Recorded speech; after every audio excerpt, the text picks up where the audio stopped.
Gonna be starting a little bit late today. I forgot to close out some stuff in Photoshop before I went live with my stream, so my computer's kind of suffering.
That's a bit awkward.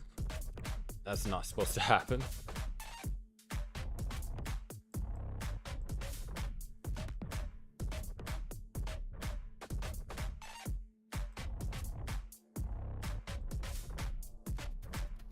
Alright, just need this last file to save and then we're good.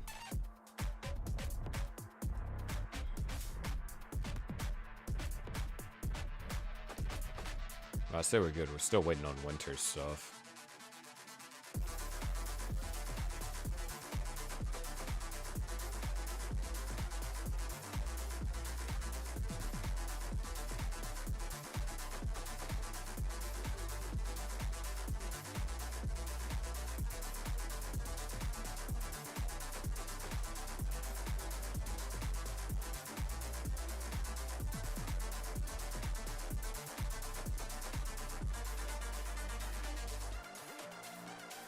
Once that saves, then we should be good to go.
Pinged winter again.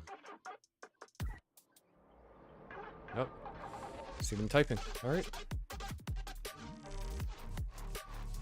Season playing Tetris. Okay.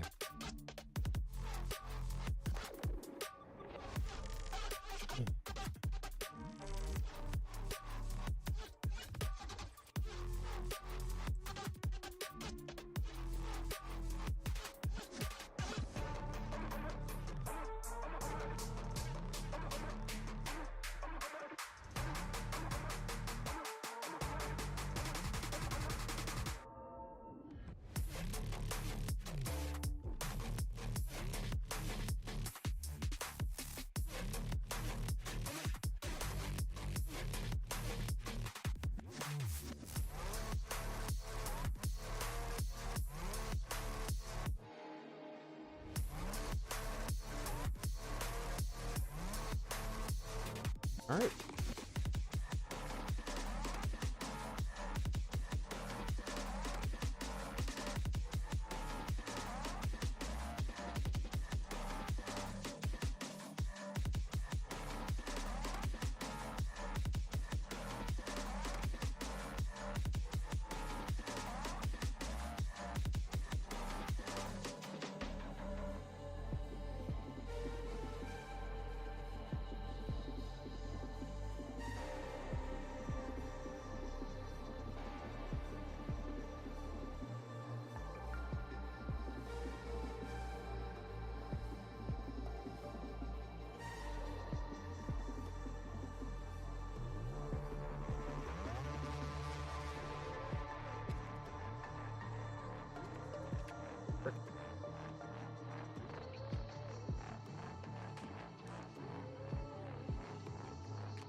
Hello.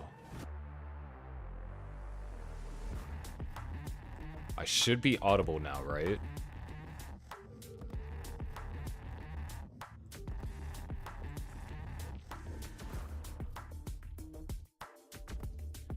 Wire equals less CPU.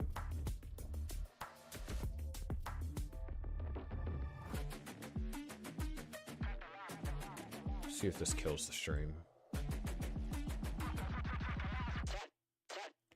Oh, if a name like Winter makes perfect sense, huh?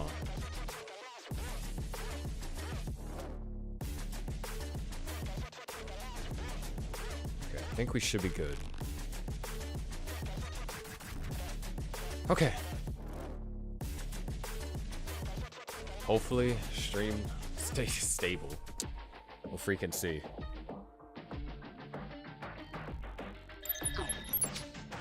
Hello, ladies and gentlemen. Welcome back to Gauntlet Ascension. I'm your favorite underwater host, Sharky, and today we got a double header for you guys, although both of them are partial matches.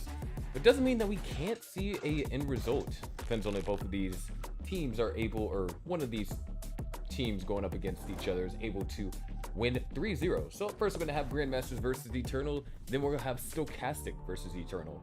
The captain's match will be played at a later date because Portal doesn't have a way to play. But, yeah. Anyways, I believe we do have our players finishing up warm-ups. Bergtroll and Winter were both live last time I checked. So, let's go ahead and check them out. And let's refresh Winter's stream.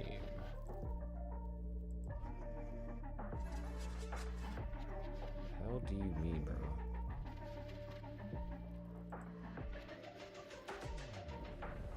My computer is not having it right now.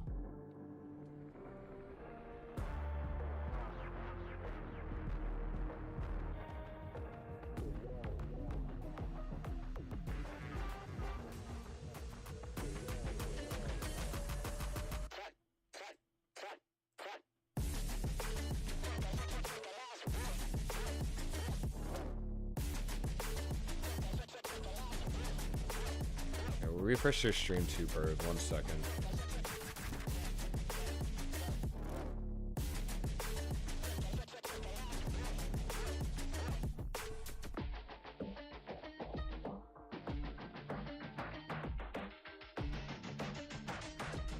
So confused. Hold on.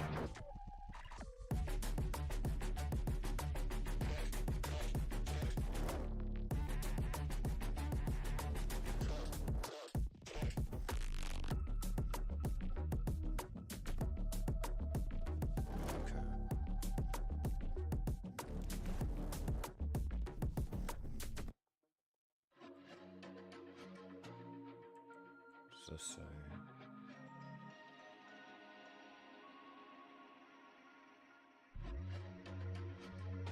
Dude, what the hell? Okay.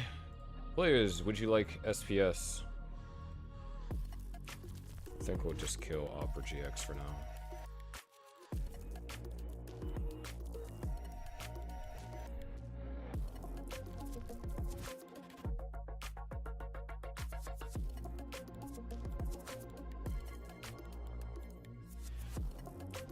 What do you mean that did like nothing? The free?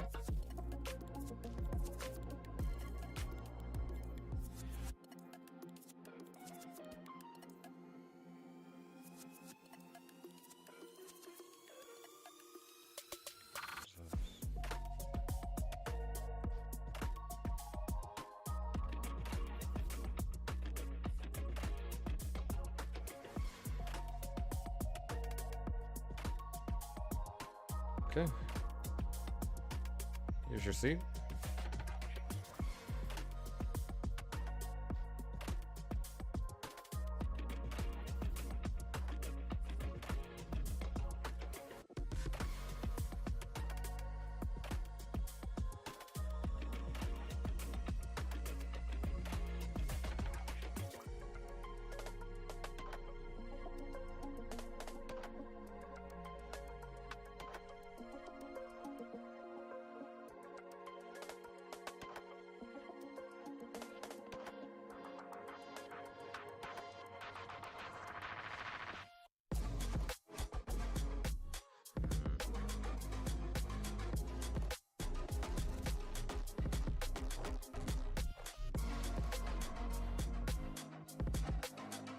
I'll have to look into this later. 'Cause, give me 1 second.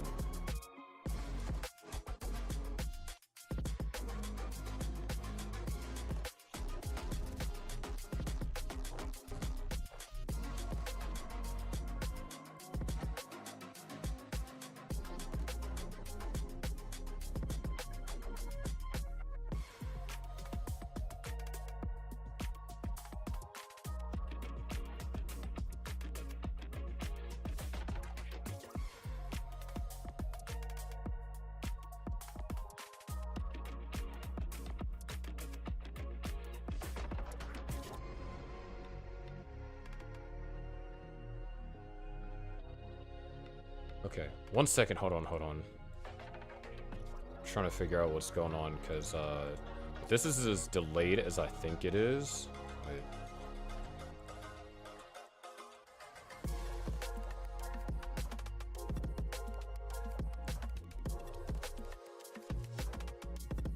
That's a 10-second delay. Hold on, give me one more. I'm gonna see if I can fix this delay, or attempt to.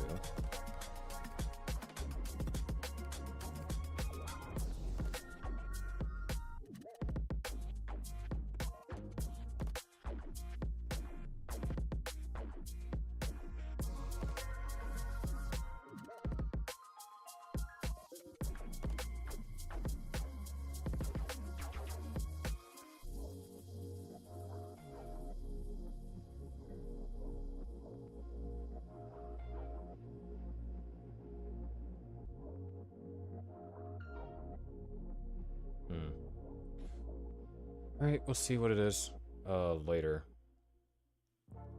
Eventually I'll have this stuff like hyper optimized for what's it called? For playoffs. With that being said, both players are ready. Let's count down in chat. Let's get them counted down. Here we go in 3, 2, 1. Tetris.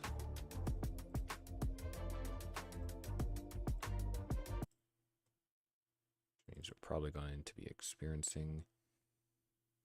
We got a start from Berg Troll.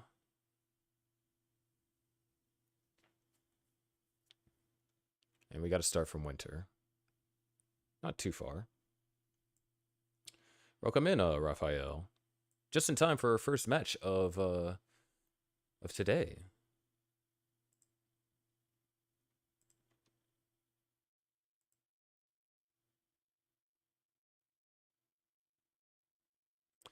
Grandmasters coming into this having the winningest record of 11-2 after a decisive victory over the Drywellers, winning the first 3 matches. So the result of the captain's match was indeterminate of the outcome overall. Of course, Team Eternals are currently sitting at the bottom, a record of 2-9. I mean, unless they can win the next 7 matches, chances of them finding a way into the playoffs, or rather a guaranteed spot in the playoffs, is not likely to happen.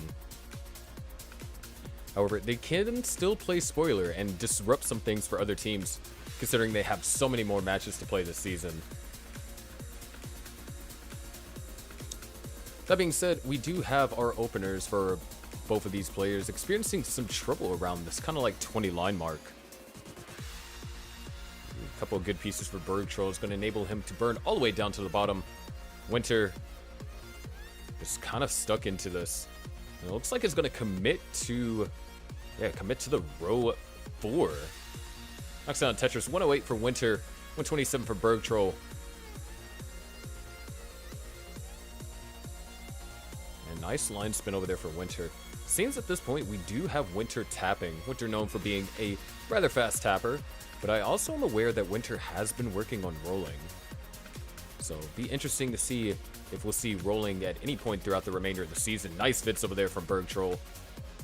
We'll see rolling any point throughout the season, or if we'll end up seeing just completely tap Winter. Of course, was initially drafted to kind of help fill in the spot as a diamond for Team Eternal. And eventually got too good too fast. and now finds themselves kind of in this like Ruby-ish to Transcendent role.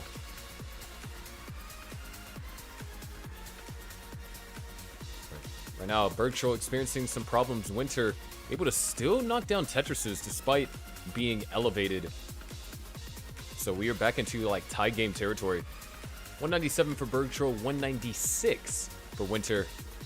The players were at the same line count there for a moment.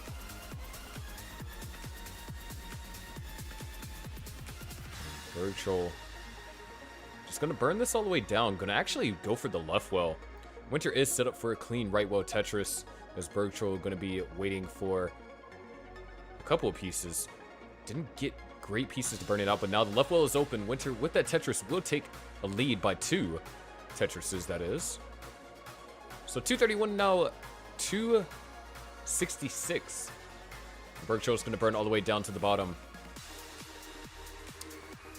Starting things off here, it's pretty close.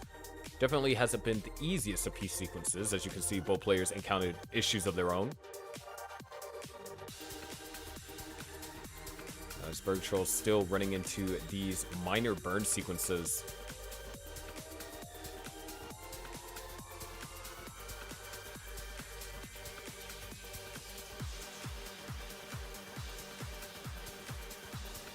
There's Tetris for Winter, Bergtroll at 248.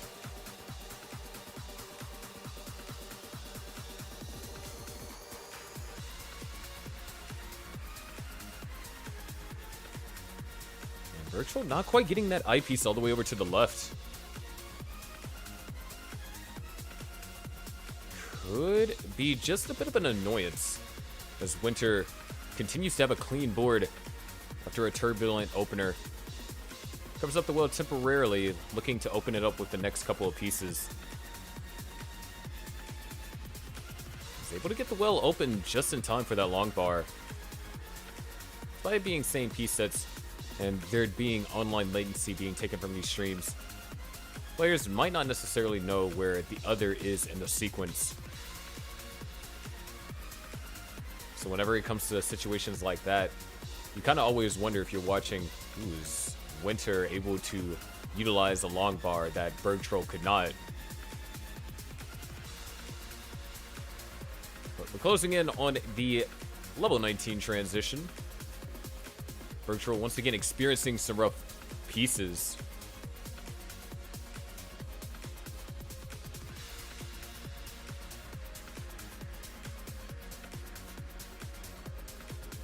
And there's the transition for Bergtroll, 319. Definitely what we would call a suffer game. There's a transition for Winter, 484. Bergtroll trying to get the board under control.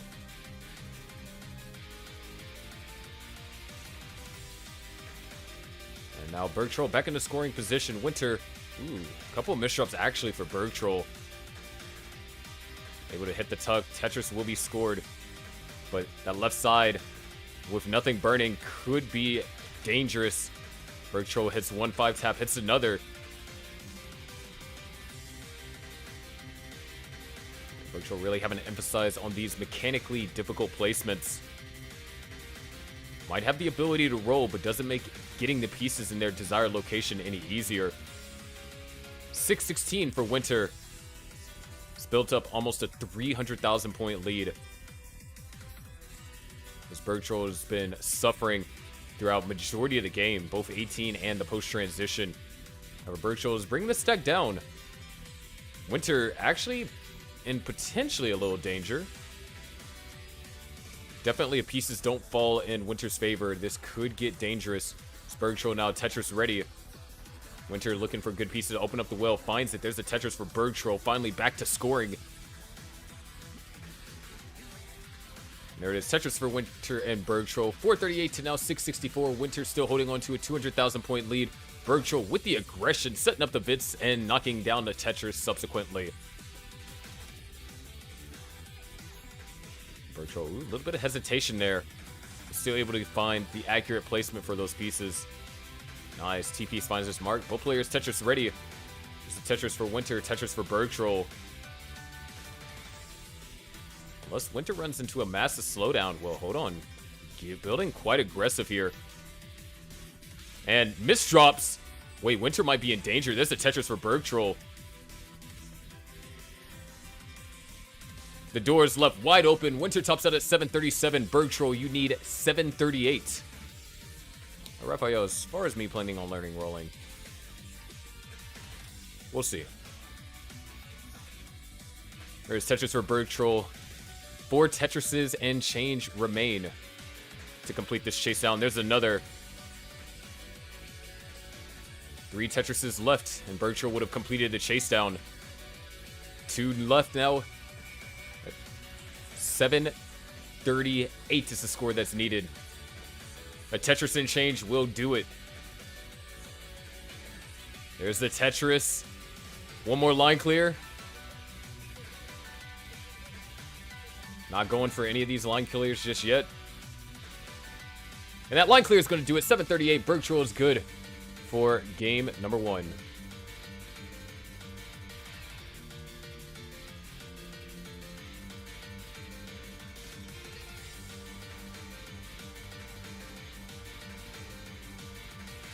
Five levels behind us. Wild.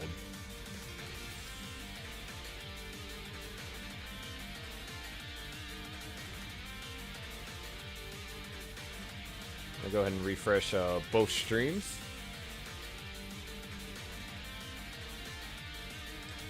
Because, oh, lovely ad.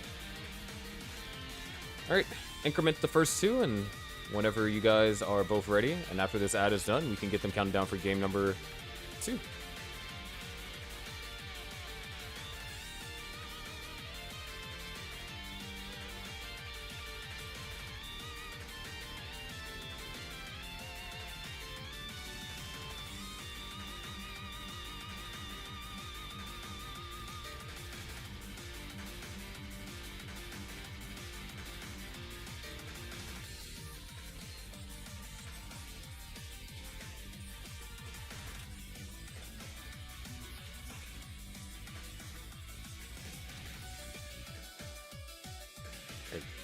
That's done for Berg, so once the seed has been incremented,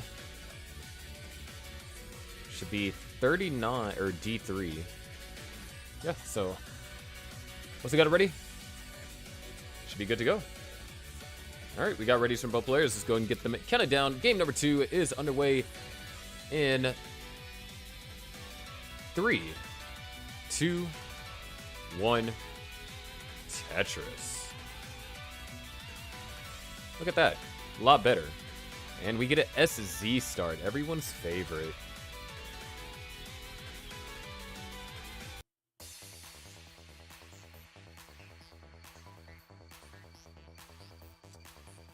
And these S pieces haven't been too kind for Berg. Sort of going to have to take a few burns. And that hole is on row 4. So even after opening the right side, unless a eyepiece comes, I'm not going to go for the burnout. So it looks like Berg is going to start with an early suffer once again.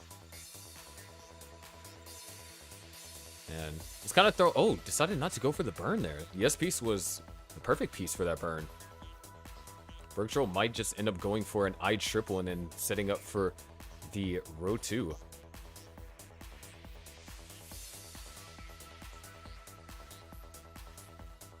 Holding out for the ideal pieces for this burnout. And this entire time, there was a drought.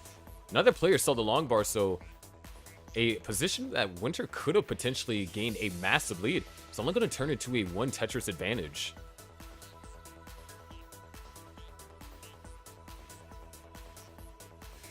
Man, the seeds we've been rolling this week have not been great, dude.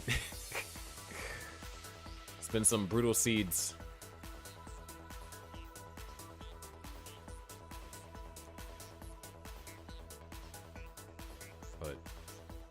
So far, very disciplined openers. Winter with a misdrop over there on the left-hand side is going to get it addressed. He's going to be spending the next couple of burn lines, getting into a Tetris readiness position. which translates into us now being in neck-and-neck territory. 93,000 for Berg, 40 lines in, 94,000 for Winter. Now, as both players knock down a Tetris, Winter's going to have just around a 2,000 point advantage. Unfortunately, our stats aren't currently up to date, so I can't bring you statistics from Winter's side. I have to be sure that, not even sure if Winter's got a chance to play in a match. I'm confident, but I can double check. Answering on YouTube, yes, it is possible to double tuck on 19. But I believe it requires frame perfect movement. Well, it depends on the kind of double tuck that you're doing. It depends on the double tuck. Certain pieces can, certain cannot, if I'm not mistaken.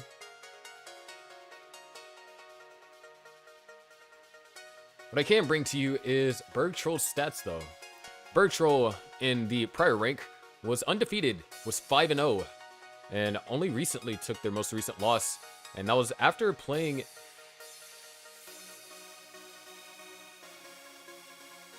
Yeah, not on the same row, Hana. Thinking like, you know, how you would double tuck a J. Because I know you can do that. If you're like trying to like slide an O in, like you have an O pocket and you're trying to slide it in. Oh yeah, no, that's not possible on 19. But Berg Troll only took one loss so far this season, and that was debut in his new role, as he ended up getting promoted because he's too good for the role that he had prior. So now he's looking to bounce back from that loss, make a statement here, and so far, outside of game number 1, which was a supper game, still ended up winning. This game has been pretty impactful. 2 Tetris lead for Berg Troll, 2.5 actually, at 319,000. Winter at 279,000. And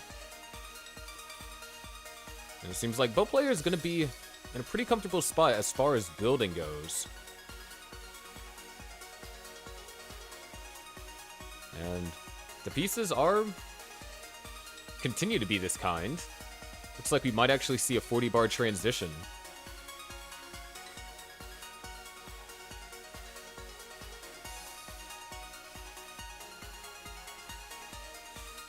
Alright. Just had to open up my mouth. We are running into a drought. Players are having to take burns and skims just to keep the board in a safe position. But effort is rewarded. 2 quick Tetrises for Berg Troll. Winter not Tetris ready for that second long bar, but was ready for the third. So, still separated by about 2.5 Tetrises as we close in on this level 19 transition. Speeds will increase by about 50%.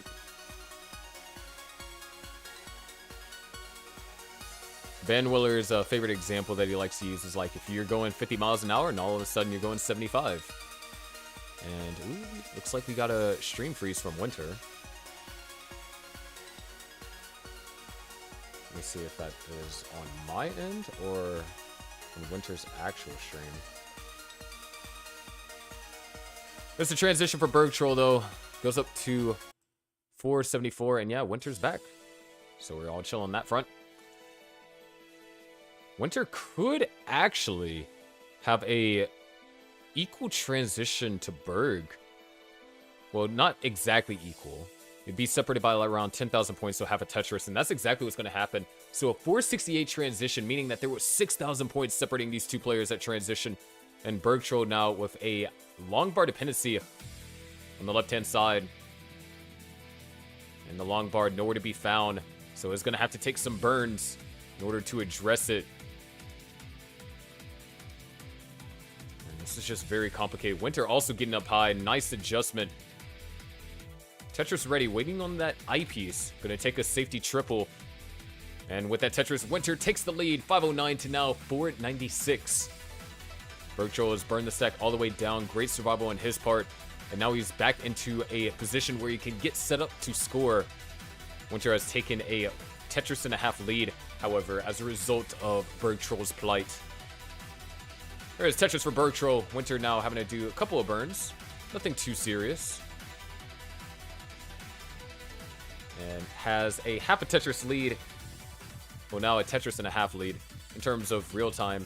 But probably about 3.5 Tetris lead in pace. It's just a matter of if Winter can realize that pace. There's another Tetris for Berg Troll. Goes up to 566. There is Tetris for Winter. 596 for Berg Troll. As Winter knocks down another Tetris. So still around a Tetris and a half lead for Winter. Berg Troll forced to take some burns here. Waiting patiently. Not going to go eye flat to the left-hand side. So more burns got forced as Winter knocks down another Tetris. Tetris in the lead is Winter, but of course Berg Troll being the roller, or the one that's using the rolling playstyle out of the two. There is some 29 playability that could be had. Now we got to make it to 29 first. LRJ is one over here for Berg Troll, now looking for an L. Winter in danger now.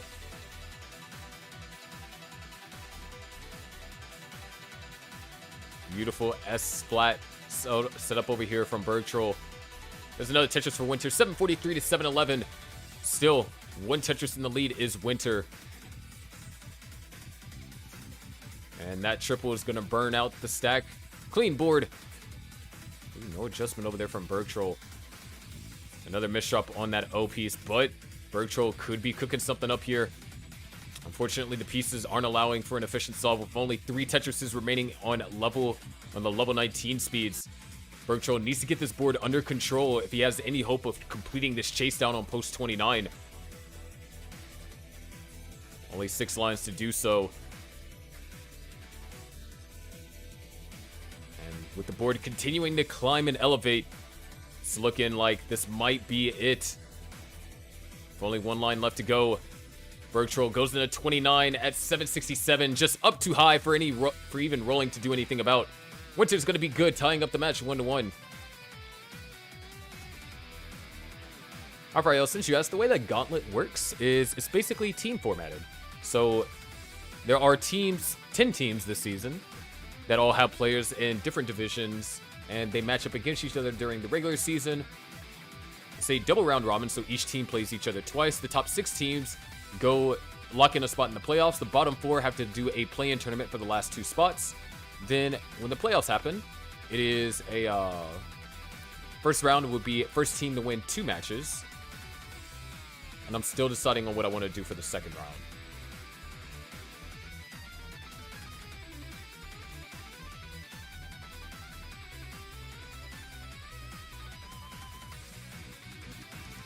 This is some impressive tapping.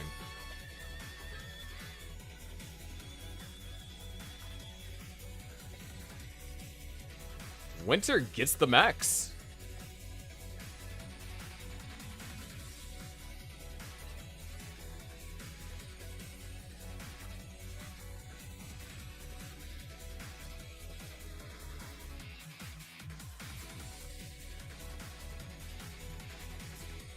Ooh, those misdrops are probably going to do it. Level 34 from tapping. Kinda insane. Very professional line-out strats at the bottom, too.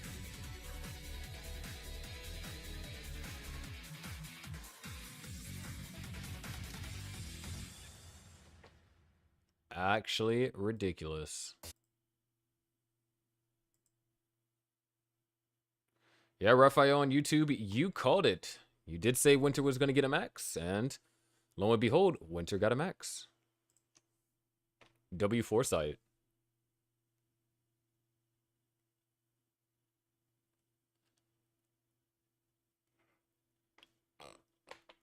We do have a ready from Berg Troll.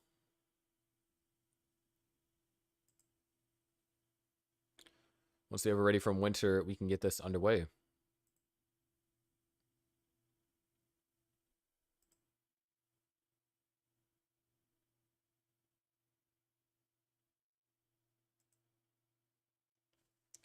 There's no match score. Yes, the match is currently 0-0 because this is the first round of the match. Those badges you see by the name, so the badges both players have a little triangular badge that indicates how many games have been won.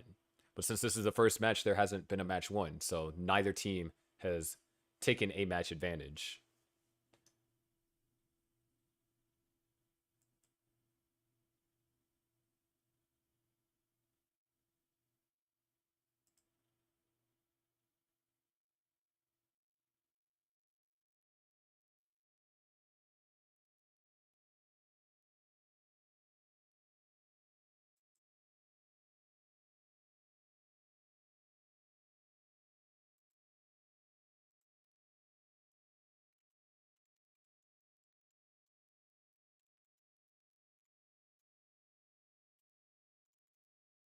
What the hell?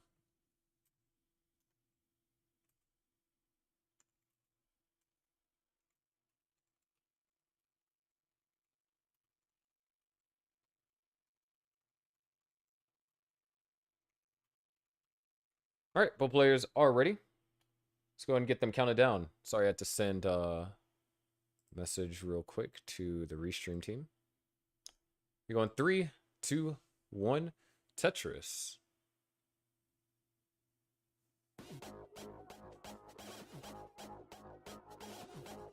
So we are currently tied 1-1. Winter getting a PB in the last game and also clutching out the max. Aw, no perfect clear for Berg.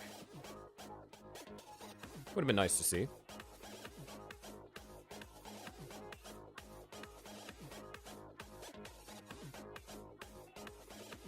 Mirrored openers.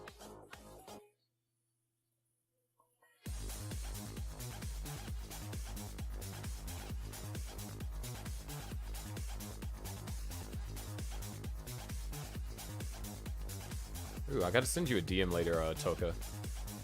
See something about getting you your jersey.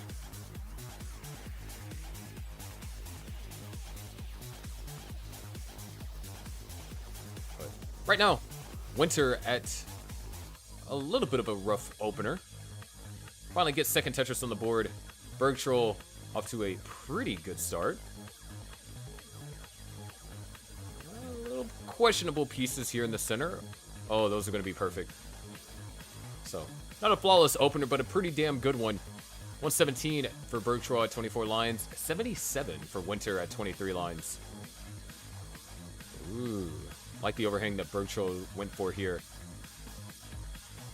Gonna go too aggressive. Just gonna take the skim. Meanwhile, Winter able to actually utilize that long bar for a Tetris. So able to close the gap slightly. About 2 Tetrises in pace is what separates these players.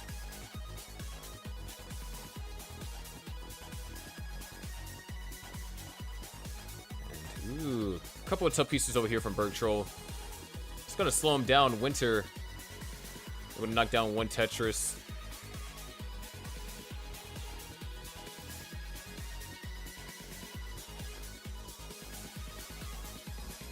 Bergtroll spending a good chunk of these lines.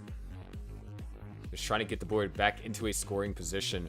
Not in any danger by any means, but that lead that was built up has basically been reduced by a significant amount. I wouldn't say evaporated. That was the adjective that I was going to use. But then I took a look at Winter's stack, and not necessarily a stack that can be score ready relatively soon without having to go for something, a Tetris of the dirty variety. 247 now for Bergtroll, 184 for Winter.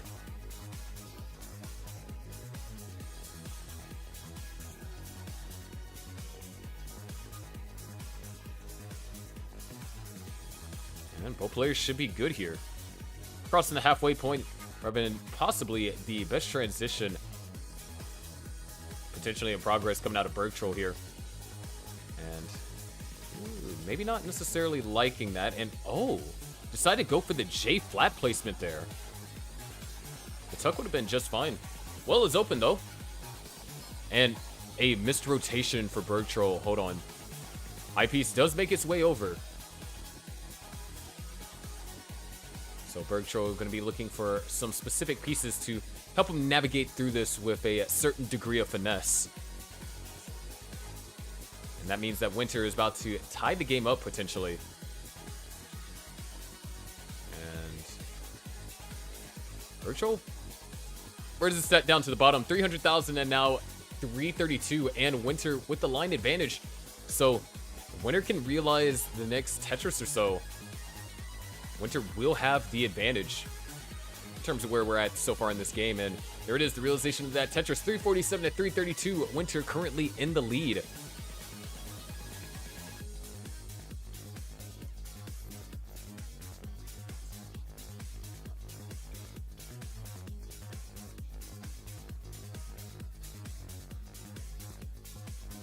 Players knocking down Tetrises pretty comfortably here.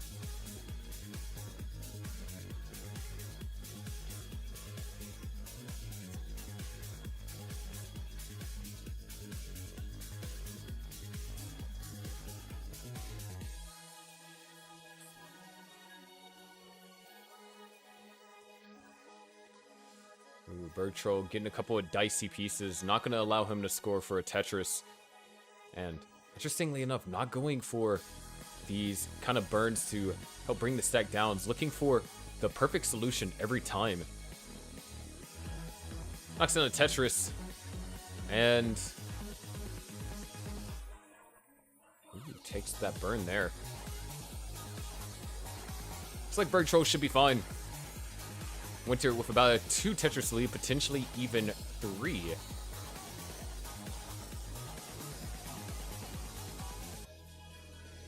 This has been good stacking on Winter's part. There's another Tetris for Bertro. One more remains for him following that burn. And looks like he's not going to be able to get it. It's going to be transitioning with a messy board at 448,000. Winter, on the other hand, will be transitioning rather cleanly at 537. This is game number 3 post-transition.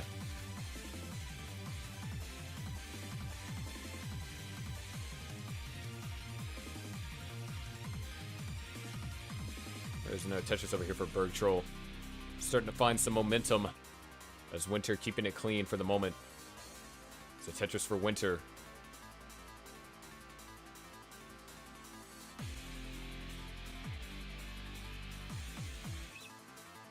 Ooh, this is looking dicey. Bergtroll gets the triple, followed by a Tetris. Scary sequence of pieces right there, but Bergtroll able to stay alive. And Winter taking all the necessary burns too. There's Tetris for Winter. 630 now, 527, over 100,000 point lead, and also a few lines behind.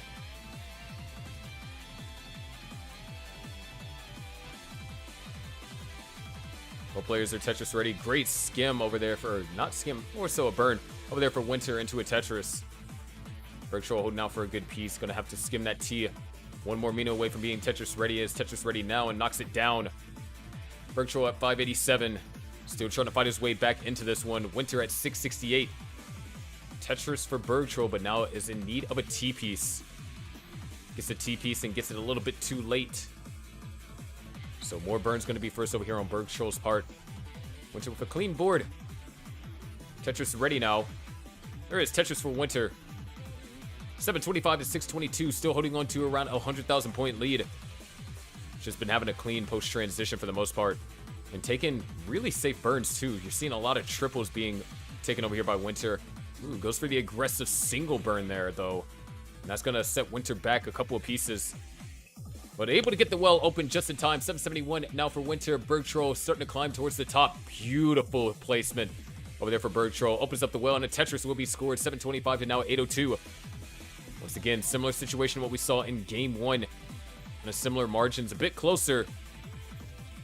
But now Bergtroll getting up a little bit elevated. Long bars can't be used for Tetrises. As Winter knocks down another Tetris. Now up to 130,000 point lead.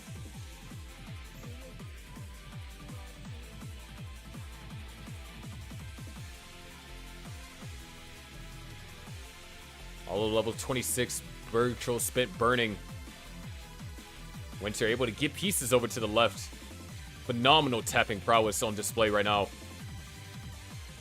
There is Tetris for Winter. Bergtroll hanging a piece to the left. Able to knock down the tuck. Now it's trying to avoid burning, but it's going to have to. But a dirty left low Tetris, or not left low, that was column 2. Dirty column 2 Tetris was scored. But he's got to get this board in scoring position. Or not in scoring position, safe for 29. If he takes his game to 29, there is a chance he can complete the chase down. Winter looking for a back-to-back max. Virtual hangs the piece to the right. Can't do anything. Another 800k top out as Winter takes game number 3 and is now on match point.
Alright, get readies from both players. Let's go ahead and get them counted down to game number 4. Here we go in 3, 2, 1, Tetris.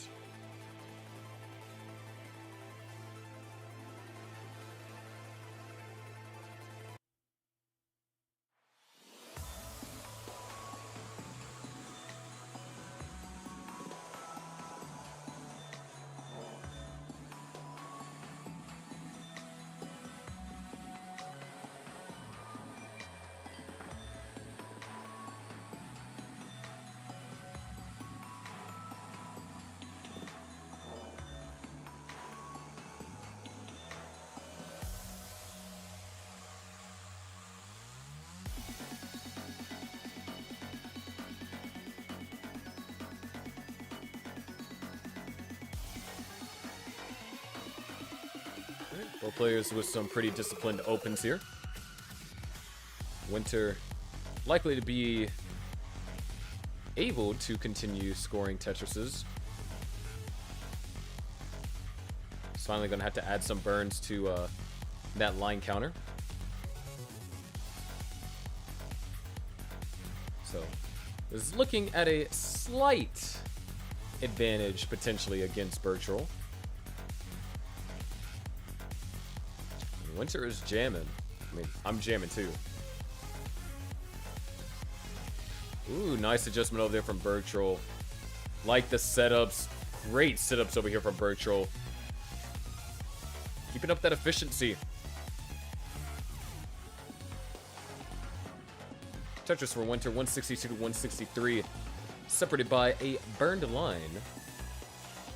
In terms of where our lines are at. In terms of score, it's a little bit more than a burn line. Winter able to navigate through this, though.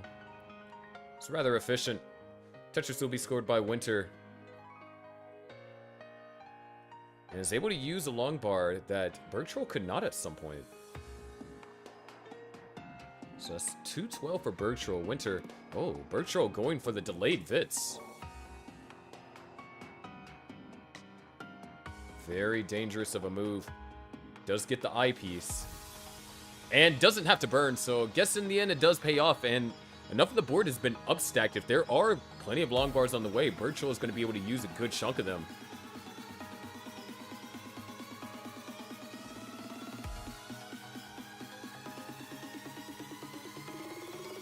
Nice, great flat burn. Winter's still with the lead though, 281. Bergtroll now develops a long bar dependency on column 1.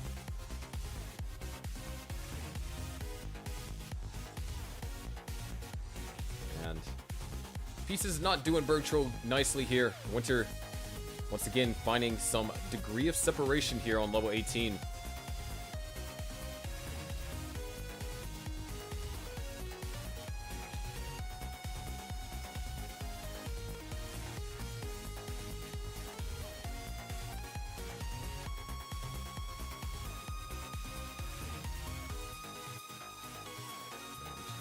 Winter's board not in a scoring position at the moment, so this is actually a great opportunity for Bergtroll.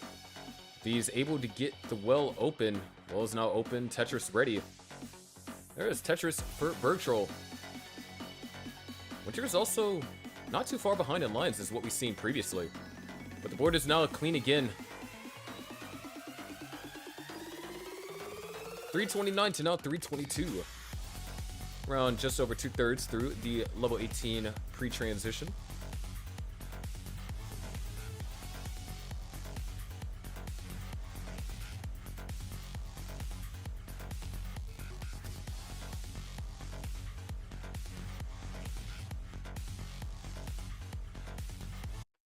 Oh, hello.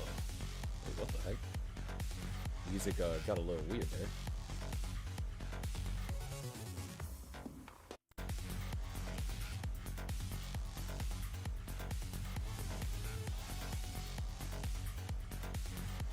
$414 for Winter, $399 for Bergtroll. Bergtroll having to take a few burns here. Nothing too serious. The well gets open and Tetris will be scored. Followed by another one.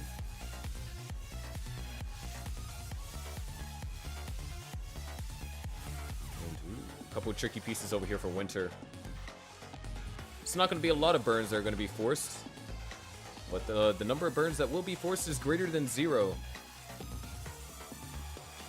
Which, Bergtroll, ooh, okay, I'm liking the placements at a point. Bergtroll's having to deal with a couple of tricky pieces. Closing in a level 19 transition, less than 10 lines away for Bergtroll, less than 15 for Winter. Bergtroll burns all the way out. Currently in the lead. But Winter in a position to take that lead away from him.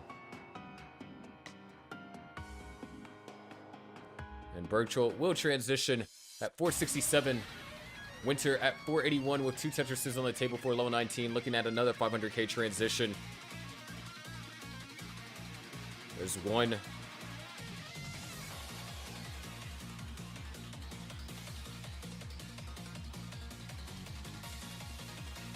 And there's a 527 transition from Winter. Bergtroll currently at 521, about a level ahead. There's Tetris for Bergtroll.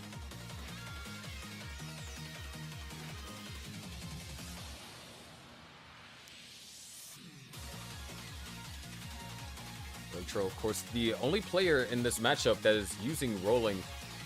Winter is tapping and got a level 34 just a while ago. And Winter's going to have to tap their way out of this one. Getting good pieces, but this has allowed Bergtroll to take the lead. Great survival on Winter's part.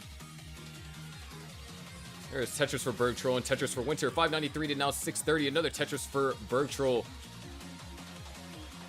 Finding his stride here in game number 4. Trying to clutch it up and bring us to a decider. That's the thing about Gauntlet in the later season. None of these matches have been easy for anyone. There's never really a definitive win here in Gauntlet Super Week. Even though there have been sweeps, a lot of these sweeps were hard fought. 746 now for Bergtroll. Knocks down Tetris, going to go up to 776. Winter, ooh, that hole is annoyingly placed in column, or rather row 4. So Winter had to spend some time getting that hole filled before they can score Tetris. 837 and now 744. 100,000 points is what separates these two players. Also a full level. So if Winter can continue this aggression or efficiency, then you can see players have close scores going into 29. That's another Tetris for Bergtroll. 902 at level 26. Bergtroll already officially having his best game of the set here. And what way to have one of those games when you need it in order to go to a game 5. However, things are starting to get a little bit complicated. Set up for the Tetris. Dirty Tetris for Bergtroll. Opens up the well. Covers it back up temporarily. Would love an L piece. Gets an I piece instead. Might decide to go for row 2. Winter at 870 right now. And the board is getting up uncomfortably high. Not even tapping can save after that misdrop. Winter, after a couple more lines, is going to top out at 873. Ladies and gentlemen, we're going to a decider. Winter, it's Gauntlet. The nerves are going to be there. I think I've told you this, but I purposely manufactured this event to put as much pressure on the players as possible. Because you get some of the greatest games when players are under pressure.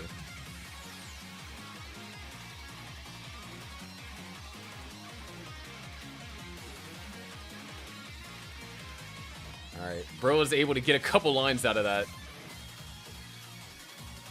But, ladies and gentlemen, we have reached a decider here.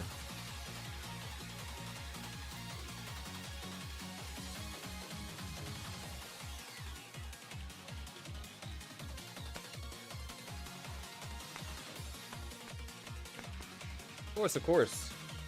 Yeah, Wallbane, I think you'll be good in terms of when you play.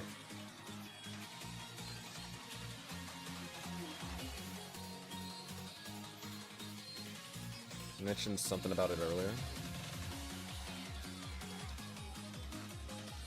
Haven't played in a Gauntlet match. Oh, yeah, that's right. You were supposed to play Mari, and Mari no-showed.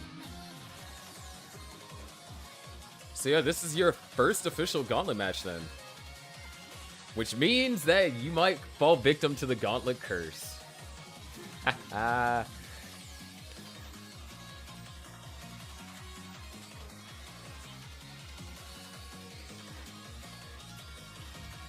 Oh, wait.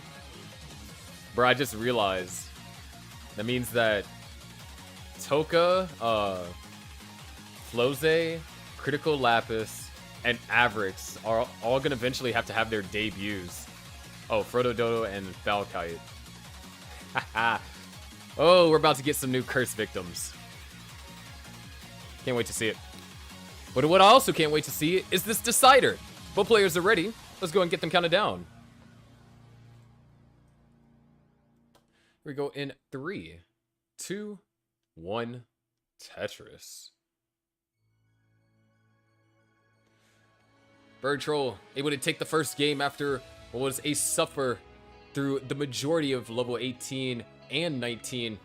Made a difference after Winter topped out and had a smooth chase down from levels 25 through level 27. Winter came bounced back strong, getting a level PB, level 34 with tap, and kept that momentum going with another high-scoring game in game number 3. However, game number 4, Bergtroll would end up having the best game of the set, for him at least, to bring us to a decider.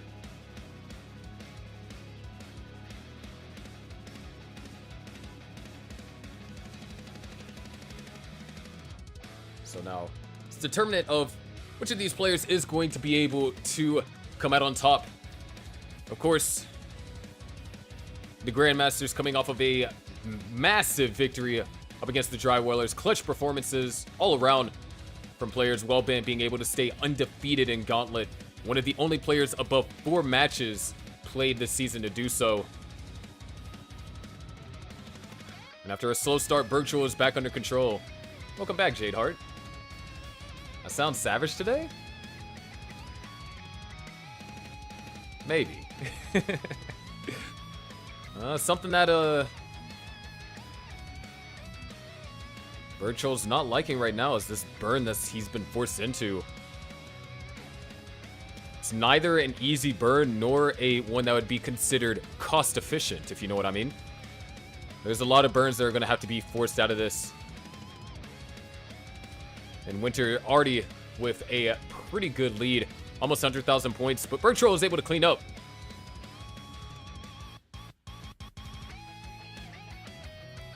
With that Tetris, Bergtroll is back under control. Winter opens up the well, knocks in a Tetris.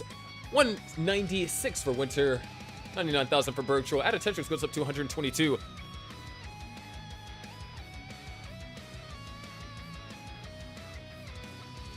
So, definitely a rough opener over here for Bergtroll.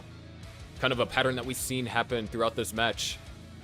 However, the game's not over until the blocks hit the top of the screen.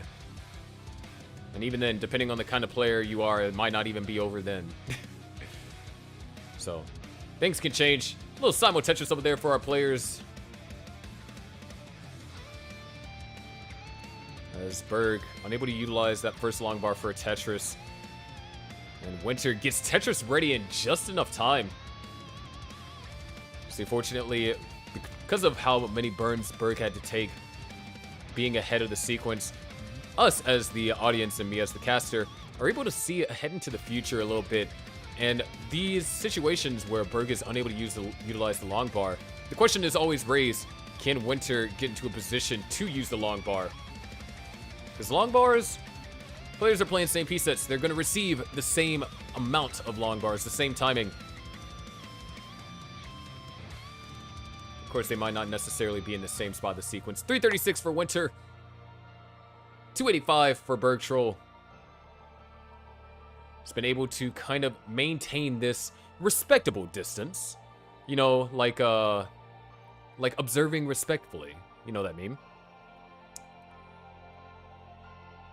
However, it's definitely going to want more Tetrises on the board. Needs Winter to run into one good slowdown. One good slowdown is all that Bergtroll needs to change the momentum. Or at least slow down Winter's momentum. Because Winter has had some pretty good solves, some pretty efficient cleanups. Oh, Tetris scored over there for Bergtroll. And as it has been confirmed earlier in chat, this is Winter's first official Gauntlet match. And the kind of high-pressure environment that Gauntlet provides these players can be make or break for certain people. Especially when you consider the stakes. Team Eternal is likely to be out of contention for a guaranteed spot in the playoffs. But can still get a preferable seed going into the play-in tournament.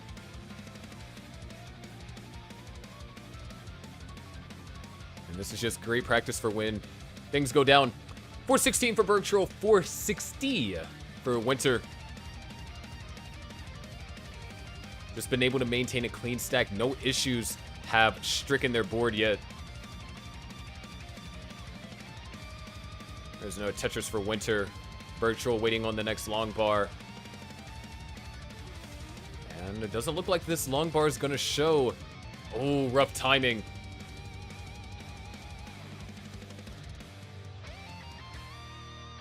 Good placements over there from Bergtroll. Trying to keep this well open. L-piece dependency built, and the transition is looming.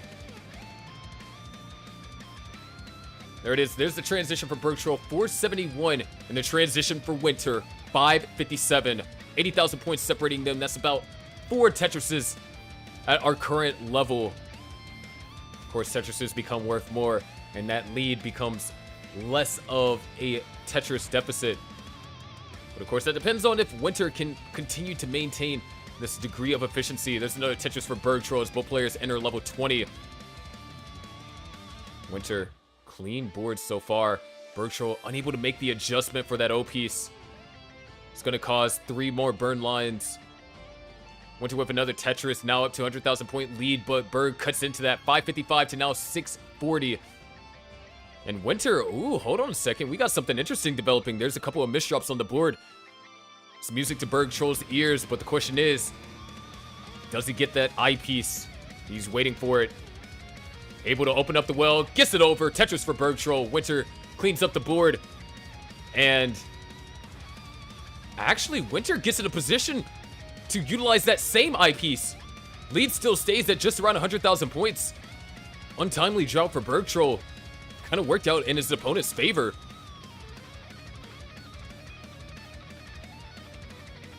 Bergtroll now looking for an L or J. Oh, good burns. Or placements, rather. A double is burned. Winter keeping the well open. Tetris ready is Bergtroll. Another Tetris for Winter. Back up to 100,000 point lead. Bergtroll waiting for the next long bar. Gets it over. Getting those long bars to the right side aren't a guarantee no matter what your playstyle is. There's the Tetris for Bergtroll. Execute. No! Doesn't execute on the tuck. This could be what might constitute as a dagger. Still not over. But there is going to be a severe lack of scoring until Bergtroll can get this back into a scoring position.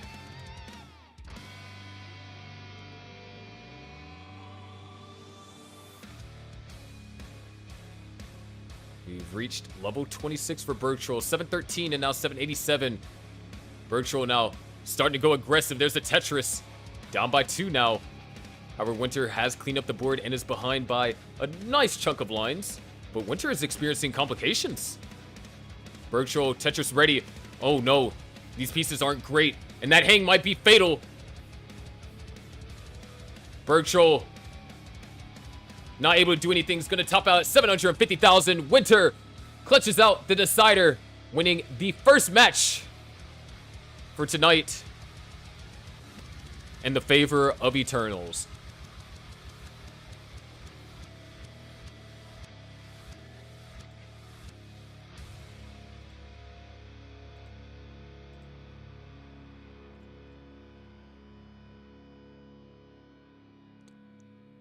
Actually going to be behind schedule.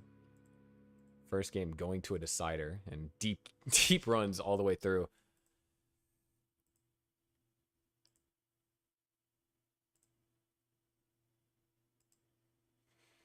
We will see Winter playing again today. Today is in fact a doubleheader. Winter will be playing up against Toby. So should be an interesting matchup whenever we get to there. But there's the top out for Winter. Don't go anywhere. We're going to get our match set up real quickly. So, stay tuned.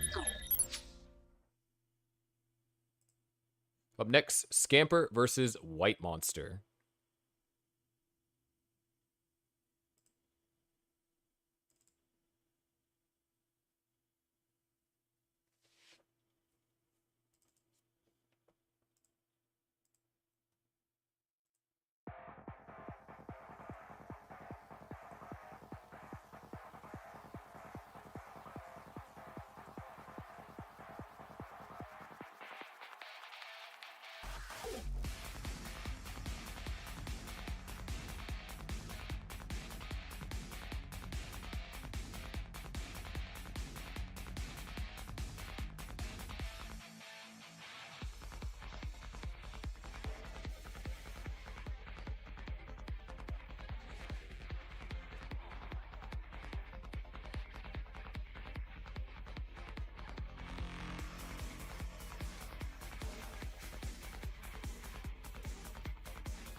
All right, we're back. Able to get stuff done in 3 minutes. Kind of crazy. When players are ready and they have seats, or if they want same pieces, let me know in chat. Otherwise, ready up when ready.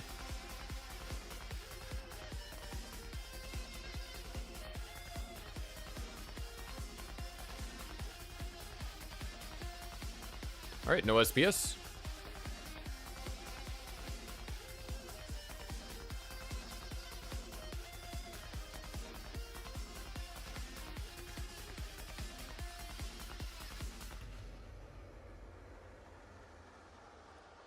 All right, we got it ready from White Monster.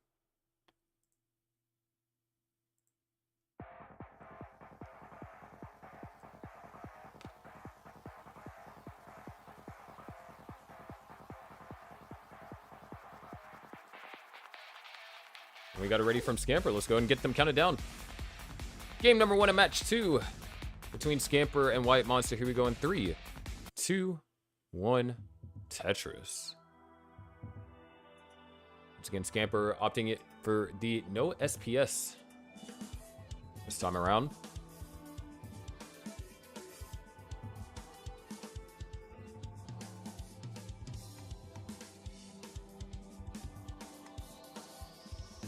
Worked out well up against Pooh in the last match. See how they fare in this one. Speaking about faring, right now White Monster having to pay a monster line fare. Just a lot of burns being forced in the early game.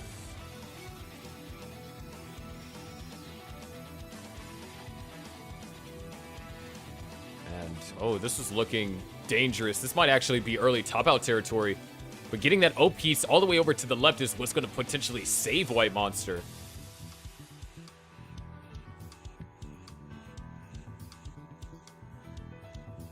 Clutch burnout from White Monster. Tetris will be scored. Now it's Scamper's turn. Plenty of burn options available to Scamper. The well is open and Tetris will be scored as well. Both players surviving some not so savory situations.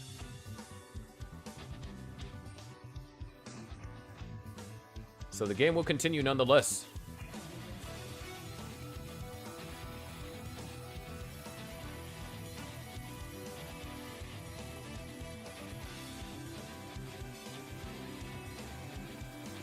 And White Monster once again up high. Oh, that non-rotation, that is going to be fatal. White Monster tops at 72,000. Scamper is good for game number 1.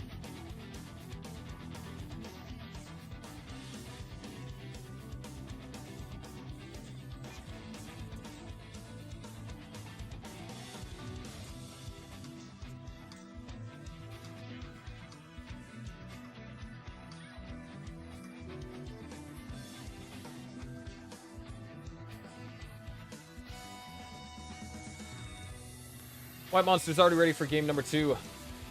Looking to bounce back, get some redemption.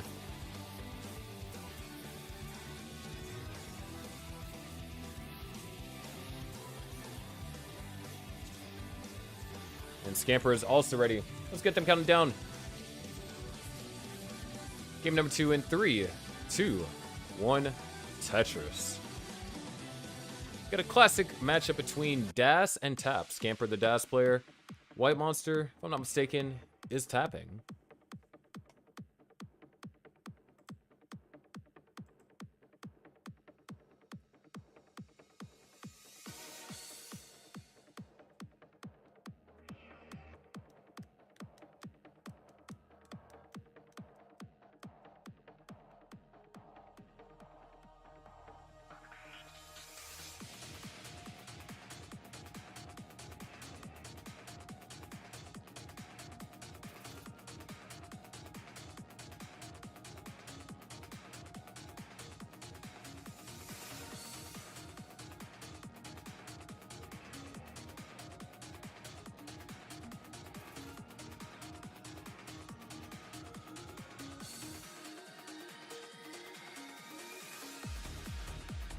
Much better openers from our players. White Monster Able to score first 4 Tetrises pretty comfortably. Let's get a 5th one right there. No perfect openers so far. Or, well, obviously I say so far, but no perfect openers for either player. Burns were forced at some point. Scamper's taking a few skims to get Tetris ready.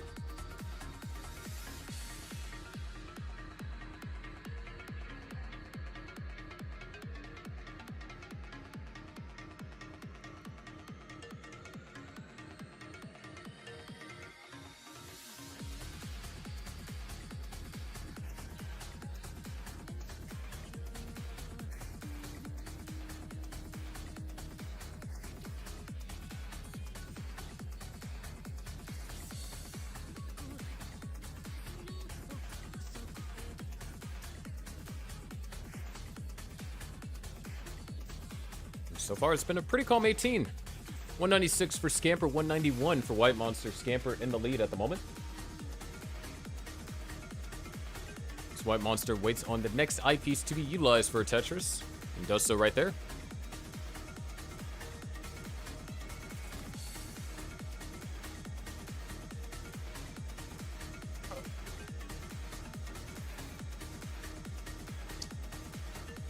Couple of burns forced over here on Scamper's part.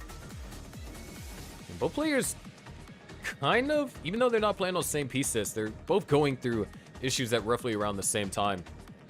Running into these long droughts. Scamper able to get the T-piece over. Having to take a burn though. 250, now 244.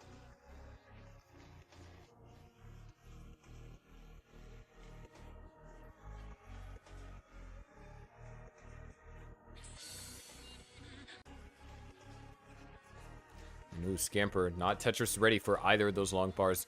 Really emphasizing building out that left once an ideal board for sustained scoring. A little bit over the halfway mark. 297 for Scamper, 274 for White Monster. Just clean play. Neither player has been into really any trouble. White Monster, ooh. Tough timing on that eyepiece. Going to go for the Tetris first instead of filling the dependency. Scamper had a T-spin set up, able to get the T-spin. And Scamper is going to commit to the dirty center well. Looks like there's no immediate punish, as Scamper decides not to go for another. Still holding on to a 1 Tetris lead. So great plays so far from both players.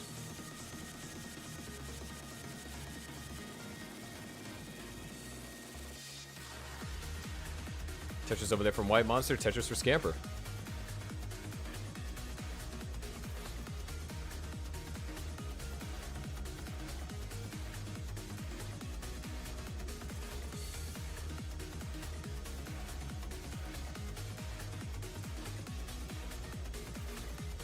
Two quick Tetrises for Scamper, keeping him in the lead, 422 to 404. Looking at a pair of 500k transitions if players are able to keep this up. There's no real trouble. Nice little overhang over there for Scamper. Is going to go for the tuck, not go for the spin. These S pieces not necessarily the most cooperative to receive here, but good delay burn over there from Scamper. Still going to be able to hold on to his lead as well. Or lead, not league. It's about to come down to the post transition. 2 Tetrises remain for both our players. 494 for Scamper, 477 for White Monster. This has been a phenomenally close game. Hasn't really been too much to talk about. Probably next game I can end up diving into the stats a little bit, even though they're not up all the way up to date. Over this weekend they will be though. We just transition for White Monster at 510. Scamper not going to transition with a Tetris, but will transition safely at 505 and knock down a Tetris immediately upon entering level 19. So 512 to now 529. Scamper with the advantage, albeit a small one. Nice skims. Tetris for Scamper. 556 to now 539. But White Monster striking back. There's a Tetris for him as well.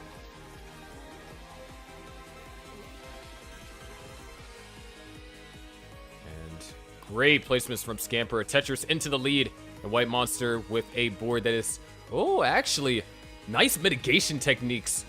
Definitely that board could have got out of control real fast, but the way that White Monster played that kind of gives him the best chance of getting out of this in an efficient manner. Yeah, there's the J piece, there's the T piece, a couple more, and White Monster will be Tetris ready, following the next I piece to find his mark in column 2. Tetris for Scamper, though. And White Monster just did not get the pieces that he was looking for. Nice placements, though. Scamper starting to push the pedal to the metal. 653. White Monster is now clean once again. There is Tetris for Scamper. 682 to now 617.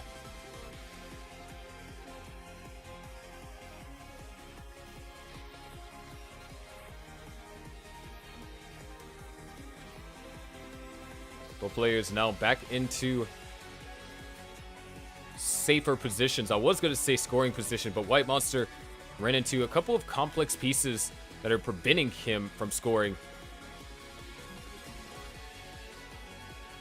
There's Tetris for White Monster.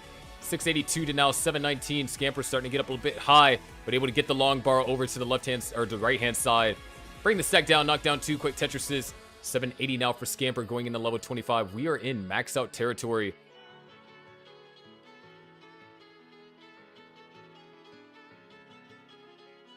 There is Tetris for Scamper, goes up to 813. White Monster now starting to go more aggressive, but no, decides to burn it out. And now White Monster is going to have to start. Hold on, wait. Scamper doesn't hit the T-spin, but knocks down a Tetris, and that was crucial. That eyepiece didn't find its way over, but Scamper's losing DAS all over the place. As only burns one line, Scamper's got to find a way to navigate through this. White Monster is only behind by 5 Tetrises, and he does have room to catch back up. There's 1 Tetris. Scamper is trying to stay alive.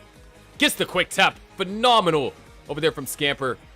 Does a pullback. Able to have enough time to recover DAS, so can still try and survive this down stack, but White Monster is Tetris ready. There's the Tetris for White Monster, closing the gap even further. Set up for another one. Scamper doing his best to survive. However, White Monster now starting to run into problems. That left side needs to be addressed. Gets an O piece, would love another O piece. White Monster needs all 3 of these Tetrises. No more burns allowed for White Monster if he wants to take this. And that hang is going to be fatal. White Monster tops out at 783. Scamper living all the way to 29, it would seem. Making sure that it wasn't going to be easy on White Monster. Takes game number 2. And Scamper gets the final Tetris for a 900k.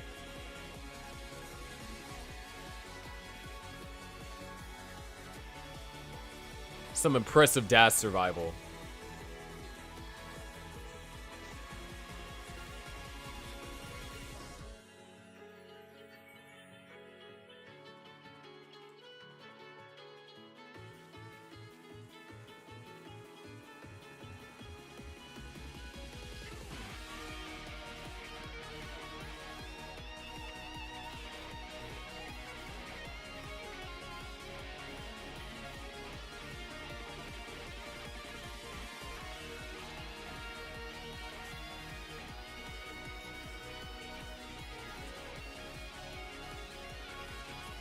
Once you have ready from Scamper, then we can get game number 3 underway.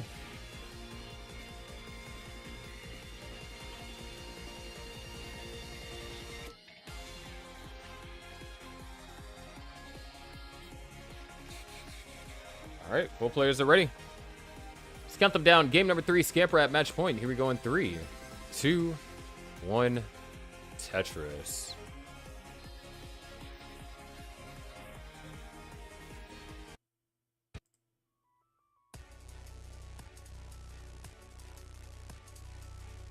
Scamper, with the clutch survival, White Monster was already going to have a challenge trying to come back from a 150,000 point deficit and was making progress until things got dicey at the end and needed perfect play in order to complete the chase down. And already starting off, Scamper having to deal with the drought, but does finally get his first Tetris on the board.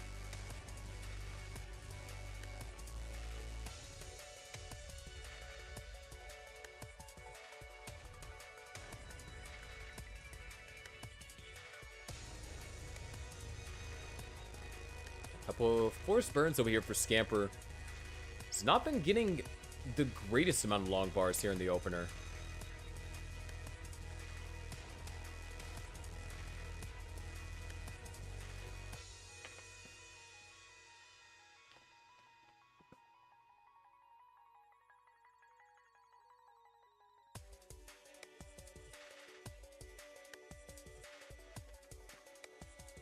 And of course, it's not over till it's over.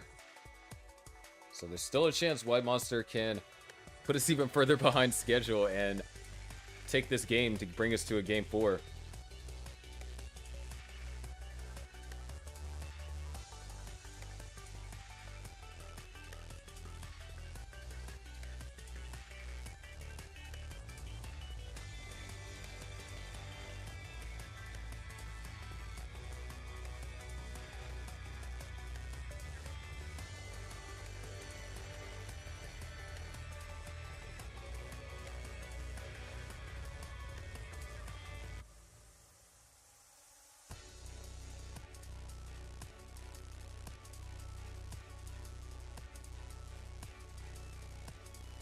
There's Tetris for White Monster. 237 currently in the lead over Scamper at 202.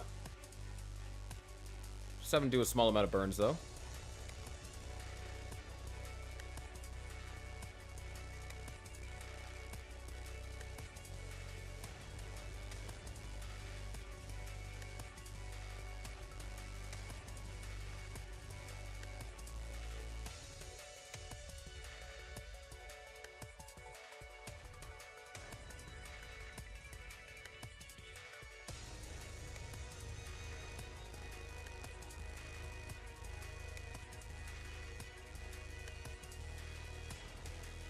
So far, it's real calm.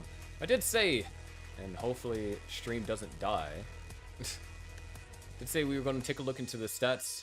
Scamper, longtime player of Gauntlet, currently has had a pretty good season. Has won 5 matches and lost 2. That's kind of the thing with everyone on the Grandmasters, with the exception of Kingsman at the moment. The entire Grandmasters roster has a positive win-to-loss ratio. And Scamper is one of those with a record of 5-2, as I just mentioned. And is also one of the more consistent players, too. Despite not having a full 100%, that is reserved for the few players that have managed that. Scamper, wait a second, hold on. I might be taking back what I said there. Great survival over there from Scamper. Just about to disprove the statistic I was about to bring up right as soon as I was talking about it.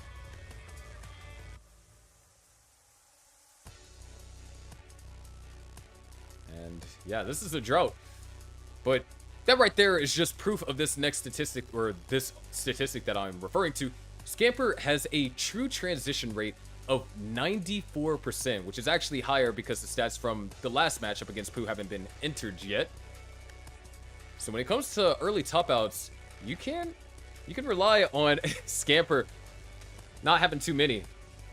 As a matter of fact, of the games that have been played, I believe there's only one game where his opponent obviously didn't early top out before him, where Scamper was able to make it to transition. But this game, White Monster is looking like he wants to extend the match.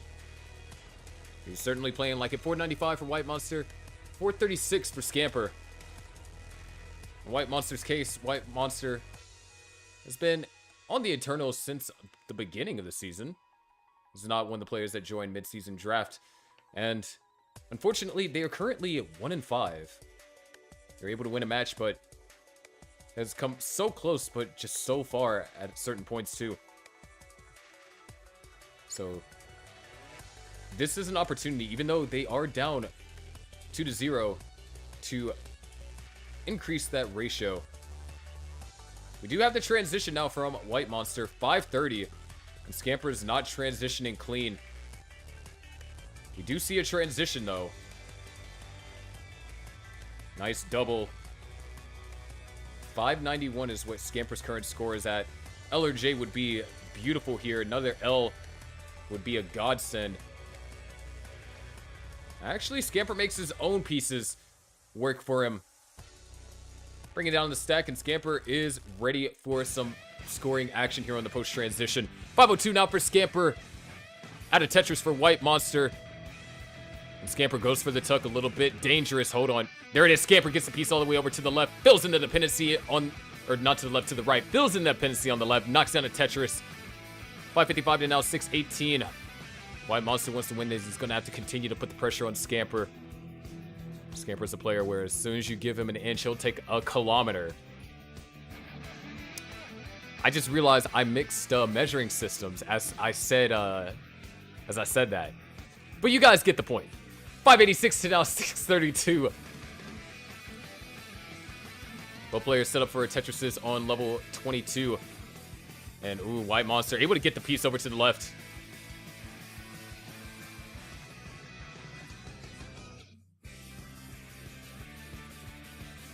And oh no, that misdrop, that could be dangerous. White Monster, no, look at this survival. Needs to get another piece over there to the left. Nice, gets it over. White Monster lives. Now just wants an I piece, gets another Z piece to the left, and a Tetris is scored. 680 to now 688. Scamper in the lead by 8,000 points. White Monster in danger once again, and can't get the eyepiece over. That's going to seal the deal. Scamper's going to sweep White Monster. And the Grandmasters tie up the match 1-1.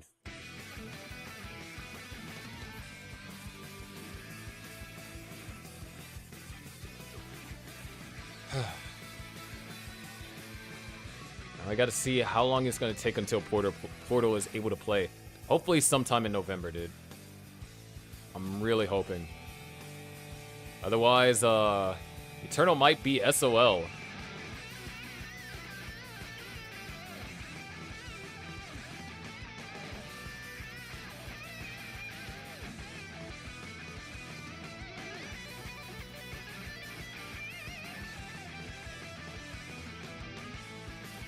Straight out of luck.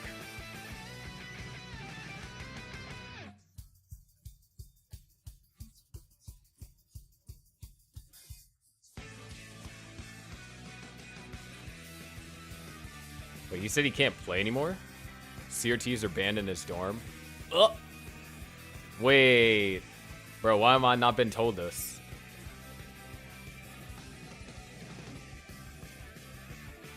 Wait, Eternals is kinda...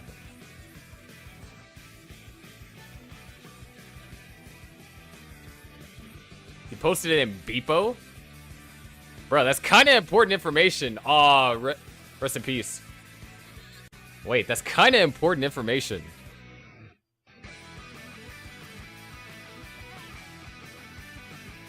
Alright, we're gonna get our last match. Kirby versus Wellband up shortly. Holy frick, bro. I gotta figure out what Eternal's gonna do.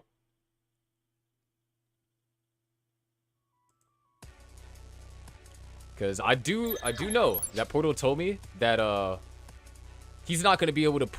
He's not gonna be back in Kazakhstan until February. And yeah, no.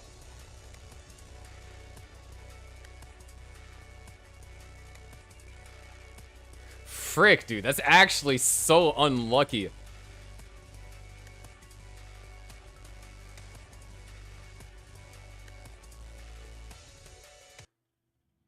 Dude.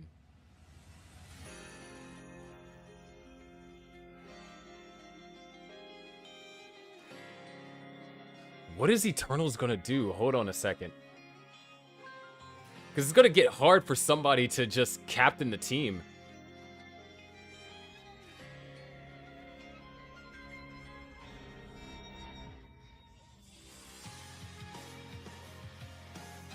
I saw that, Kirby. Bro accidentally posted my stream link instead of his.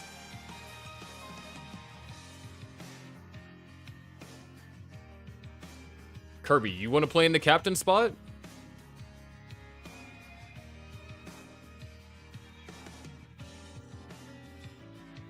Like, are you sure?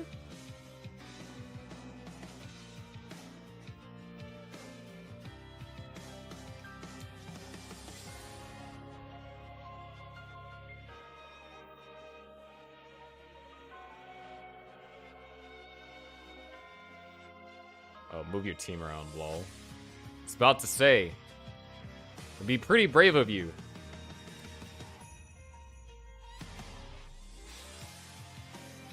Considering Team Eternal has to play a lot of matches.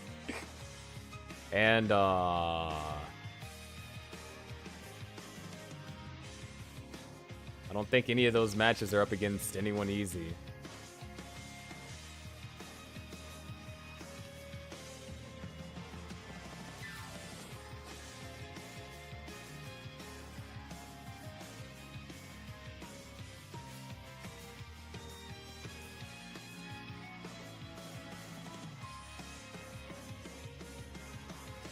Wait, this is actually so tough. Oh, let me ping Wallband.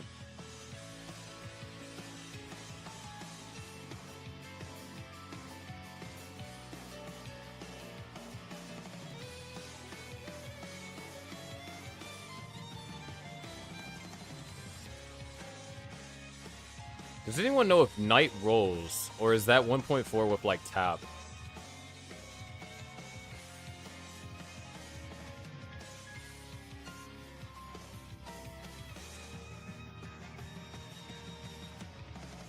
Damn, dude.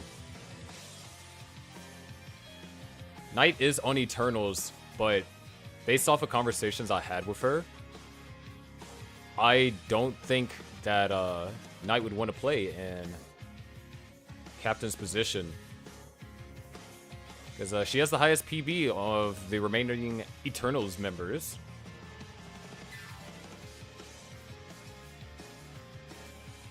Dude, Eternals might actually just be screwed, dude.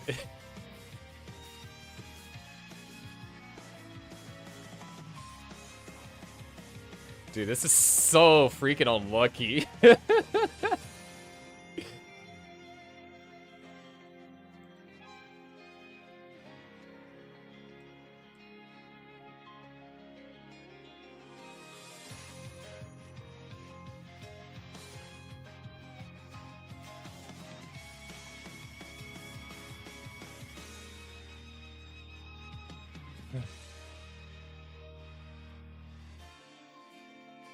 Try getting Dog. Dog is not going to play for Eternals.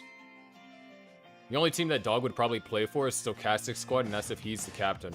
Because he's the one that founded the Stochastic Squad. He founded Stochastic Squad, and his brother Andy founded the Millionaires.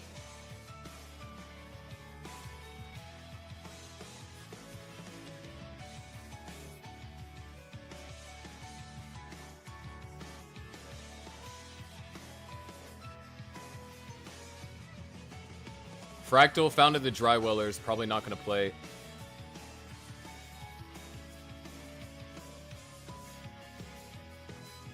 Neko was originally interested way back when Gauntlet first started, and then opted out of it last second.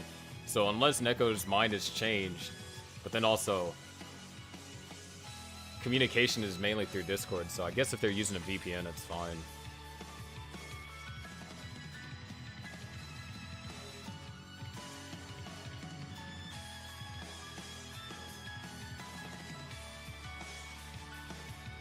Who found the Eternal? Portal.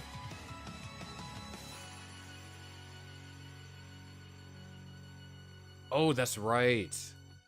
Wellbant was on a different Twitch this time. I was like, why can't I see Wellbant stream? I'm actually dumb.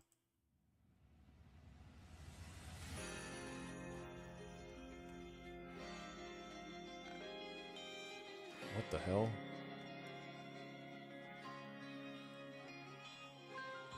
Are there any other top players that would play for a team that's currently 2-9?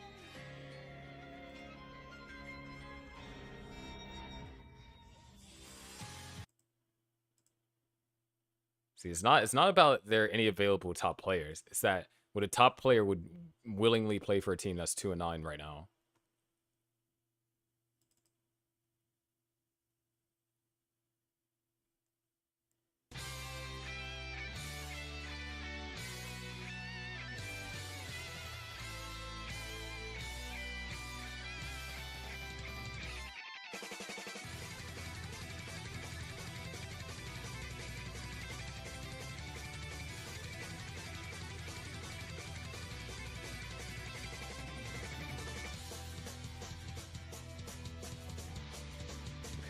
Let me...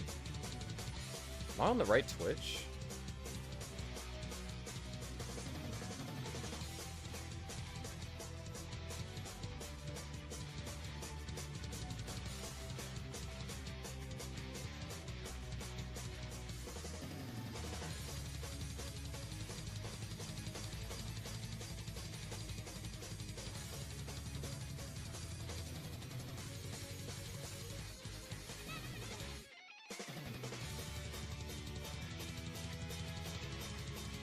I mean, technically.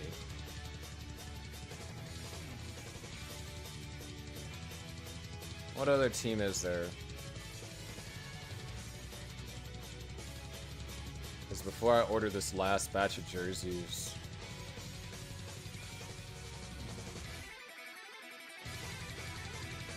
What do the teams look like?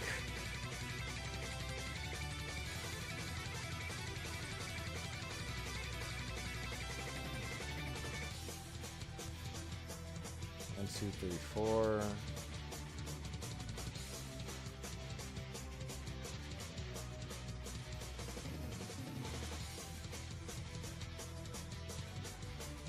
There is one team that I think I could, if I were to, that I could move you to. That would be the wavy ones.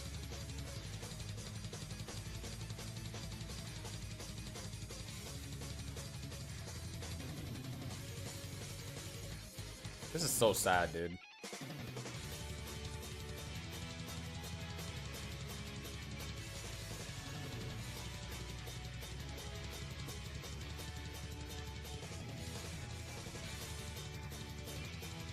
Yeah, nice try, Hana. You're saying that as the team that's 11-2.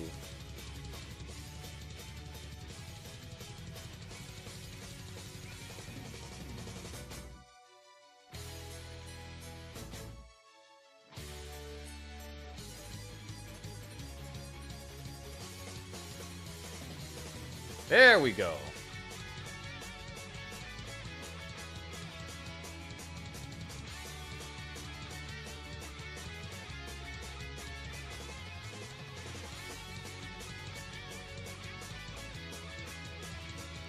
Dude, that actually screws up so much, dude.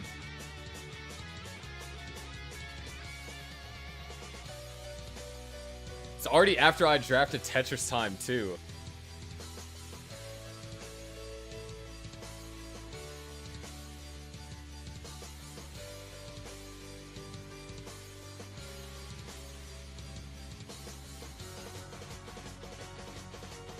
Holy frick, dude.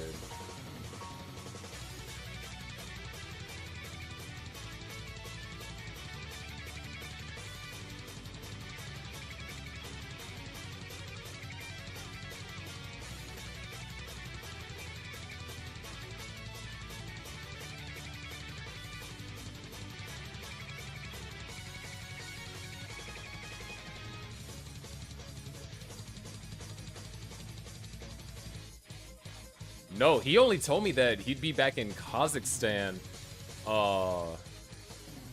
That's the only thing that he told me in his team chat, that he'll be back in Kazakhstan in February. I never knew anything about his CRT situation.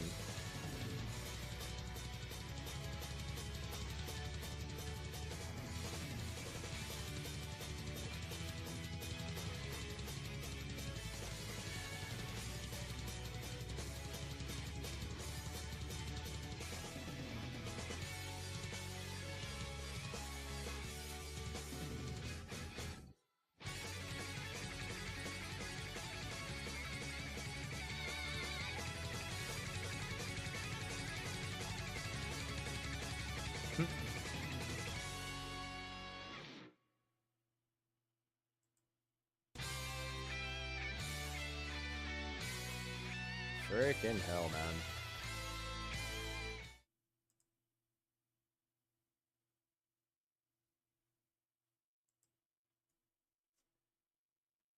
I mean, I guess if you're not used to it, but like... I don't know, I haven't been back to... How long does it take for people to get used to LCD if they have to swap off a CRT? With like rolling.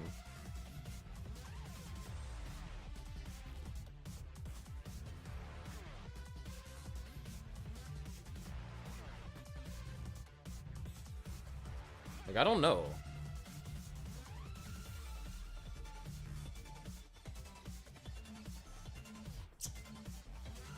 Damn, dude.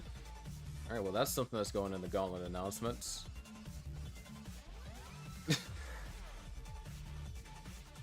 Alright, let's take a look at the 1.5 players. Damn, night and day with rolling. Unlucky.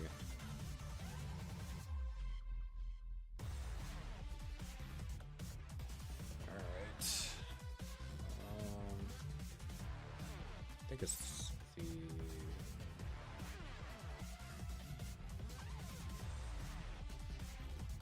Everyone on there has a team.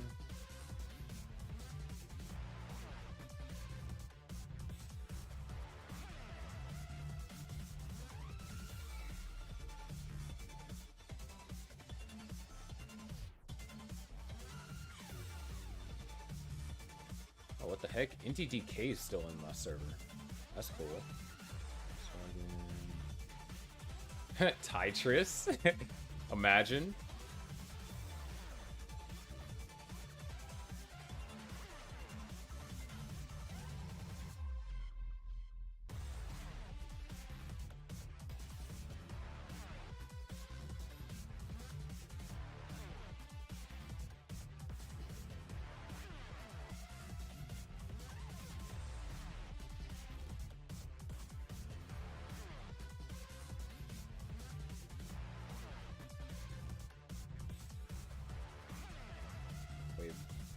Bro might actually be the only option. Wait.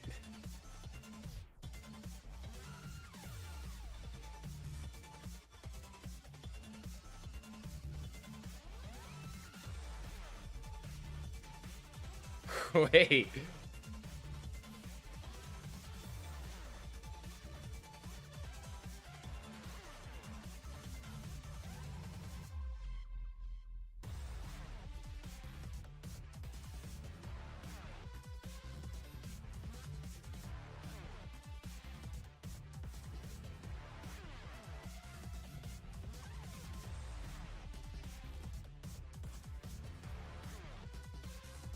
Yeah, I just looked. Please, did I already give you all your seeds? I think I did, right?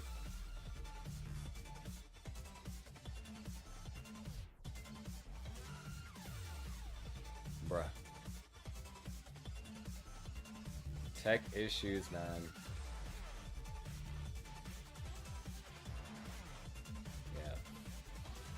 Literally, could only be Tetris and Tristop. Those are the only options. Ah! Alright then. Well, well, well.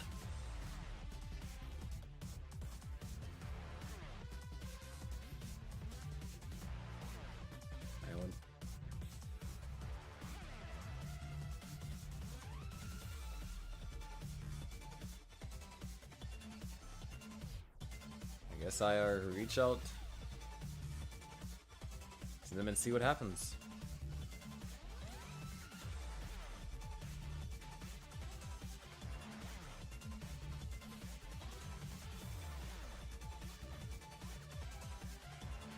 Winter brightens on the Drywellers.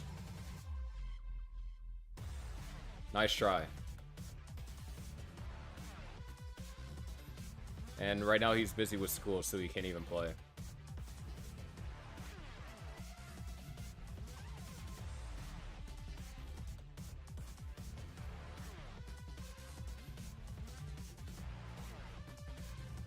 Let's see.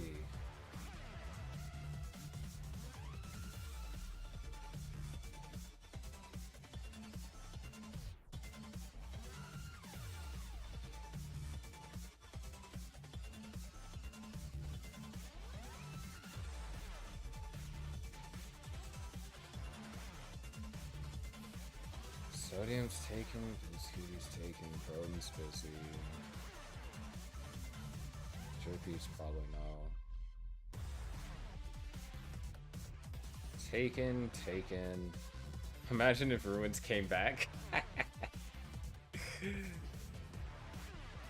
Yeah, that's tough.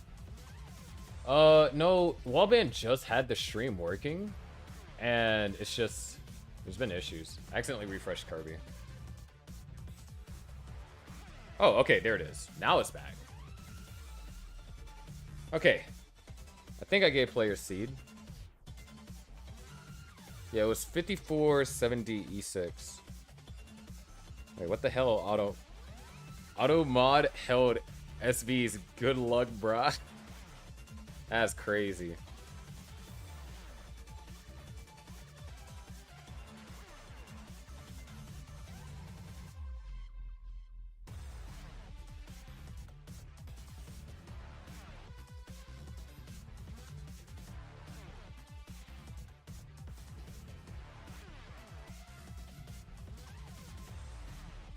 The seed was 5470 E6.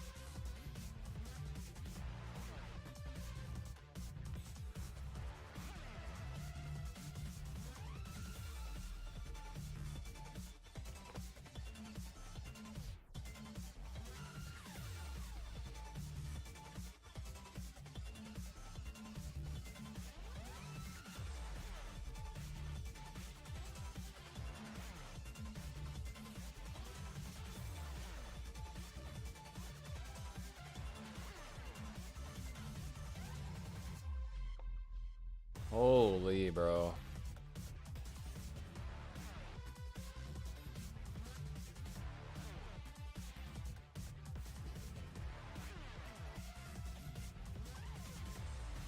Alright, once we got it ready from Wallband, then we're good to go.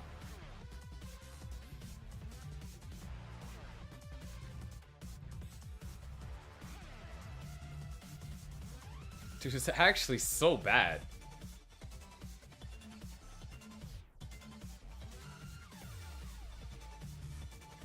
I think you're thinking CTM chat.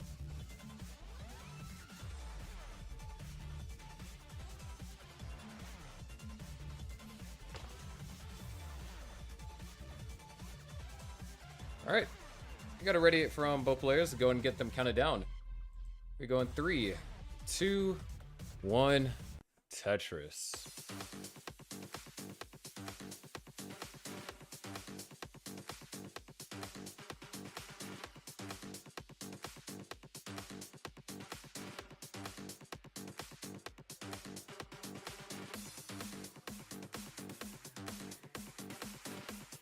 Damn.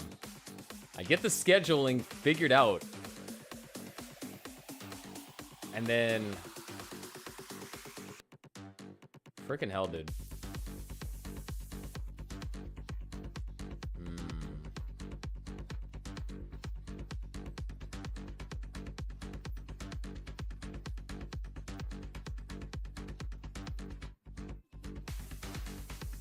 Anyways, both players with 3 Tetrises on the board. Wallband currently flawless. Kirby has taken a burn line.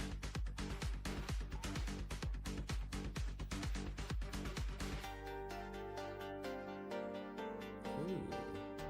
Vicious took subs over here from Kirby. Not able to tap that piece all the way over to the left though. Nice J-spin. Split double is going to allow the wheel to be open. And the Tetris will be scored. Yes, everything Gauntlet related will always be for Elo. It's been like that for years.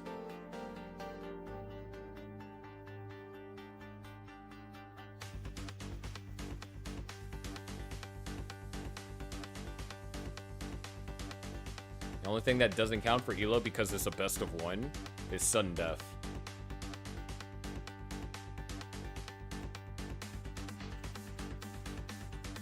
I'm not even sure if we have any Gauntlet OGs that remember what sudden death used to be called.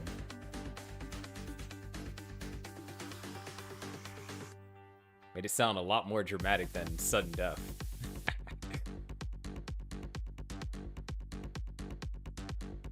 Ignition was a wild time.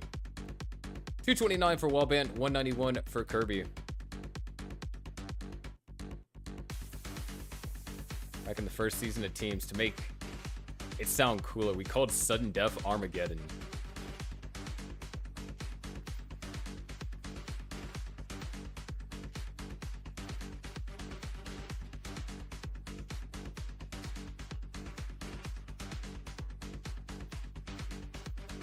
Ooh, Kirby not getting that O piece over there to the left. That could be problematic. So Wallband's going to be able to hold on to this lead, maybe even expand it.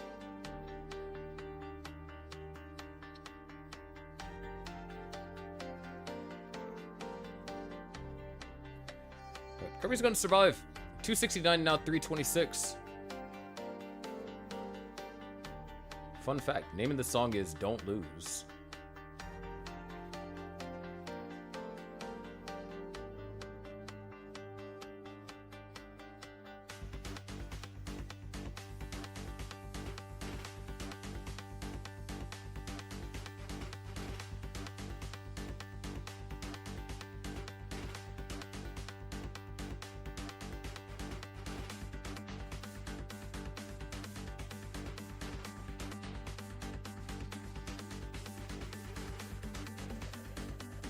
Tetris over there for Wallband.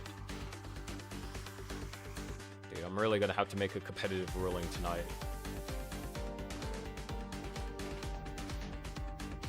So now I know Eternals are basically down on their captain.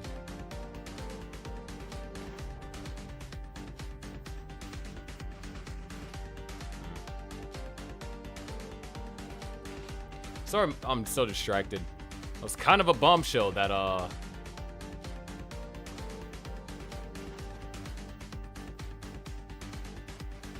I wasn't expecting.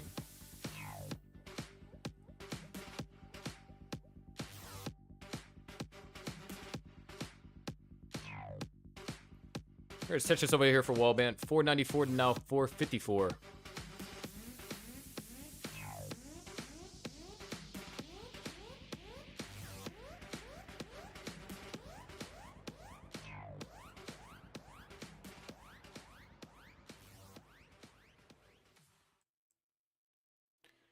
We have 20 lines left till the transition. 539 for Wallband, 501 for Kirby.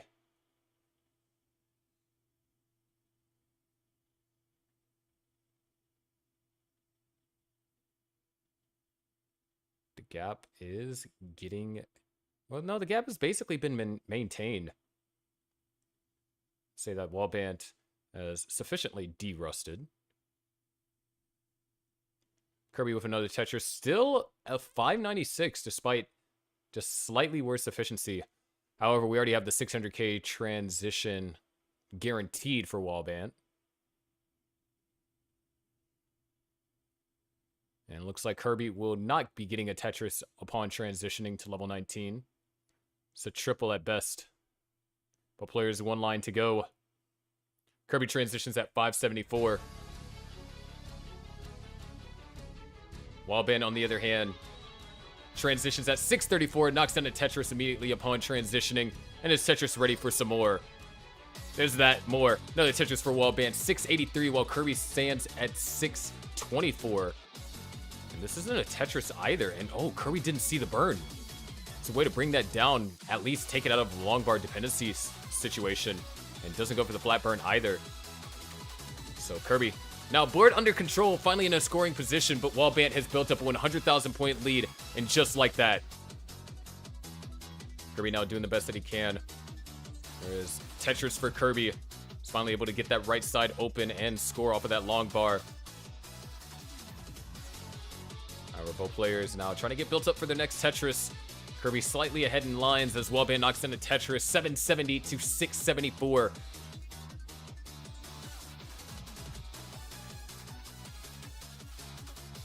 Wallband, ooh.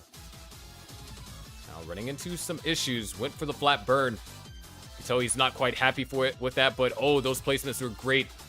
That's going to open up the well, and a Tetris for Wallband. Kirby had to just throw pieces over to the left. He's not able to utilize any of those long bars for a Tetris. Trying to avoid going for a tuck, goes for a tuck there, gets an eyepiece over. Well, players with some great survival However, Kirby's going to need more than some luck, and with that misdrop on the left, it's going to basically seal the deal. Kirby can't get the piece over to the right. Wallband with a 100,000 point lead at level 23. It's good for game number 1.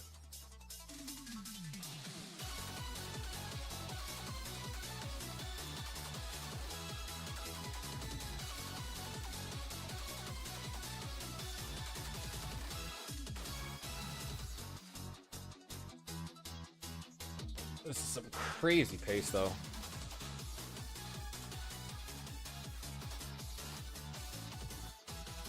This dude's like, I don't know, I'm playing on a different setup. Bro's about to 1.1 to 29.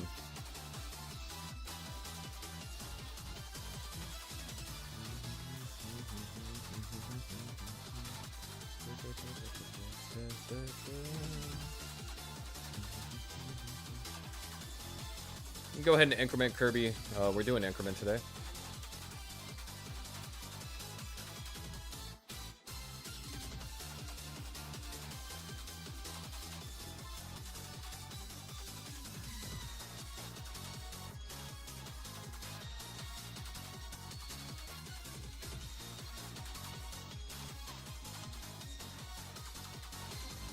Ooh.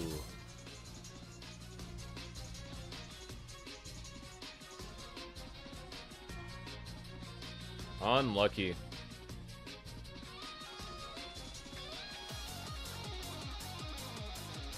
Wait, hold on. If he gets... almost the B. Alright. Once players have incremented and are ready, we can get game number 2 counted down.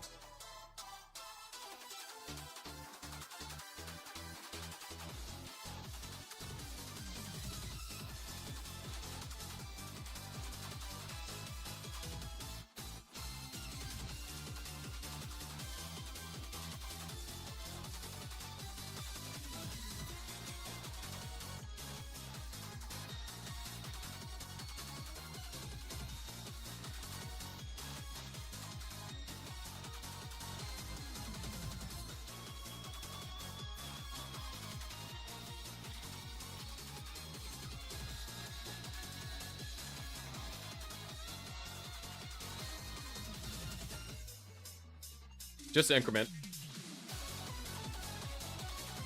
So it should be 65, if I'm not mistaken.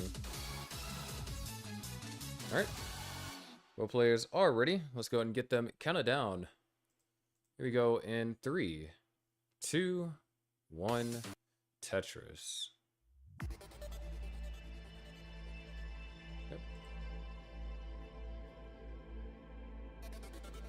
Wow, vastly different approaches for the opener.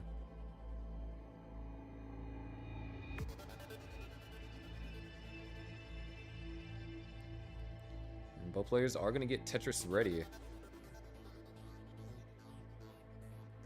And they have some pretty good... Both players have good stacks. Wallband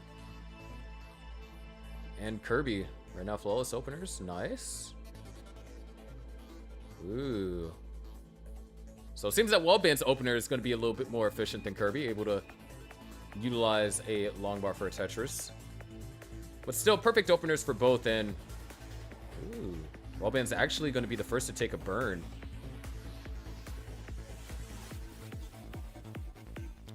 Very interesting. Kirby currently in the lead, 114 to 91.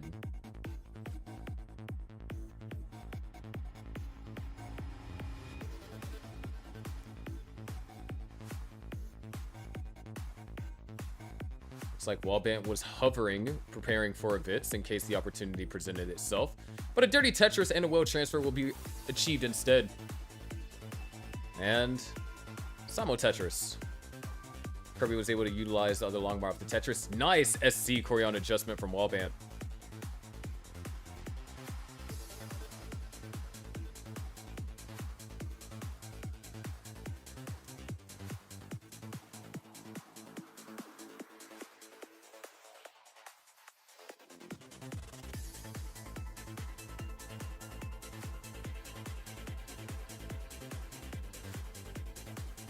Really close openers. 200,000 at around 40 lines for both players. Very well played. There is a Spire on Kirby's board. And column 9 is completely empty for Wallband. Both players are going to fix their respective issues. And we would be... Oh, no. Wallband scores a Tetris.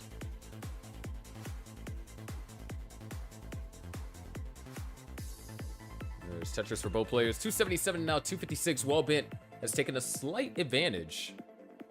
And Kirby's going to neutralize that advantage. This is a game. And that game is Tetris, and that's what these players are playing. No comment.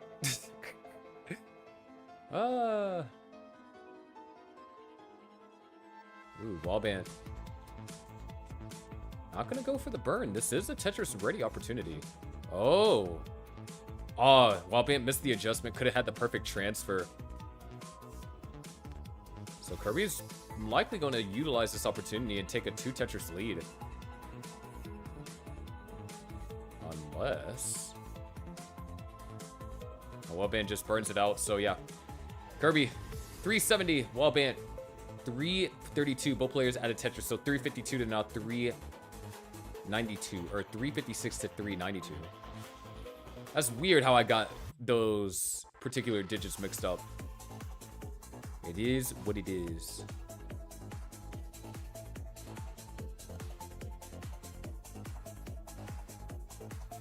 Well, both players are pacing. 400,000 plus at 80 lines for Kirby. Oh, wait, that misdraw might be fatal. Oh my gosh, Kirby gets the long bar over, but these holes, he's going to be able to afford one more Tetris, and then it's cleanup mode. So that means that lead's going bye-bye. It's about to get evaporated faster than some water on the concrete in Texas.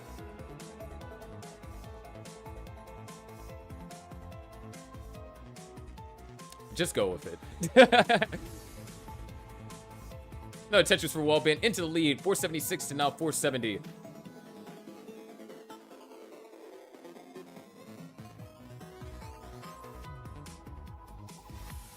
Kirby looks like he's going to try and set up for something in the center.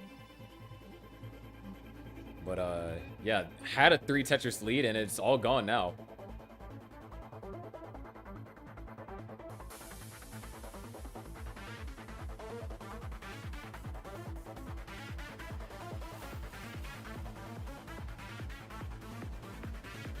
Wallband would love an S or a T piece here.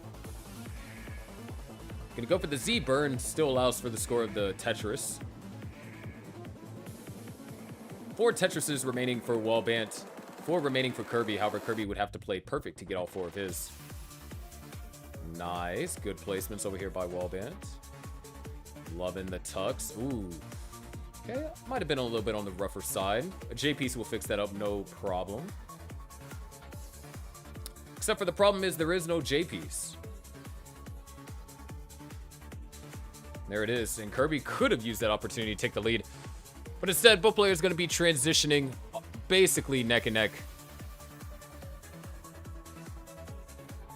Kirby might transition with a slight advantage. Wallband takes it in the transition at 601. Kirby takes it in the transition at 594. So that's 7,000 points that separated these players at transition. There's a Tetris for both, 628 to now 642. Kirby was able to find one more Tetris at the beginning of level 19. Wallband was still trying to get the board in a more manageable position. There's another Tetris for Wallband as Kirby gets set up. Kirby now in trouble, knocks down a Tetris. Left side will have to be dealt with, and that means that's Wallband's cue. The lead can be his. And oh, nice last second adjustment. Realized there was no good spot for that. However, Kirby is about to lead to a last second top out. Unless he can find some way to get a piece over to the left. What the heck? Nah, Kirby's tapping is insane. He's going to stay alive for a little bit longer. But how much longer is the question? He needs good pieces. And he can't get the eyepiece. That hang on the left side will be fatal. Kirby tops out at 702. Wallband at 742 is good for game number 2.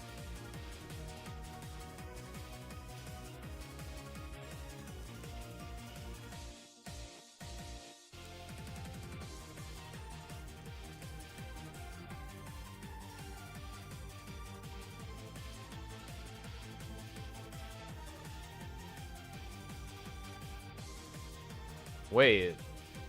The Grandmasters have 5 matches left. Wallband, this counts as a match, so that'd be wait, if Wallband, I think if Wallband wins all his matches, and then maybe wins some in playoffs, he could set the gauntlet record for the longest that a player's been undefeated for.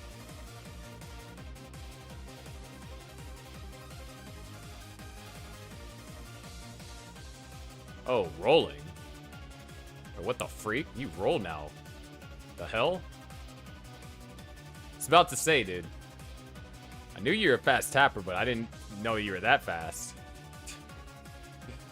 What players are ready? Let's go and count them down. Here we go in 3, 2, 1, Tetris.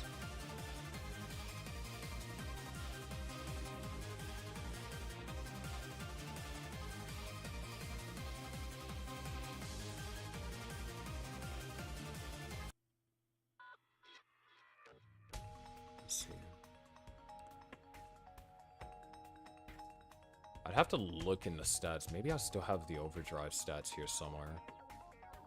Because Grand Design's taking down the stats website kinda sucks.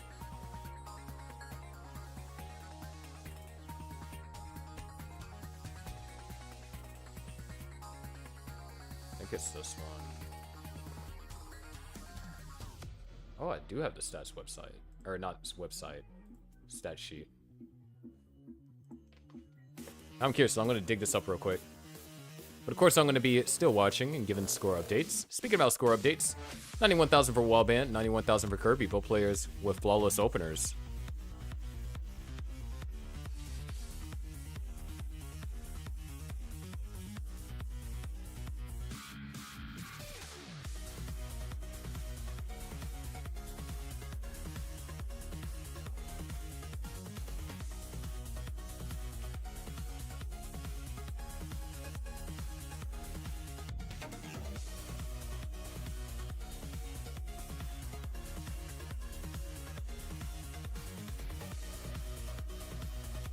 Both players in danger. Kirby needs to get the stack down. That Spire is very uncomfortable. Barely gets a piece in his desired location. This might be a top out. Kirby says he was swapping to tap this game. And yeah, it's an early top out. Kirby tops out at 140. Wallband is good for game number 3 and continues his undefeated streak. Definitely unexpected. Means the Grandmasters are up 2-1. And depending on when I ask Portal what he answers my question with, might be a competitive ruling in place.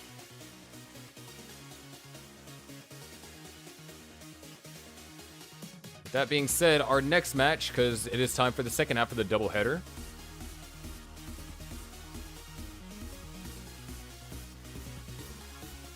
If I'm not mistaken, it should be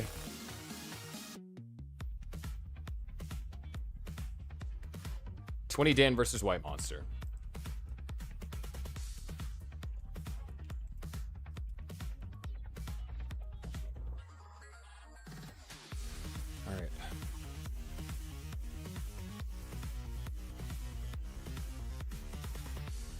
All right. Negative.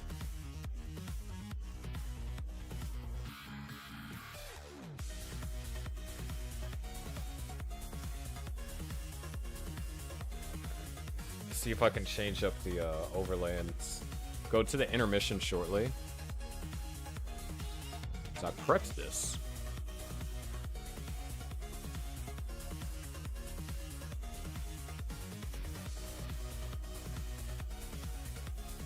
All right.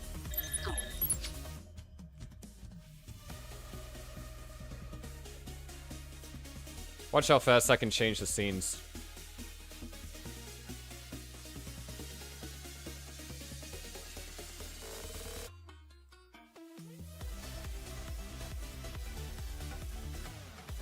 Perks of having your overlays super optimized.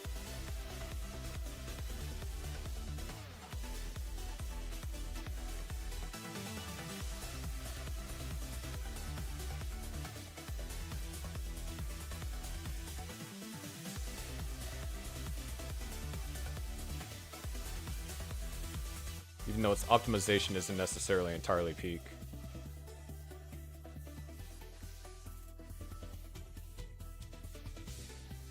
Peak optimization is me sorting the players' names by teams.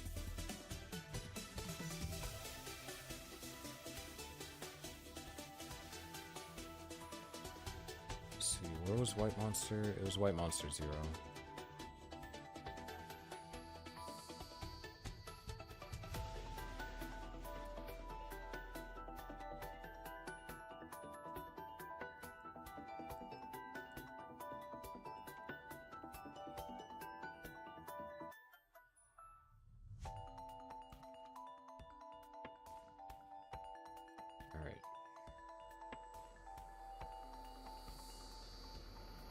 Only because I want to flex. Look at that. It'd already be ready to go in like 2 minutes.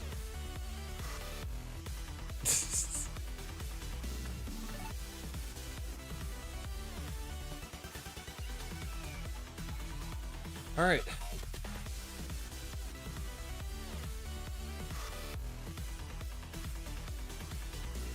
Yo, peach trees. Some of that merch is outdated. If you're talking about a jersey though, I am taking jersey orders. If there's like any team you wanted to support.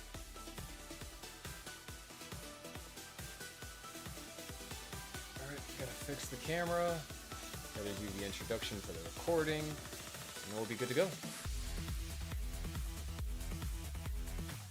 I'm so proud of my system. Efficient. Yes, I am. Alright. Believe we're recording? Just pretend that this is y'all's first time tuning in, right? Hello everyone, welcome back to Gauntlet Ascension. Today we have the second part of our doubleheader today. It is going to be the Stochastic squad versus Team Eternal. Grandmasters, we were able to take the lead over Team Eternal 2-1, and more will be heard on that later in regards to competitive rulings. But we still got another match to go through. Eternal, they could still bounce back. I mean, taking a match off of Grandmasters, not an easy feat. There's been plenty of teams that have been swept, but yeah, both of our players, I believe, are finishing their warm-ups. If they want same P-sets, we'll confirm that shortly. But let's go and check out our players. See, look at that. Beautiful, dude.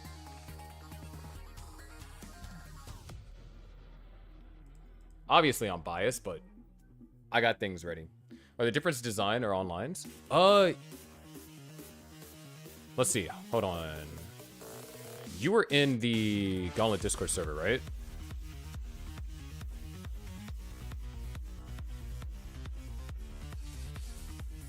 Probably the cutest one that everyone loves is the Drywellers one. Can be. I got you.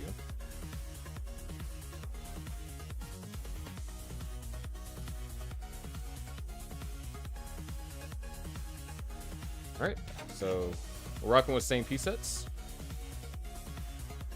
There's your seed. And I guess I'll post it in general. Technically, there's some exclusive ones that I have that are like me testing out some other stuff. Let's see, where the freak?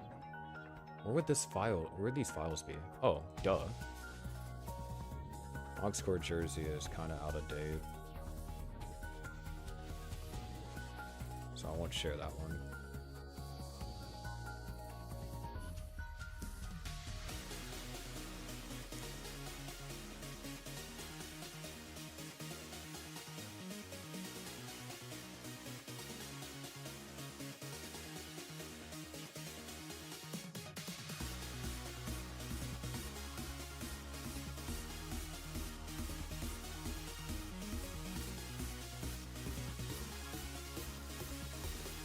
Let me know when you join and I can have at least all the pictures, everything in there sent. But we got readies from our players. Let's go and get them counted down.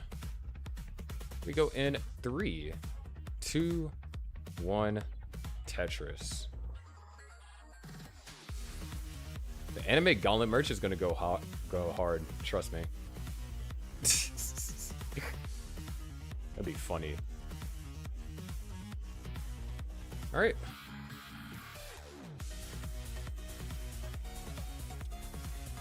So, second matchup today, Eternal versus Stochastic squad. 20 Dan versus White Monster.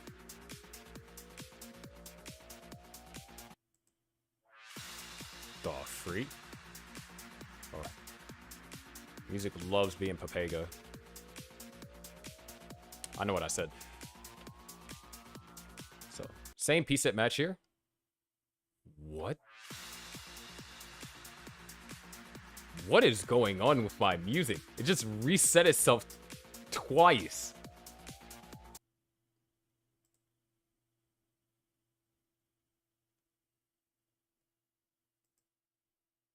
All right, I guess we're not getting any music for the time being.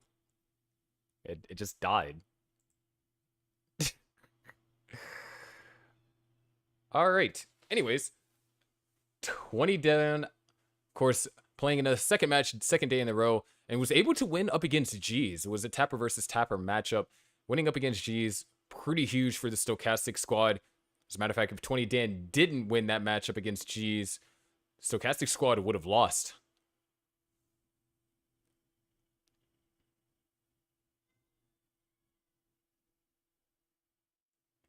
Yeah, that's what you get, Mari. Because it wasn't even bad apple. I swapped the song to something else. Take an L. 137 for 20 Dan, 165 for White Monster. Let's try this again. Ooh, nice adjustment for 20 Dan.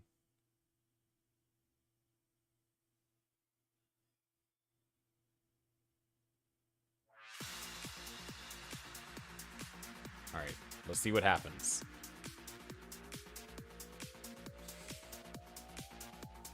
White Monster, a little bit more efficient. Had a couple of good games up against Scamper. It's just Scamper was able to play quite well.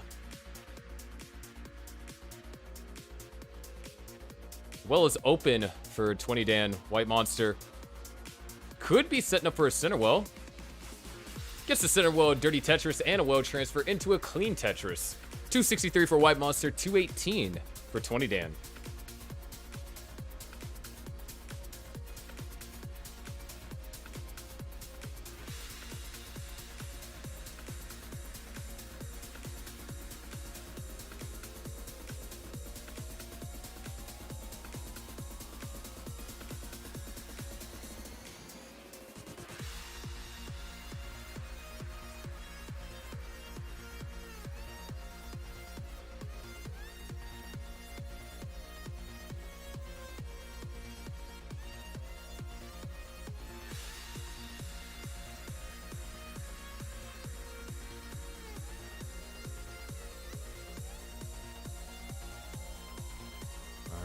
So far, 18 has been a bit stable.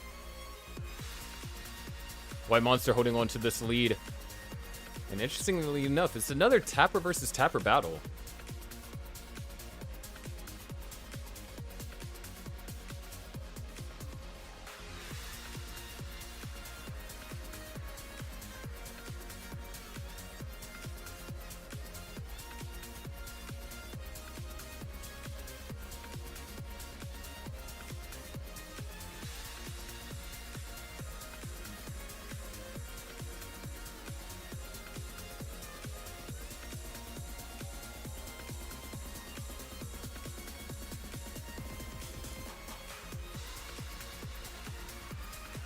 $450 for White Monster at 100 lines, $387 for 20 Dan. So White Monster potentially looking at a 600k transition.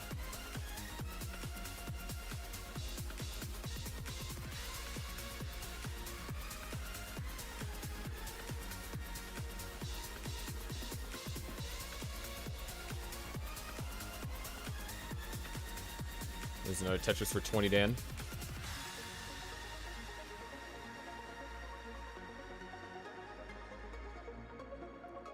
White Monster now in a little bit of trouble. Hasn't been able to score since 100 lines. It's been in dig mode, so 20 Dan is going to take the lead with that Tetris. 481 to now 463. White Monster is surviving.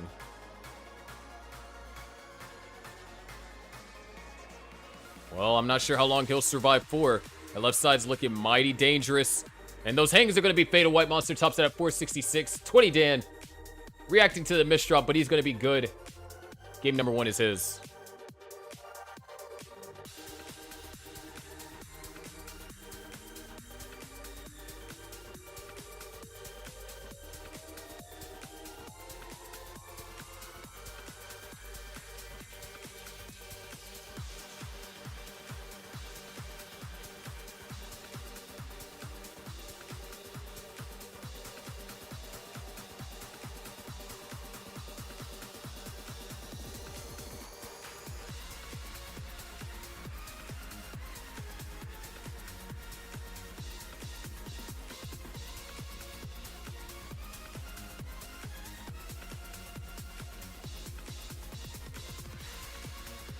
All right.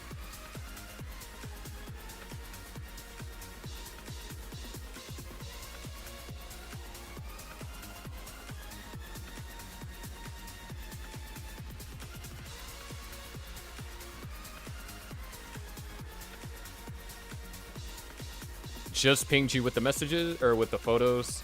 There's a few more that I wear personally. Yeah. We're going 3, 2, 1. Tetris. Both players are ready.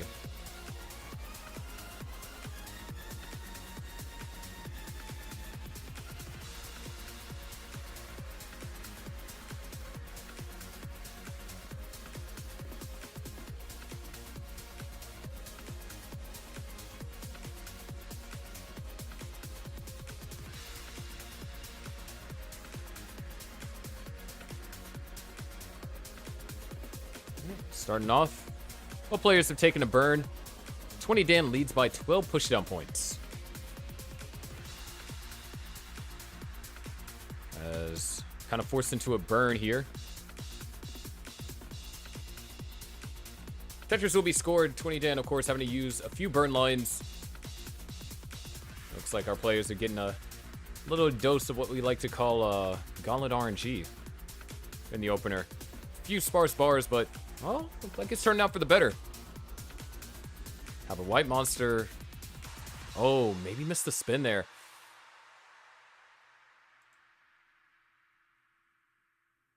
So this is going to be more points that White Monster is going to give up to 20 Dan.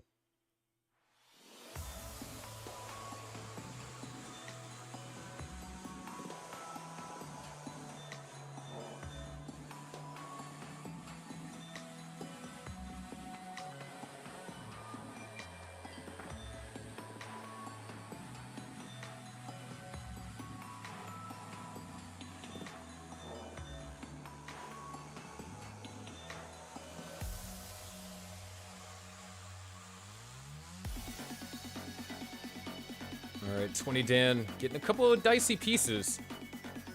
He's going to be able to burn out of it. Not going to lose too much pace, but still going to hold on to a 1 Tetris lead. 195 to now 175.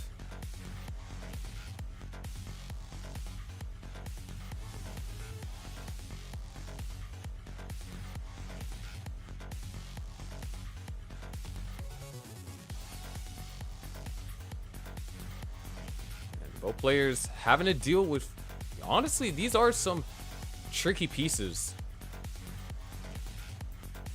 Yeah, 20 Dan forced to take the burn there. Might commit to, no, it's just going to burn it out. Not too happy with these pieces.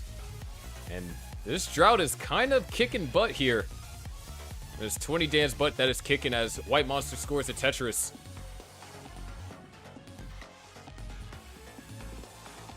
Gonna be a triple for 20 Dan, not a Tetris. But brings the stack down, increasing the odds of survival. 20 Dan, nice, able to get the tap over there to the left. White Monster has officially taken the lead, as 20 Dan is in survival mode.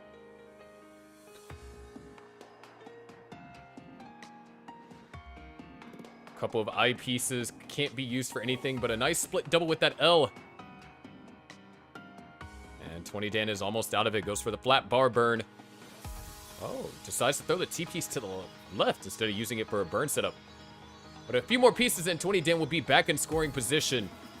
And you can tell he is happy about that. Tetris for White Monster. 20 Dan is set up for a Tetris. Great down stacking effort on his part, and he's pumped. Trails only by 2 Tetrises, roughly 40,000 points.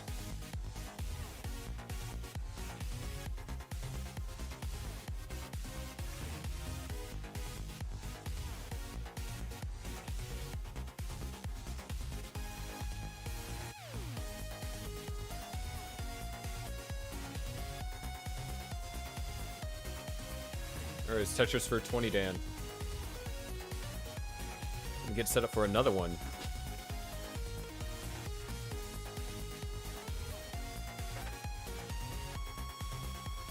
It's clean play so far. White Monster has built up a 3 Tetris lead.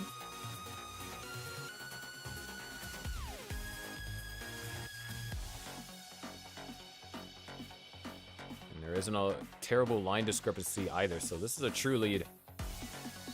Of course, this all stems from that dig that 20 Dan had to endure, and ooh, not too happy with that T-piece. We are closing in on level 19 transition, so wants to get this board down. Ooh, almost over-tapped. Was able to correct fast enough. All piece is going to be a huge help. Well, actually, those pieces are great for 20 Dan. 2 Tetrises remain possible here on level 18. 20 Dan gets the L piece all the way over. One more available, but it's likely he might burn into... Oh, wait, hold on. No, there is going to be a burn into it. 501 transition for White Monster, and 20 Dan will follow suit with a 396. So White Monster looking to bounce back strong after game 1's early top out. 20 Dan looking to continue the momentum from game number 1, or what was gathered since it didn't last too long. All right, Tetris for 20 Dan, starting to close the gap over White Monster, making sure to put on the pressure. It was another Tetris for him. 20 Dan, nice tuck, Tetris ready. Both players are Tetris ready, clean boards. There is Tetris for 20 Dan. And a Tetris for White Monster, another Tetris for 20 Dan. Is actually able to upstack enough to be able to utilize all those pieces. And White Monster now running into a slowdown. Forced to take a couple of burns here, so 20 Dan has closed the gap even further. 532 to now 614. Another Tetris for 20 Dan. White Monster not in Tetris readiness position, so all these eye pieces that aren't being used by White Monster are being capitalized on by 20 Dan. There's another Tetris, 588 to now 623, and White Monster still not in a position to score. Might try and go for a column 9 here as 20 Dan knocks in a Tetris. White Monster finally gets back on the board with Tetris of his own, but now we're separated by just under, or a Tetris and a half, or under a Tetris and a half. White Monster starting to fight back here. There's a couple of Tetrises on the board scored by him. As 20 Dan waits for the next long bar, does find it. There's a Tetris for 20 Dan. 653 to now 711. Nice taps over here from 20 Dan. White Monster with a cross in the center of his stack. And oh, this might be a fatal misdrop over here from White Monster. 20 Dan has already surpassed his score. White Monster tops out at 716, 259. 20 Dan at 716, 952 is going to be good.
Alright, got it ready from both players. Let's go ahead and count them down.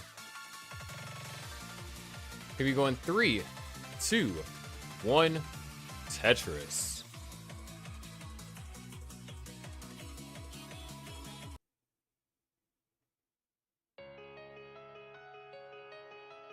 Mirrored stacks so far. Oh, differentiation there. I like 20 Dan's options better, at least it does allow 20 Dan to utilize the first long bar to score Tetris. But White Monster was able to find success. Fortunately, the timing of the long bar was friendly. So, both players with 1 Tetris on the board. 20 Dan, flawless. Not anymore.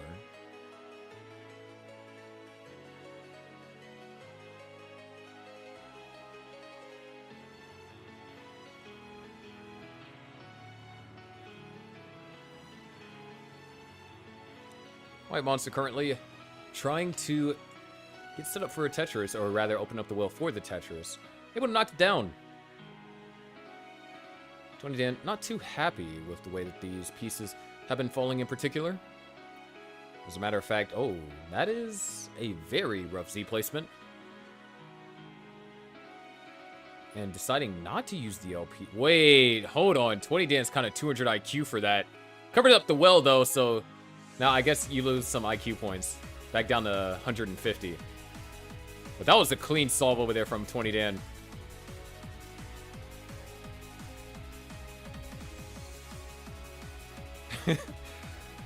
And, ooh, a little bit of shakiness here. Neither player in scoring position. But if 20 Dan gets a J piece, board will be pristine. Looks like he's going to hold out for it. Held out long enough.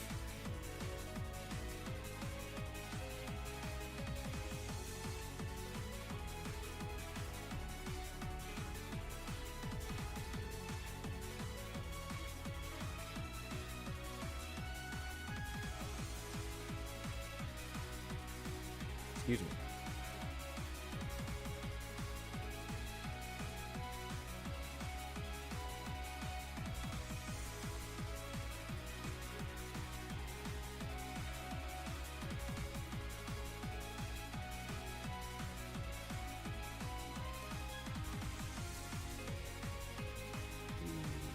Dan, okay. As Tetris will be scored. 213 to now 183.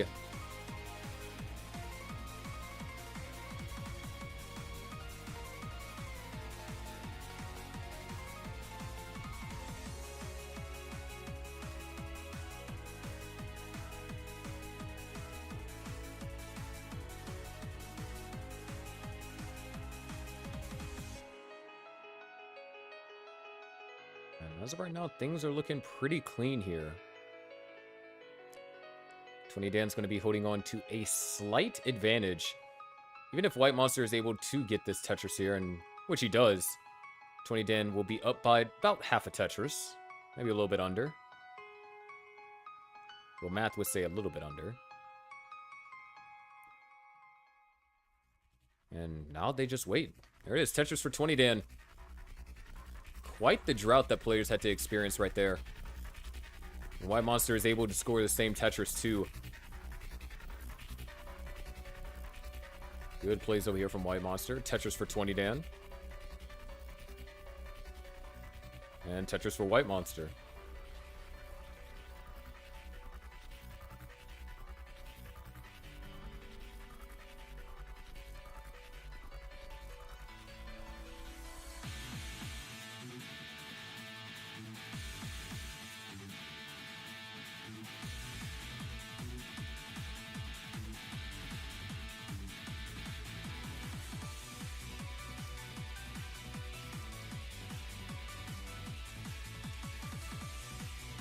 $364 now for 20 Dan. $359 for White Monster.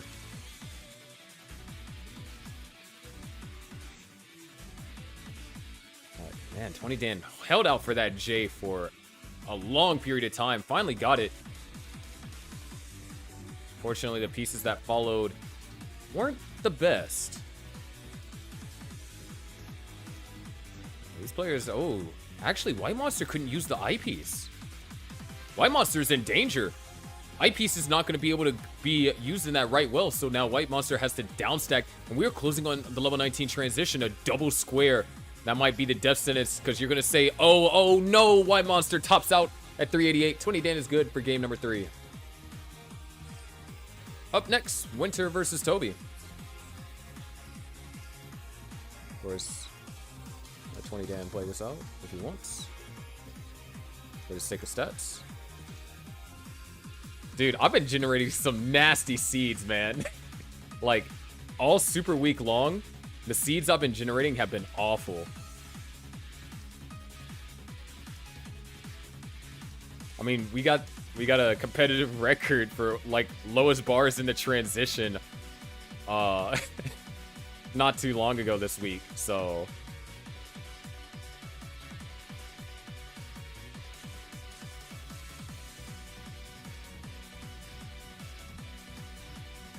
There was, like, no bars. Yeah, what's up, Snowy? How's it going? It's cool to see you at Jonas Cup.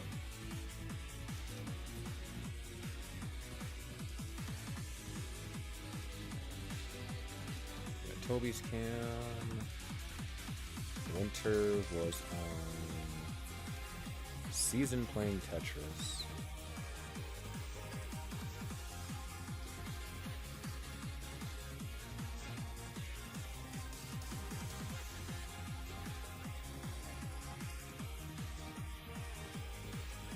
Doing this so it makes stat team's job easier.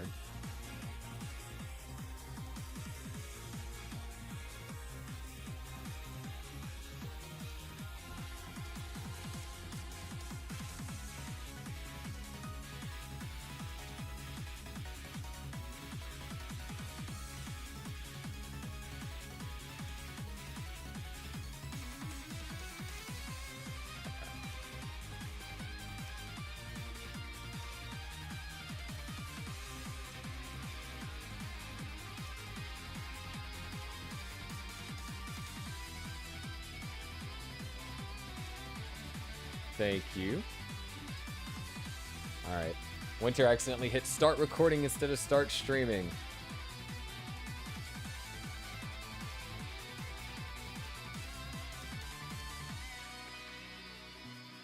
He didn't having himself a good game.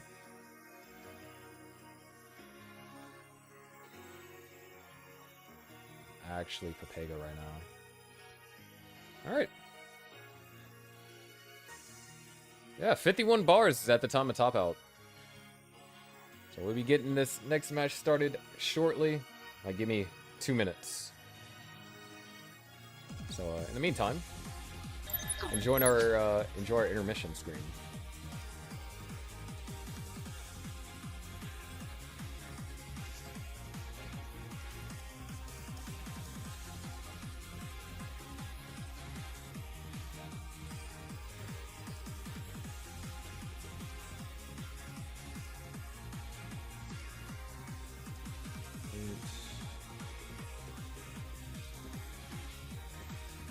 That's the score, not me. Actually throwing. Feeling pretty good, Dice Man. A little bit tired. And,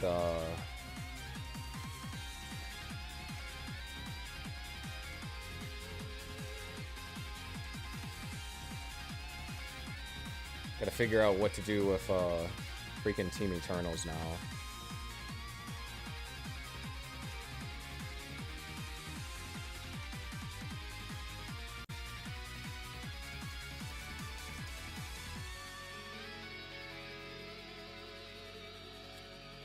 Bad thing about being the host of Gauntlet is you gotta make all the choices.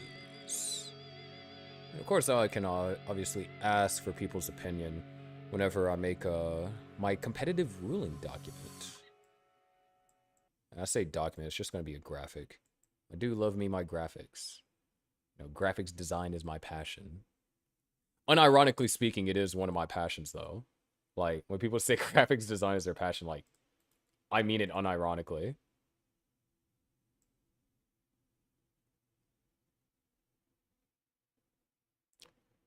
New mobile Tetris game that crashes your phone. No, I have not heard about it, and mobile Tetris is kind of scuffed.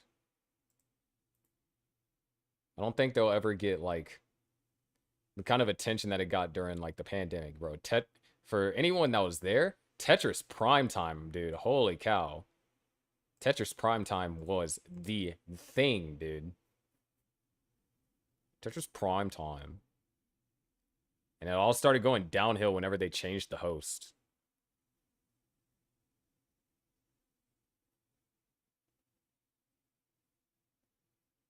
Welcome back to Tetris Prime Time. I never won anything from that.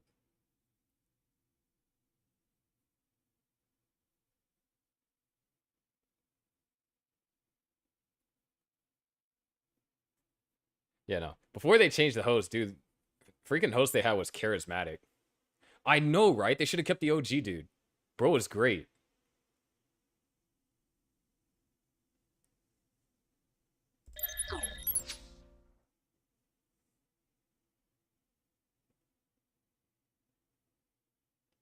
Dude, I know Super Shocky made bank. Garbocan made bank.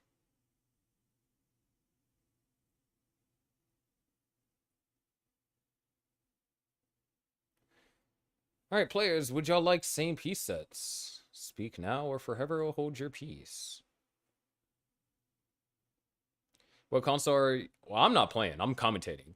The players are playing on the NES console, or a light clone console, as this is NES Tetris. Alright, players want same piece sets? Prepare to punish together, or be punished together. Yes. You see, instead of same piece sets, it's same punishment seed. 5 Alpha, 7455.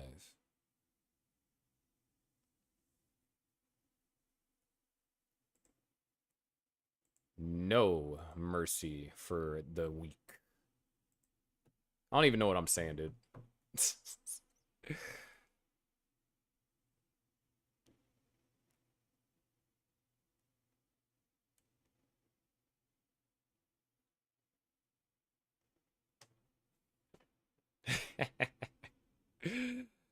All right.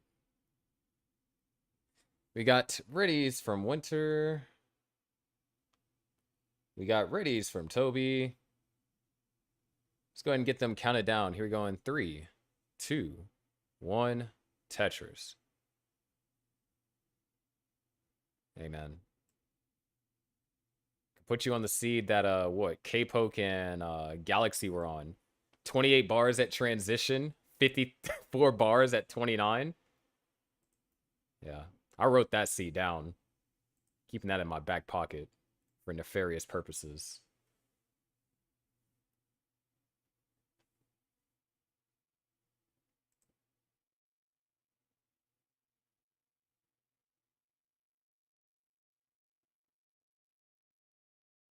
I mean, I'm not interested in Tetris Mobile, so I'll never be downloading it. So don't have to worry about that for me.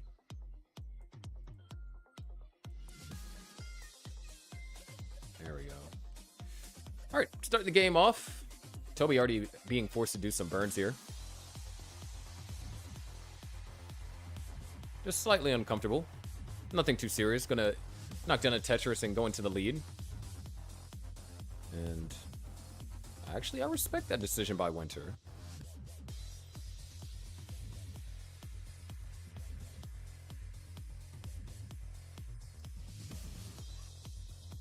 Yes, sir. I just got paid from one of my clients. It is a good day.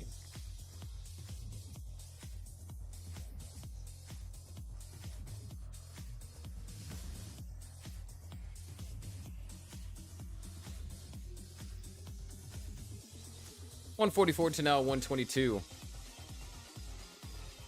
Things are looking pretty calm here.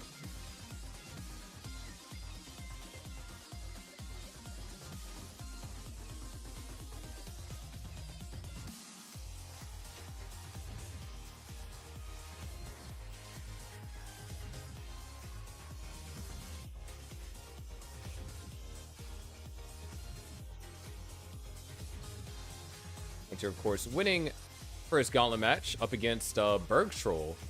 A very tough opponent, but Winter played pretty well. I want to say, what, had an average of...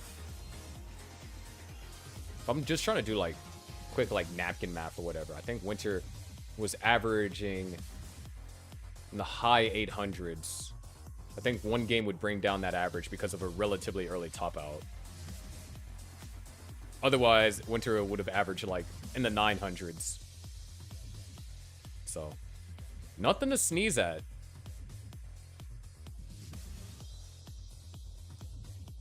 You can definitely anticipate whenever the next season is, and if Winter decides to play next season, players will be looking at this particular set and be like, you know, that's some pretty good consistency. Winter, of course, also being one of the few players to avoid the Gauntlet Curse. Or maybe the Gauntlet Curse was nullified because of Mari not showing up to his match. So, it would be Mari's fault. Bro's gonna come out of lurking and be like, why? What did I do now?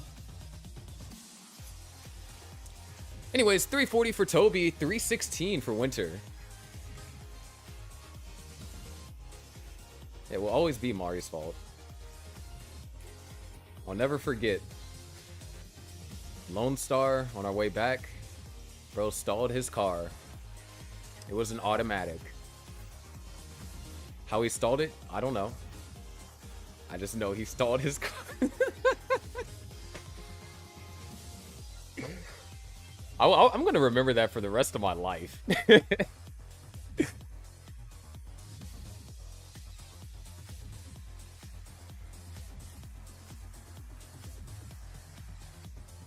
The best part is, it's not Mari slander, because it's all true.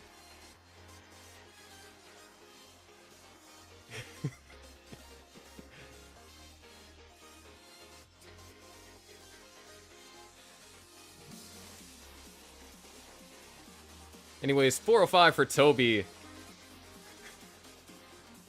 Gonna add a Tetris, go up to 428. Winter with a clean board. Oh, gonna still get Tetris ready. Goes up to 458, so we got pretty close games. Toby gonna be looking for multiple long bars, one to fill in the long bar dependency, and oh, deciding to burn out and just go for the right well.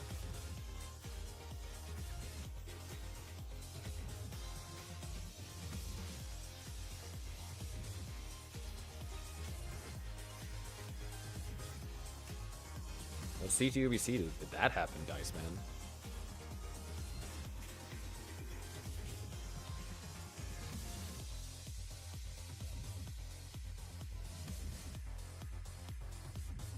Wow, we almost have a tie here, as a matter of fact.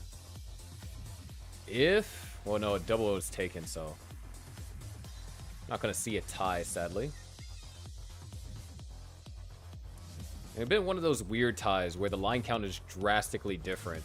Speaking about things being drastic, Winter is in a drastic situation as Toby is gonna transition. Winter, oh my gosh, able to get that piece over to the left.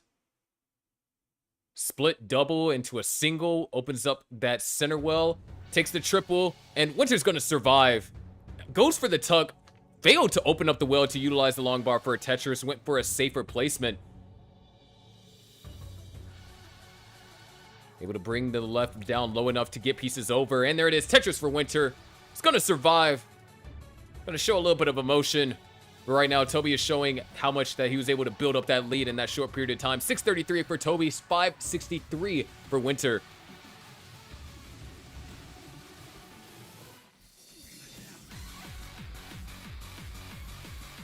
Toby's gonna knock down another Tetris. Winter's gonna follow suit. Both players knock down a Tetris at the same time there. And Winter being forced to use these eyepieces just to kind of re-establish some comfortability with the stack. And now both players wait. But Toby didn't have to wait too long. There's a Tetris for Toby. And Winter opens up the well, knocks down that same Tetris. 626 to now 744. Toby holding on to this 100,000 point lead. But now Winter's starting to push a little bit. Toby with a long bar dependency is going to be forced to do some amount of burning. And, uh-oh. You get the advanced webcam spoiler. Toby with the Z burst, really sending him to sleep right there. It's gonna top out at 750,000. Winter, you need 751.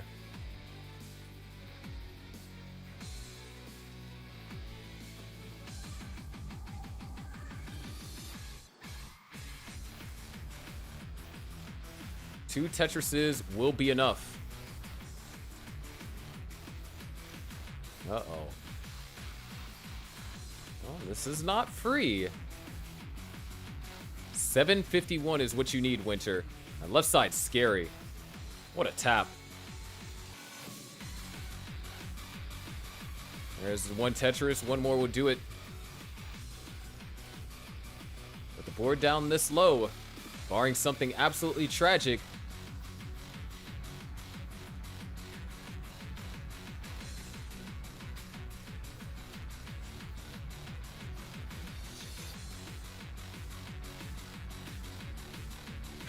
still can't use this long bar, but that 751. Winter is good.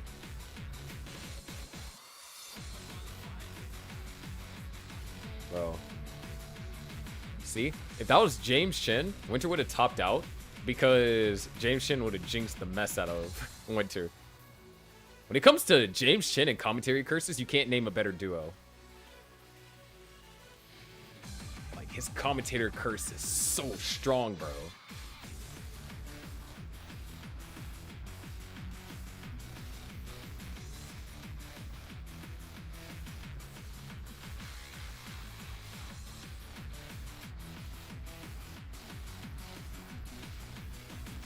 But we got it ready for both players. Let's get game number 2 counted down. We go in 3, 2, 1. Tetris.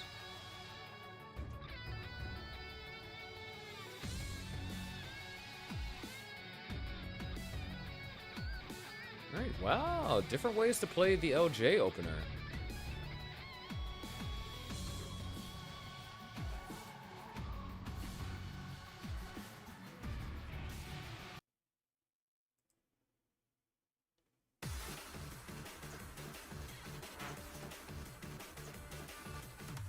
Already Toby, not the most comfortable board.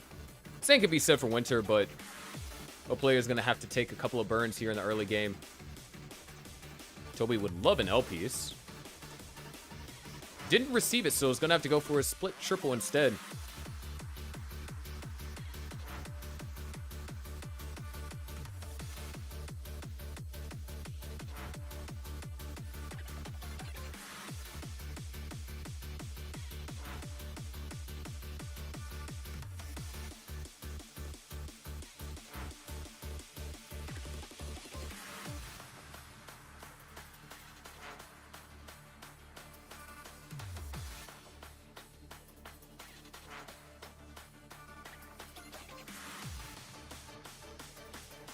And Toby's still kind of struggling to get into a consistent scoring position.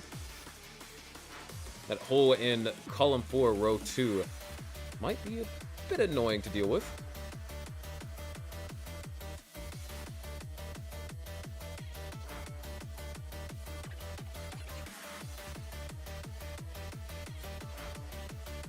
There's Tetris for Toby. Might decide to go for row 2. Winter with a 3 Tetris lead.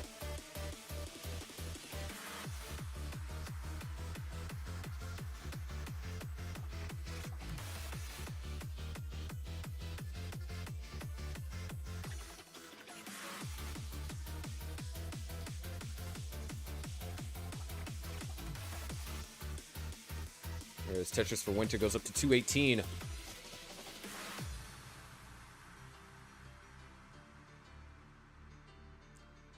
First third of the pre-transition. Players have gotten boards under control. Winter's just going to have to take a couple more burns. Oh, a J-burst. Oh, Winter overshooting that, it would seem. Small opportunity for Toby, and it looks like he capitalized slightly. Might be able to capitalize more. There's the Tetris for Toby.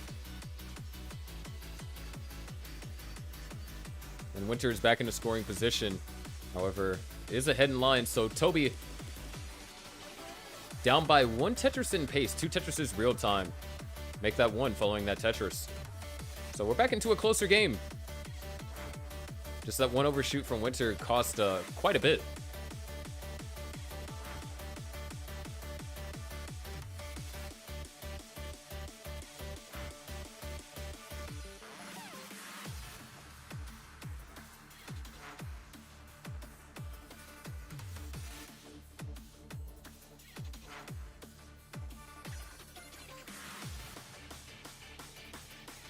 Another Tetris for Toby. Goes up to 326. Winter is at 343, so still holding on to this 1 Tetris lead. And all it takes is another mishap, whether through human error, you know, like a misdrop, or through RNG's punishments, if you will. But it seems like RNG is being fair. I wouldn't say nice, because RNG is never nice in Gauntlet. But it's being fair to these players.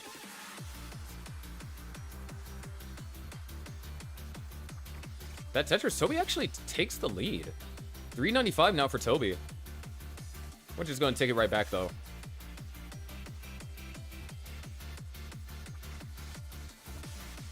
We got ourselves quite the close game. Toby really struggling to find any success with these pieces.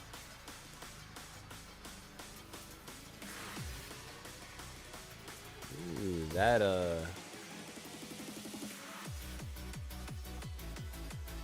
What? That cleaned itself up incredibly fast, and these pieces are atrocious.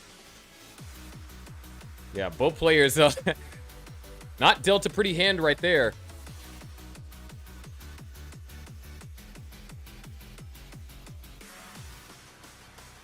You know what I feel like right now? Like, for those of you that watch Squid Game, like, you know, the people that are, like, observing all the chaos that's going on. That's what I feel like. Just watching these players having to deal with these bad pieces. And I'm just sitting here, you know, laughing to myself. It's like, haha, yes. Play through your suffering. I don't know.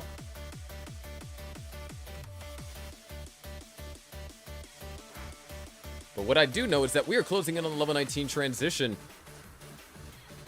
And Toby, operating off of a road 2, can achieve 2 more Tetrises. We'll see 1, and we probably won't see the other. There's the transition for Winter, though. 525 to now 509 as Toby transitions as well, and has a center well built. And if he gets the center well Tetris, it will be a well transfer. But guess what? Eyepiece nowhere to be found. Tetris for Winter. Toby reopens up the center well. There it is, Tetris for Toby. And a setup for another one. This time can still get the well transfer if the eyepiece comes, and it does.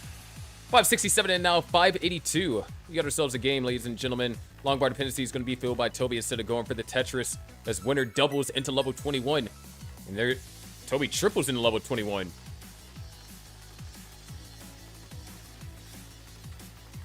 There's another Tetris for Toby.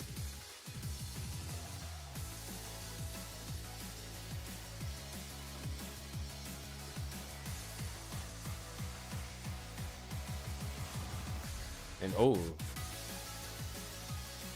bit of a misdrop over there on Toby's side. And it's not going to be able to score Tetris even after bringing it down. There's that hole right there in column 6. So that's still going to be another triple. There's another Tetris for Toby. Goes up to 676. Still keeping the match close, though.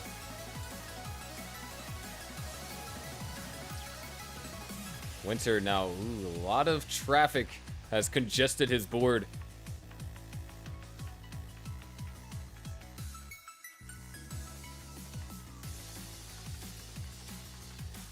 Toby keeping things. Oh, now Toby's in trouble. Long bar dependency over there in column 3. It's going to bring the stack down and get good pieces too. 748 to now 724.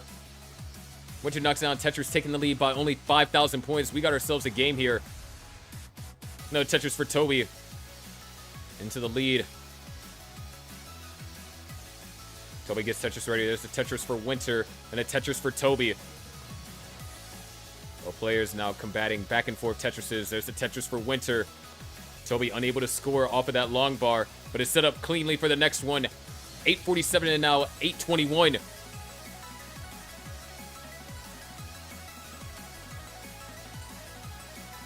That's going to be a triple for Winter, not a Tetris. So Toby with the lead at the moment. Another Tetris for Toby. Winter knocks down one as well. 8:99 to now 9:17.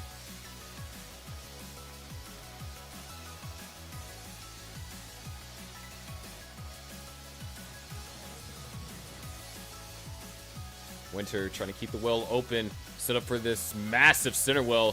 Forced to take a triple, and that's going to hurt. Not going to take a second triple, though. And those S pieces. This is a drought at level 28. The worst timing. Winter might be able to squeeze out one more after taking another triple, but Toby at 960 might be able to seal the deal. Winter with these taps to the left, trying to do everything possible, but there is no long bar in sight until the very end. And Toby with the final... Wait, Toby actually maxes this. And gets the Tetris. Okay, dude. Toby ties up the set 1-1.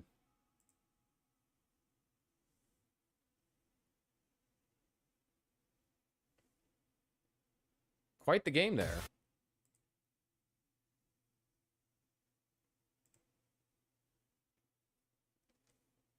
Yeah, you were just not getting that long bar. You really tried. You were not getting that eyepiece. Ah!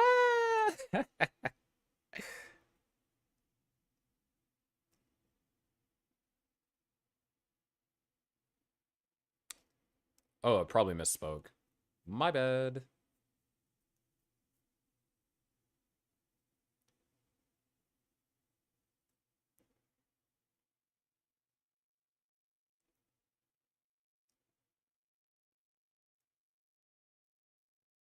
Yeah, so then what you do, Toby, is you keep playing for like 10 seconds after you top out, so then the camera looks synced, right?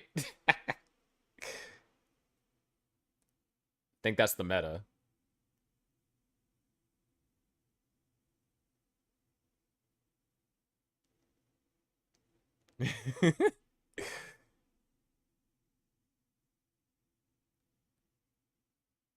It'd also be funny if you're just rolling and you've already topped out, so then people are like, wait, what is Toby doing?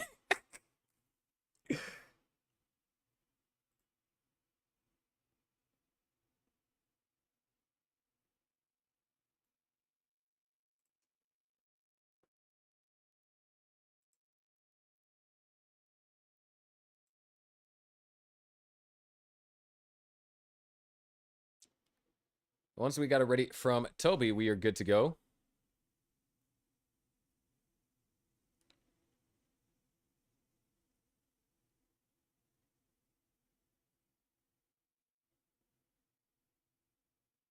Kick W. I saw when you pressed ready, and it still hasn't shown up on stream yet. But, Toby says he's ready, so we're gonna assume so. You're going 3, 2, 1. Tetris.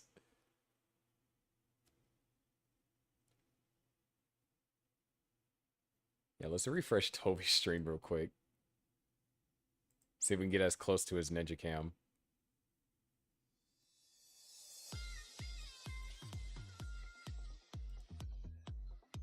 Oh, wait, there's about to be an ad.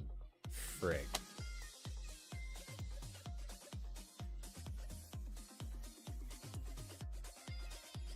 Bro, I trolled. I actually trolled, dude.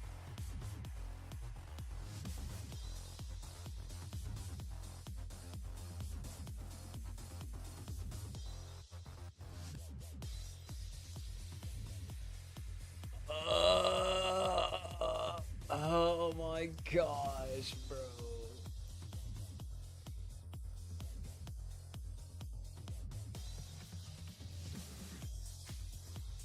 Okay, hold on. This is the third ad I'm seeing. Wait, what is this? Wait. Okay, it's the last one. Oh, bro, dude. It's all Mari's fault, man.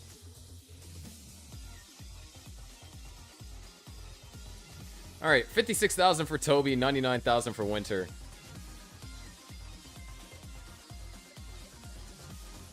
Freaking skull, dude.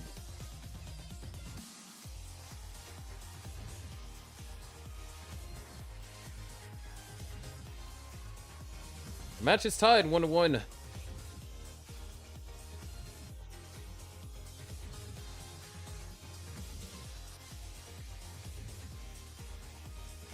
The three-body problem.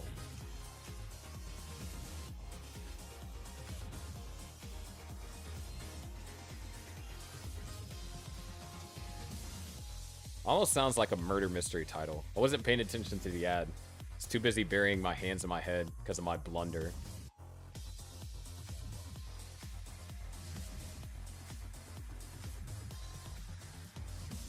Oh, nice T-spin setup over there from Toby.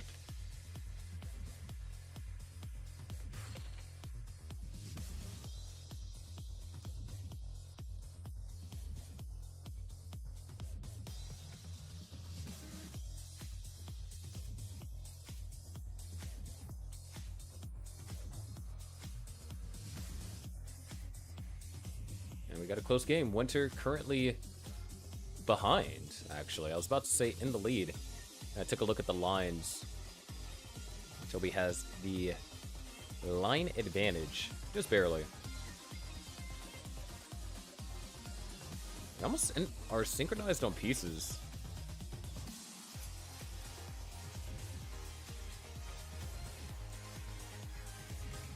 Doing 6 matches in a day. Takes me back. It's a little bit close to old Gauntlet days, dude. Except for players were not as good, so matches didn't last as long. I think the most matches I've commentated in one day, and I've done it multiple times, was about 33 matches. 337 for Toby, 323 for Winter. 33 matches in this day and age? Even with a 4-up scene? It's like an 8-hour stream. What the freak?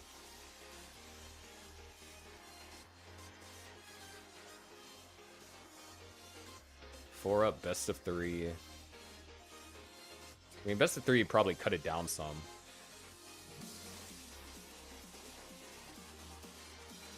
But still. Such a long day if I were to try and commentate 30 matches, dude.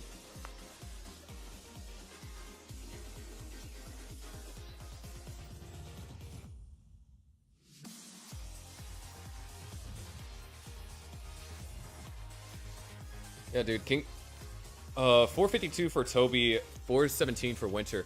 King of the Hill just can't come back.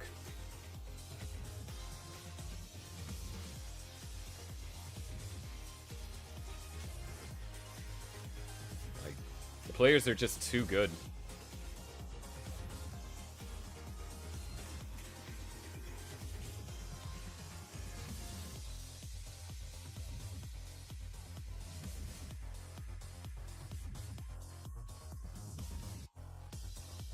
You're talking about early top out rates less than 10% if your top players were to play in it. And even though players that aren't, you know, at the very top, still fewer early top outs are going to be seen than what we're seeing back then.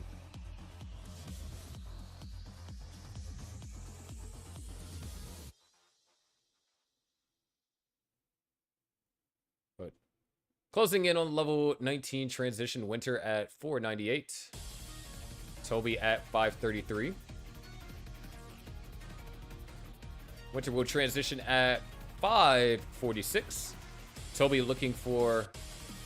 Oh, that burn's going to be perfect. Toby will transition at 560.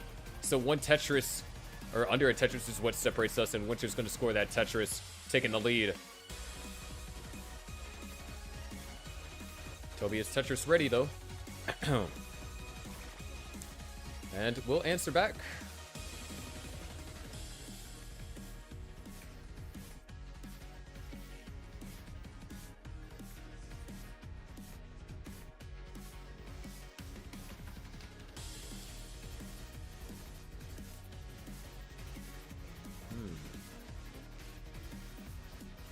I really don't know what to do with Eternals. I'm trying to think.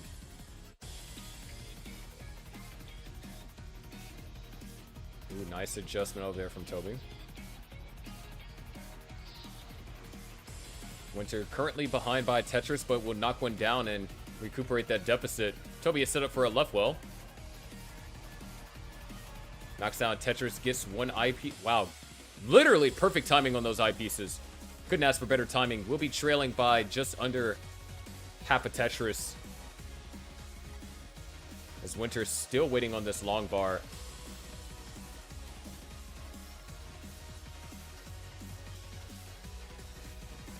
Both players not seeing this long bar. Drought lasted more than a level. Winter finally finds the long bar. Knocks down a Tetris.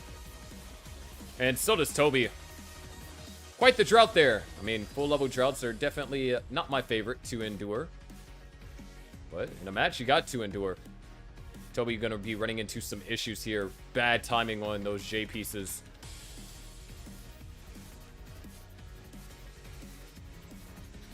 Toby can't use the eyepiece for Tetris, either of them. But neither was Winter, so both players in the same boat right there. 798 to now 822. Players are having to deal with some rough sequences. Keeping the boards clean, but... oh, well, I take that back. Winter having to do some burning. Toby is keeping his board clean, though. There it is, Tetris for Toby. 831 to now 829. Toby in the lead as Winter is still digging. And now Toby with some complications. Goes for the horizontal tuck there instead of the vertical.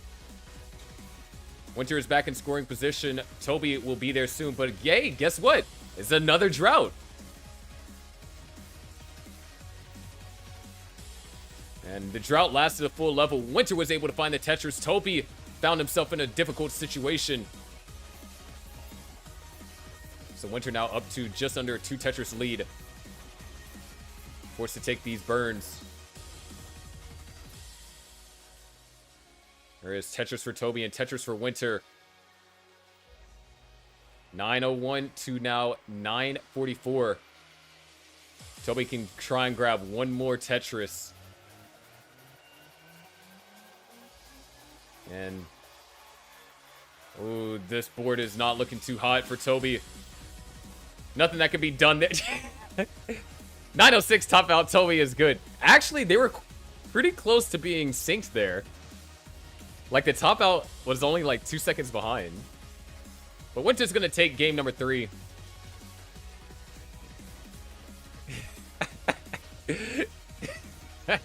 It was funny because you're like, oh wait, I should, after you topped out, you're like, oh wait, I should still keep playing. Yeah, but timing of those bars was brutal. Like 13 bars from what? I think that's what, 21 all the way to 29.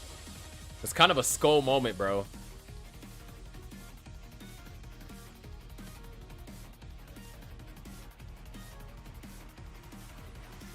No, you're fine. It was my fault because I refreshed. I should only refresh like before the match or before the game start. Our players are ready to play. I'm ready to commentate. Hope you're ready to watch. Here we go in 3, 2, 1. Tetris. Oh, that's a new combination. I don't think I've ever said that one before. This is not the song I wanted.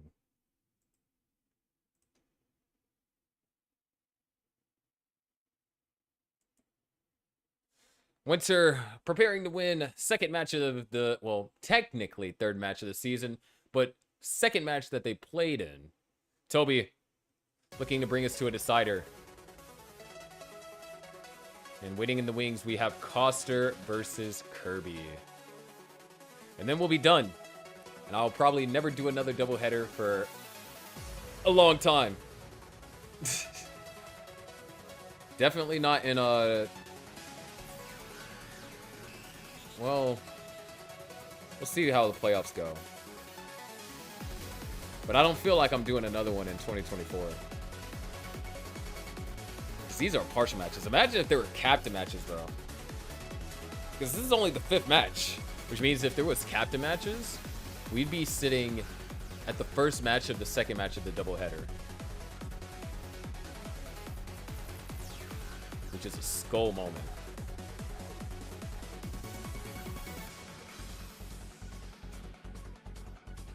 I think he has a 2 in his name somewhere, Kirby.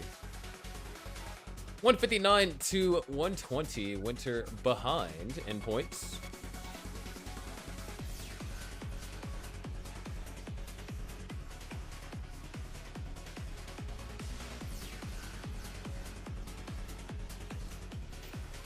Winter also in trouble. A couple of tricky pieces. These players wait patiently for their eyepiece to score Tetris. And it is found by Toby. And also found by Winter.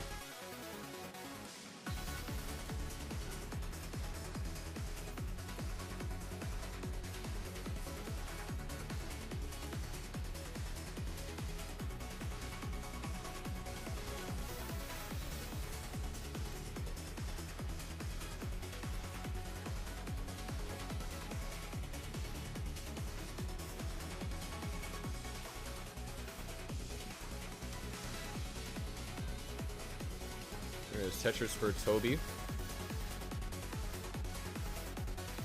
Winter trying to survive here. It's level 18 speed, so that faster tapping is going to be quite an asset at getting out of situations like this. Dirty Tetris for Winter. The survival is great. The deficit occurred from the survival, maybe not so great. Winter's down by 100,000 points. As Toby has been keeping the board clean and scoring this entire time. As a matter of fact, there's another Tetris for Toby. And Winter finally knocks down a Tetris, a clean Brightwell Tetris, so to speak. So, players should be fine now. For the time being.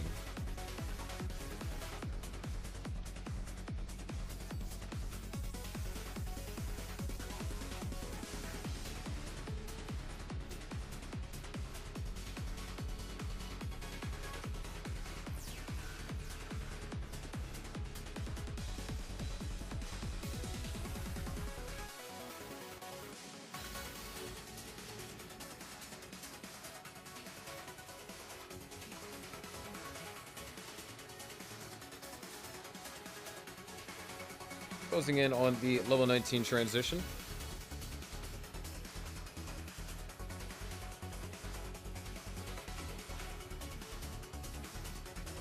There is Tetris for Toby, Tetris for Winter.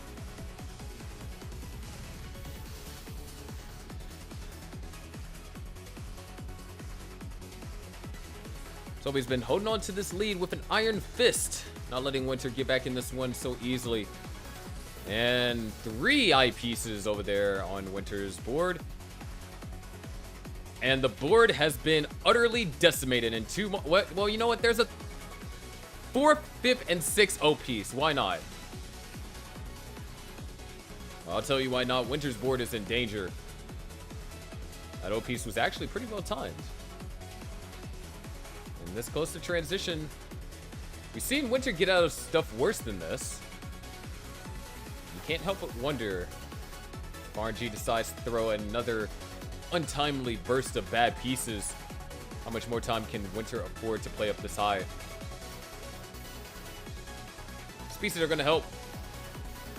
Alright, the well is open. Can score a Tetris. But now things have gotten complicated. Split double will be burned. And ooh, this has reached dangerous territory. Only 6 lines to go, and this cannot be cleaned up in 6 lines. Toby with over a 200,000 point lead. As Winter goes for the tug. Transitions to level 19 at 360. Toby transitions at 601.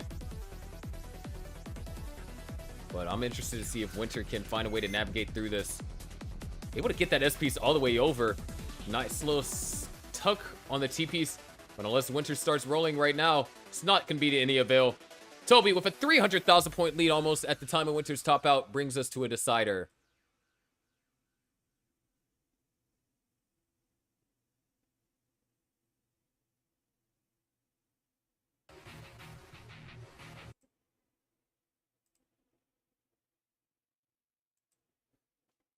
Woohoo.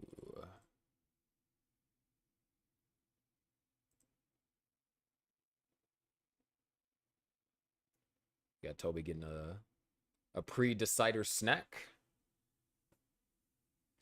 And we're going to get a pre-decider countdown. Here we go in 3, 2, 1, Tetris.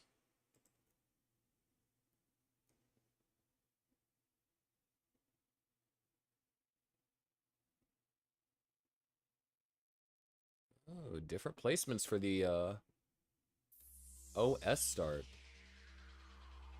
Whoa, we got 3, 2, 1 Texas instead of Tetris. Let's go. We got the Easter egg.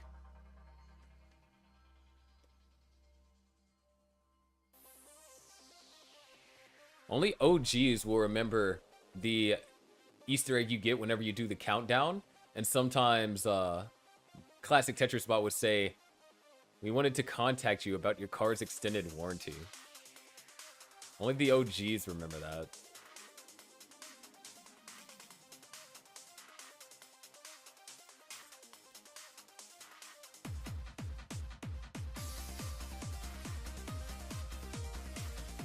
And, ooh, Winter rotated the eyepiece too late. And it's an interesting thing about that misdrop.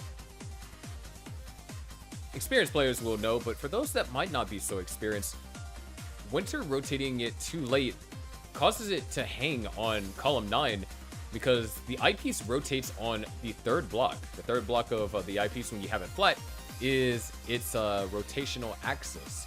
And so that's why you would have to rotate and shift 1 in order to get a piece all the way over to the right, as opposed to only rotating if you were to throw it all the way on the wall. Just a little bit of an interesting thing that, I don't know, weird Tetris teaching moment. But 149 for Toby, 147 for Winter. These paces aren't looking cold at all. As a matter of fact, pretty warm.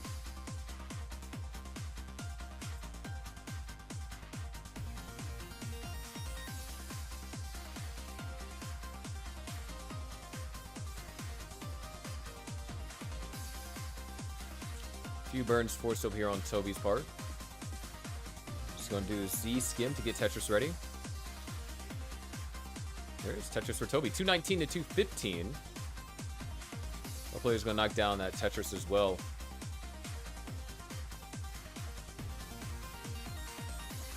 Ooh, Toby actually getting some good pieces here. And was just enough to get that Tetris. Winter running into another slowdown. It's going to be able to clean it up, but is now trailing by a Tetris real time. In terms of pace, they're about even.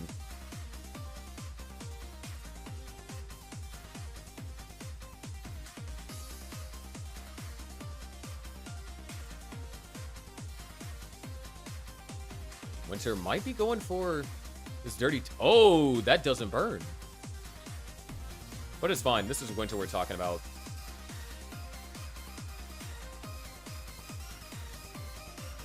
Here's Tetris for Winter, 300,000. Toby currently at 296. Should Toby score this next Tetris, whenever that is. We're still going to be trailing by 4,000 points. But there it is. Toby now taking a Tetris lead, 342 to now 323.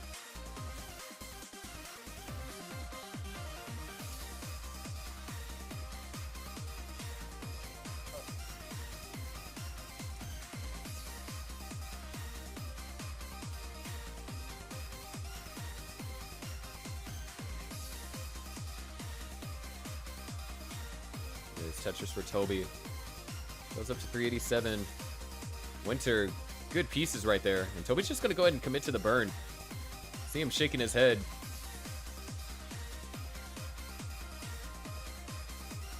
I mean, there's a lot that he could have been shaking his head about. That being said, Winter knocks down Tetris and we are back into neck and neck territory. Toby still has the pace advantage though. Making sure to keep the pressure on Winter here in this decider. Of course, Winter needing to win this, since the likely call that I'll make for the Eternals matches is they just might have to be captainless matches.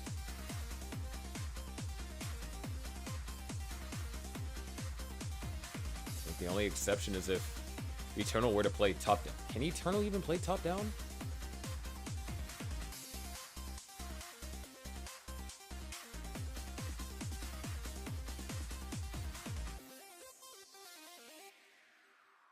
I'm not sure if Eternal can even play top down.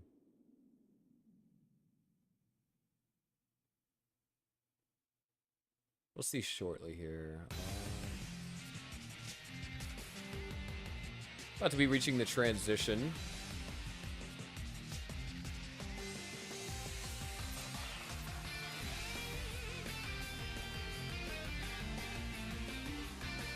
Yeah, Eternal can play top down. I think Eternal versus top down is the only exception where I can have a pseudo captain if Knight were to agree.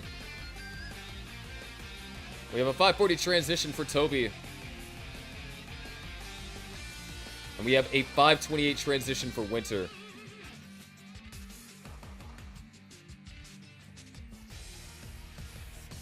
No Tetris for Winter.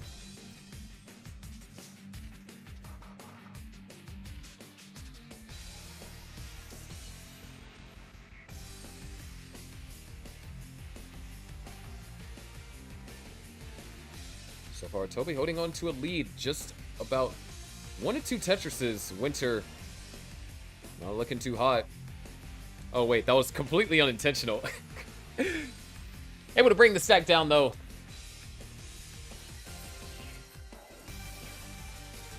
There it is, Tetris for Winter. Burns out that one line on that right-hand side and is now clean.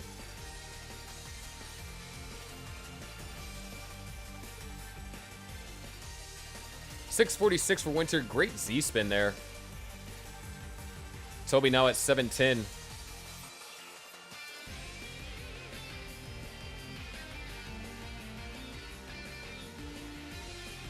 Toby keeping the pressure on Winter here. Hasn't made any detrimental mistakes yet. Nice double. There's Tetris for Toby.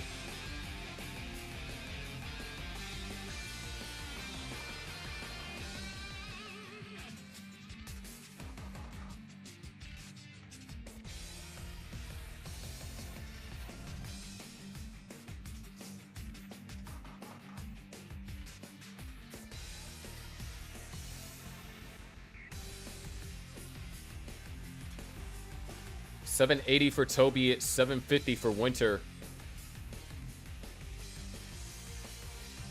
There's a Tetris for Toby, goes up to $815. And the Tetris for Winter, $782. Actually, Winter's close to gap by a Tetris. We're only separated by 1.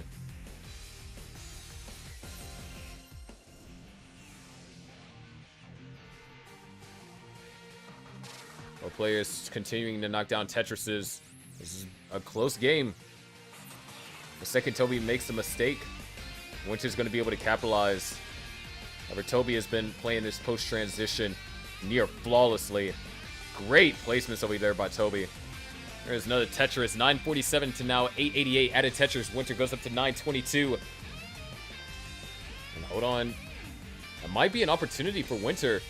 Yeah, Winter knocks down a Tetris, 955. Winter takes the lead temporarily, but Toby takes it right back. Toby looking for... Wait, uh-oh.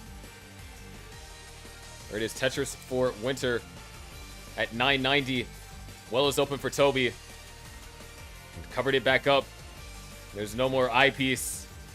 Toby can't do anything. Toby tops out at 986. Winter at 825 is good for game number 3. And keeps Team Eternals in this one.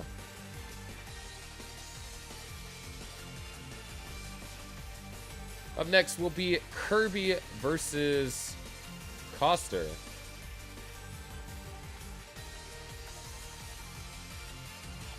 So don't go anywhere.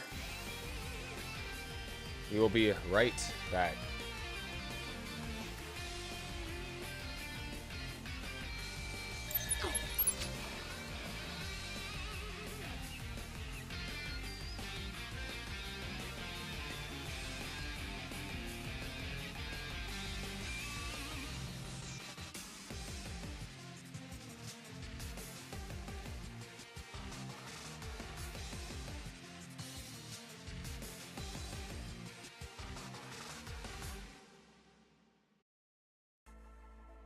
Yes, you did.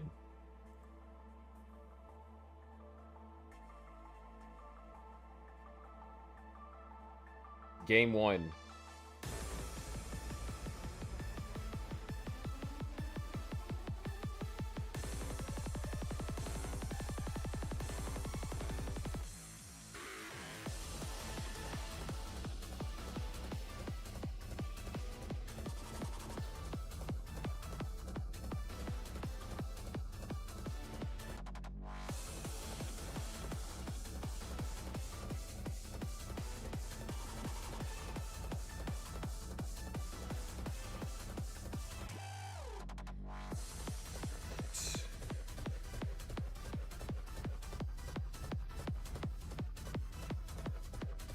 Find out.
Pat Coster 2. I think that's what I'm looking for.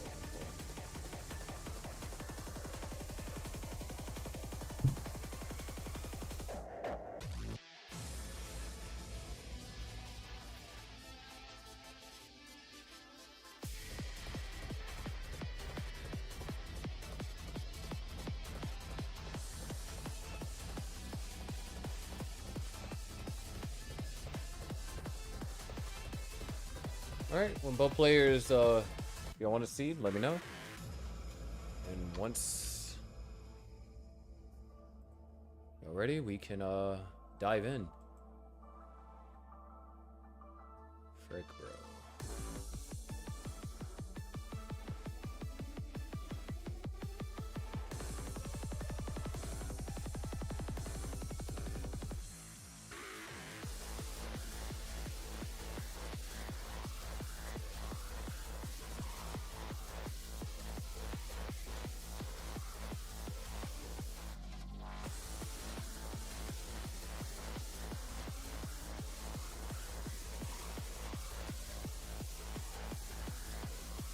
Coster has paused it, so just wait until Coster gets back.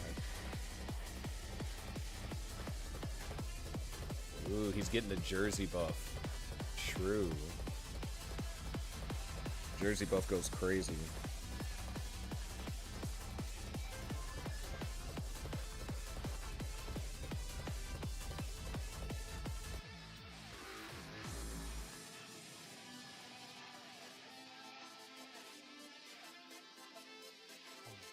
Right.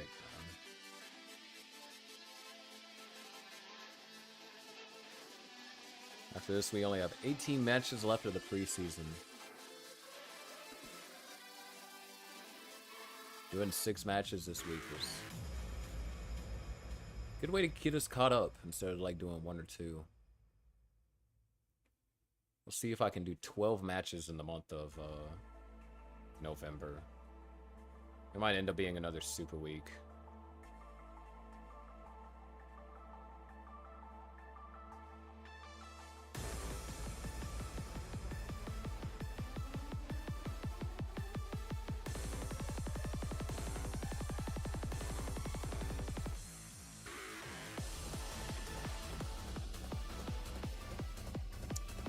Alright, so Kirby is fine with seed. We just need Coster to confirm if he's fine with it as well.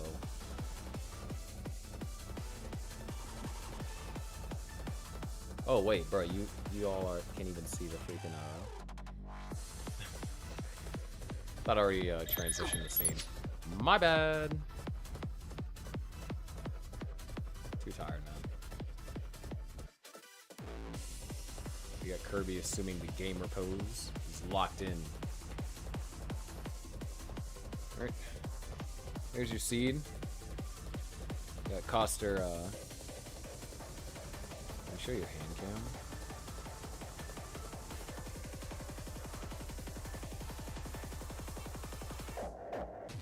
Oh, your entire cam looks frozen right now.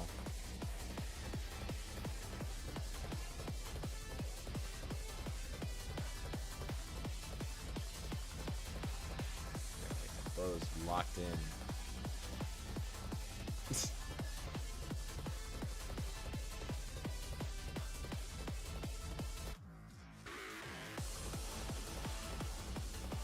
X freaking D, dude.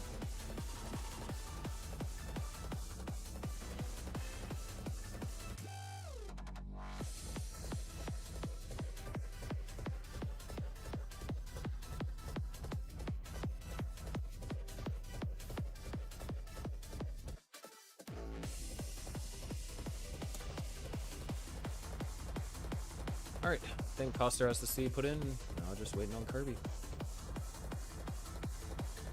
If we're lucky, we can finish this before 8.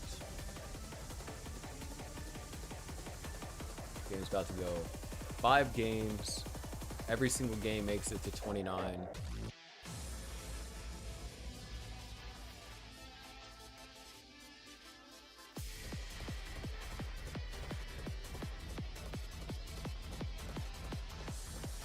Kirby. I'm waiting on you, my dude.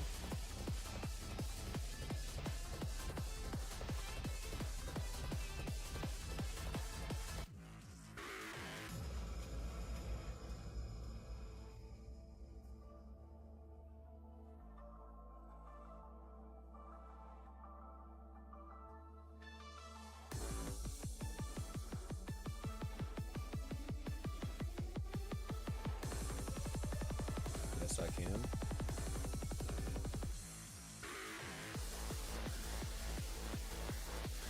Well, go ahead and give Coster a refresh one up. Freaking hell, dude. This is tough.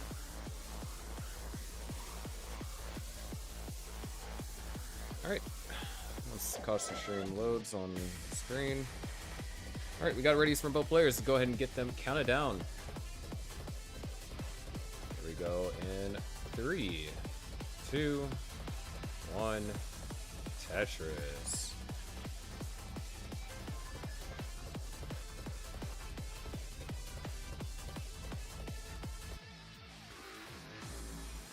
Based. My younger brothers are one of them. I know he watched Daima after he finished the school. Bro woke up at 7 o'clock to get his school finished before noon, so he could do whatever he wants the rest of the day.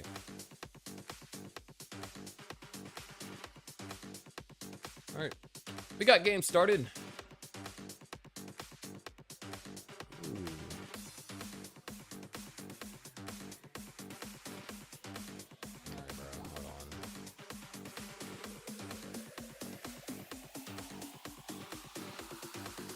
A little slideshowy there. Let's take a look at this real quick. Why the hell is this at 1080p?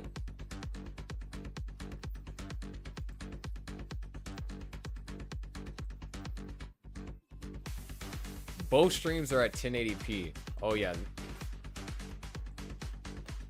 This is... We're gonna be suffering today. No, Kirby's suffering after a couple of misdrops. He's able to keep things cool, bring the stack down.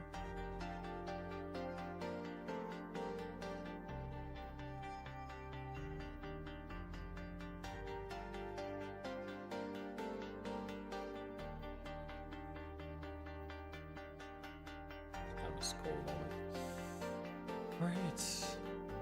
Coster with the lead, 146 to 88,000.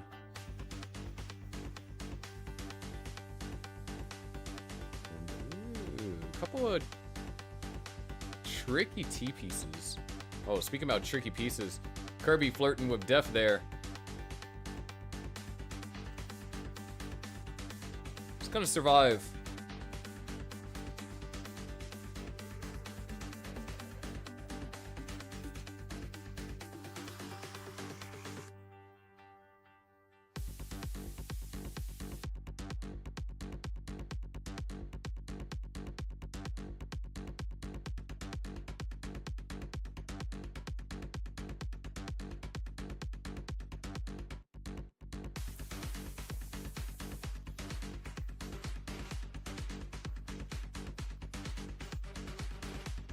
So far, things are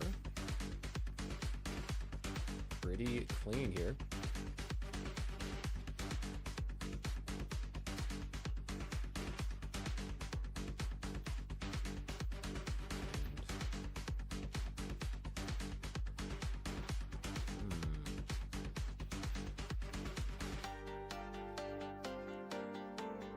Coster's been able to take advantage of Kirby's unableness to score. It's up to a 100,000 point lead and also behind in lines. So the lead can actually be more than that.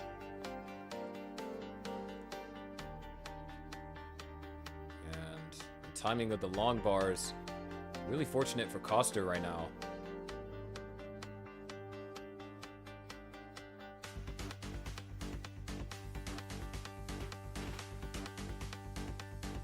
Take a skim there. Coster's real far back in the sequence.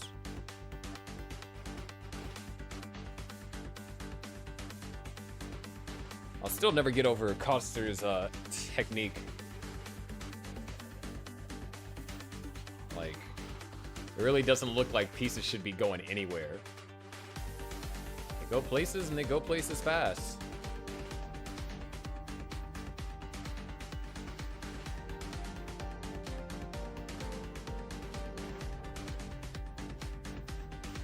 It's 384 now for Coster, 277 for Kirby. Kirby doing the best that he can.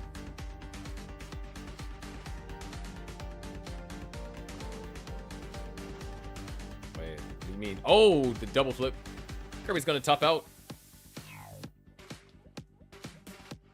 Yeah, well, you're 6 seconds behind because both you and Coster are streaming at 1080p. Coster is good for game number 1.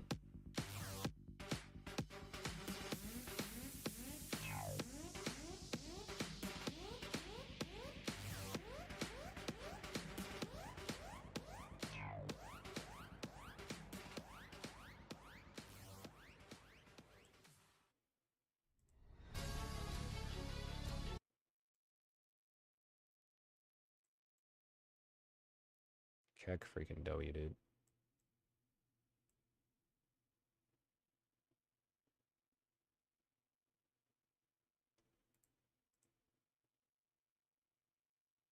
F4 BO1E.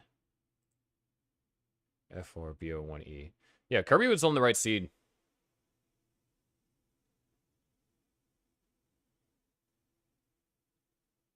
Bro, this is actually so. What is even the bit rate, dude? 1080p.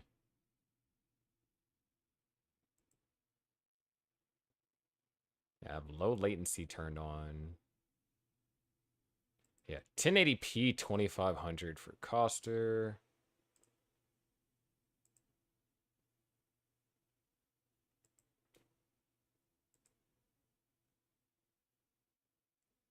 $1080p 500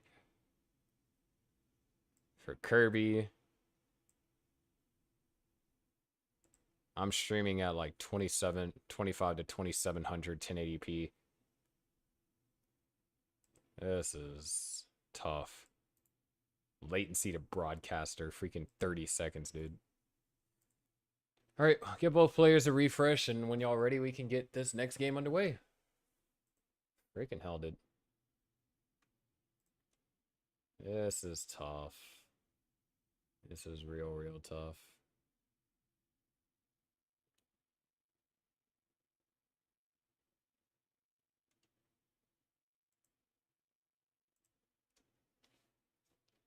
All right, both players are ready. Let's see how long things are going to take. Here we go in 3, 2, 1. Tetris.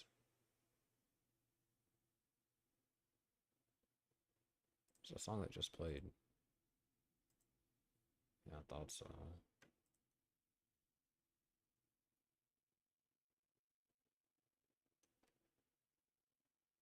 I mean, I'm doing 1080p because I'm restreaming it.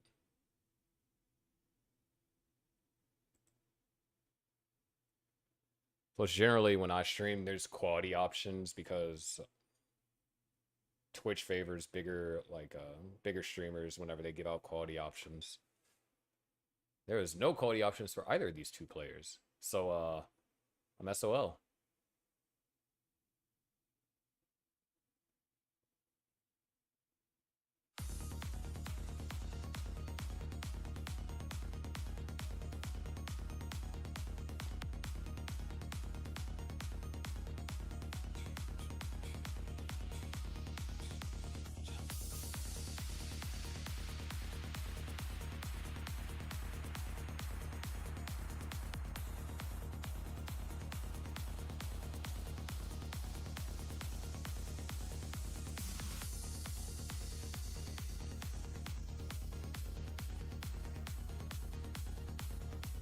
So we got our starts here from both players. Costa with the flawless opener. Kirby having to take some burns early on.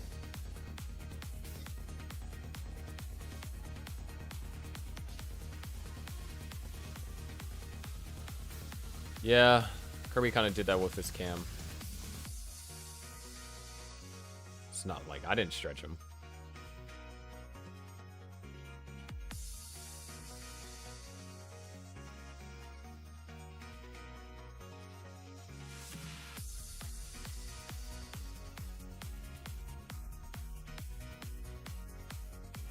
So far, looks like a pretty close game.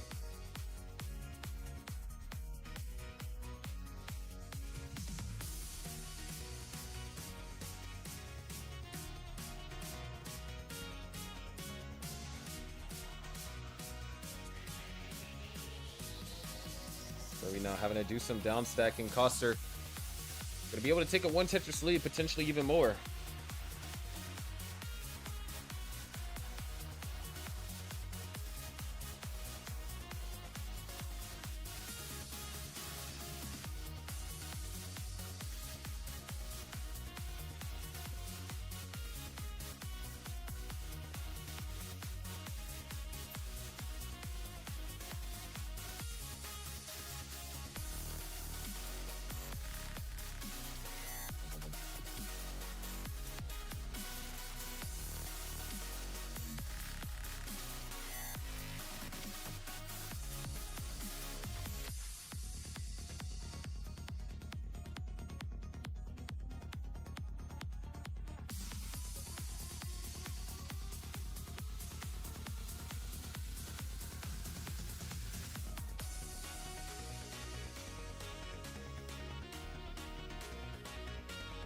$194 for Kirby, $300,000 for Coster.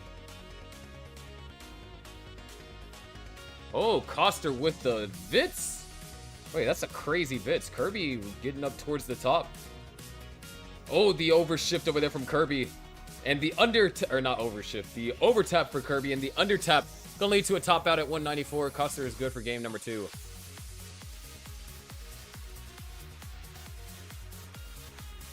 Yo, 666 TiVo, thank you. I'm not doing my best work right now because I am tired as hell.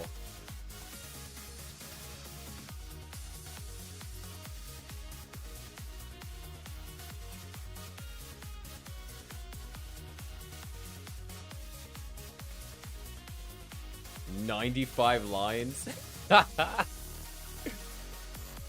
Freaking hell, dude. Alright, so note to self.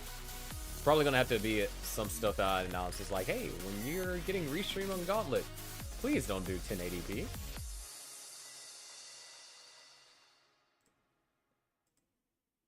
Alright, let's refresh both of these.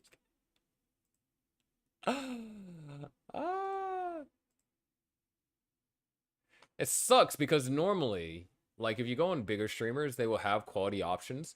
What I've learned is that Twitch's quality options are first come, first serve. So they're going to give the bigger streamers quality options because apparently there's something that has to do with like offering it to everyone. So they're going to give the bigger streamers quality options first. And so you just might not get access to it. But both players are ready. I think I refreshed both of them. But yeah. Let's go and get them counted down. Here we go in 3, 2, 1. Tetris. Woohoo! Look at that. We got some relatively close starts. It's because like I'm dropping frames.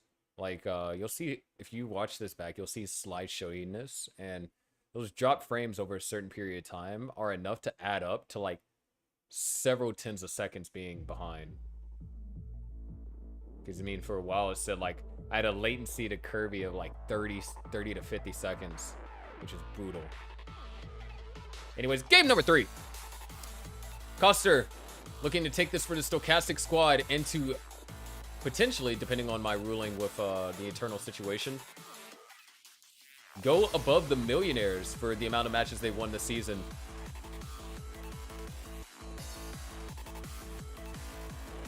We'll see if I can start getting some player interviews, make some content out of that, because gotta hear Dingler's opinion on how he thinks that this season has gone so far.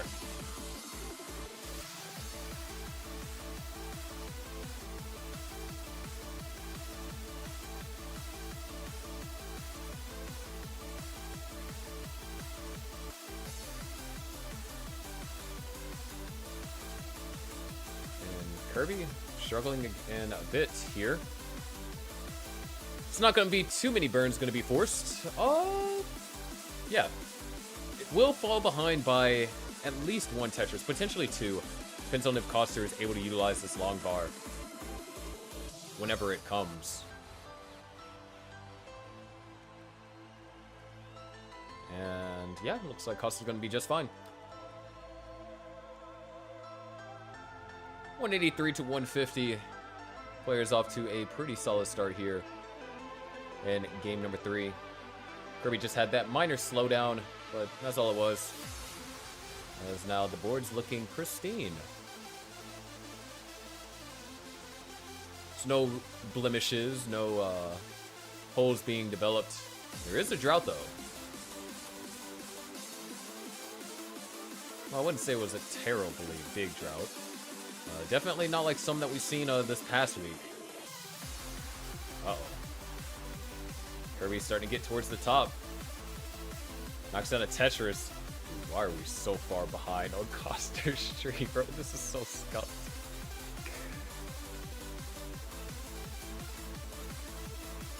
And, ooh, this is looking dangerous. Coster. Oh, that O-piece burns nothing. Coster tops out at 253. Kirby is good for game number 3.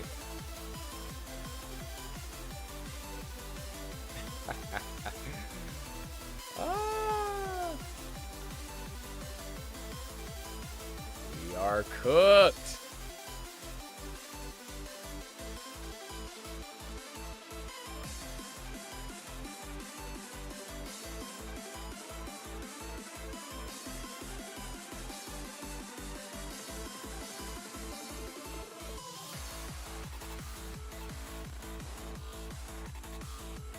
Who are you telling? Alright, now let's refresh both players.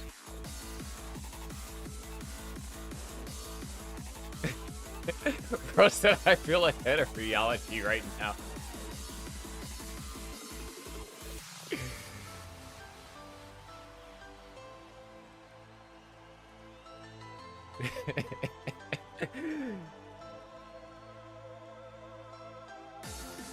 Alright, we got Costa ready. And we got Kirby ready. Let's go ahead and get them counted down. This is tough, dude. Here we go in 3, 2, 1, Tetris.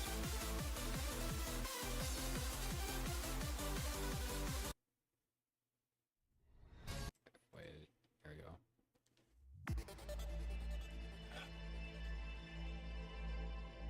Kirby on the board, winning the last game due to an early top out from Coster. Wait. Have we seen a transition this match? I don't think we've seen a transition yet. But if that means anything, it means that we'll be finishing the stream before 8 o'clock p.m. Central.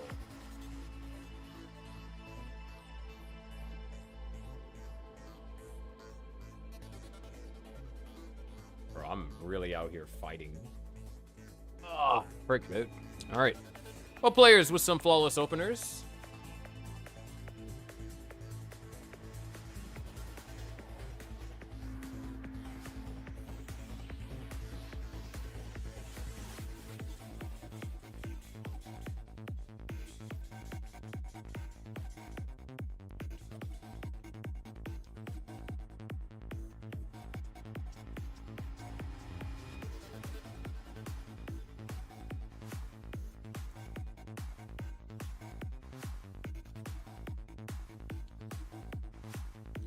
All right, 136 for Coster, 116 for Kirby. Looking at some pretty good boards here too. A bit jagged on Coster's side. And now long bar dependent. Dependency is filled. But man, this parity is not doing too hot. Here's Tetris for Coster.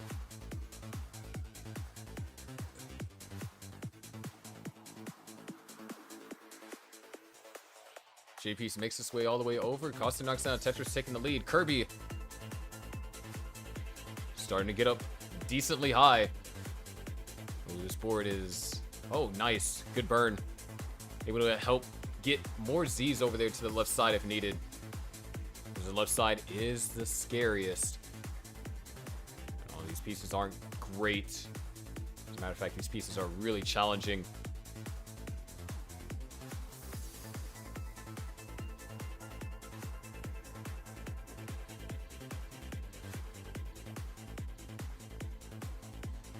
This might...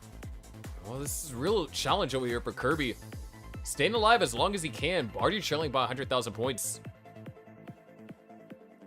He's been stuck in this burn for several lines already. Good setup. Not going to go for the burn immediately.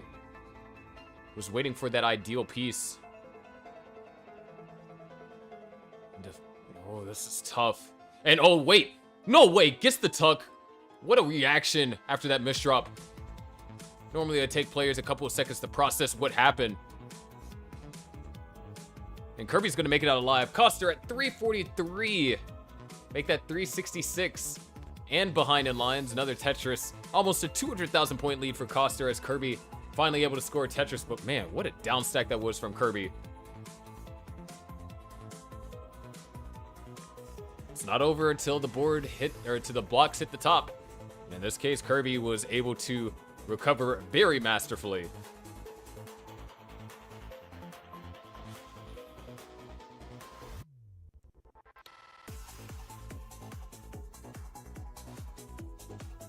Oh, early tuck for Kirby. It's going to be a bit painful to deal with. Coster also with... Wow. That I and JP's combo is going to help clean that up. Never was in trouble. And Coster missing the spin there, so couldn't use that eyepiece for a Tetris, but could use the next one. 463 for Coster at... Make that 486 for Coster at 93 lines. Kirby at 292.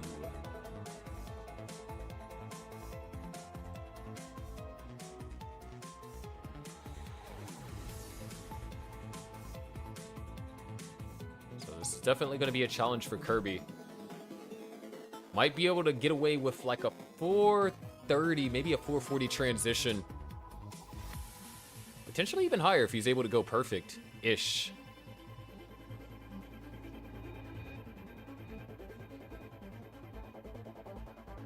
Here's Tetris for Coster. Kirby at left side needs some help. That Z and the T piece is going to help a lot. Oh, those are perfect pieces. Kirby not going to go for the flat burn. Now looking for an L or a J. Finds the J and the I piece. Great pieces for Kirby right there.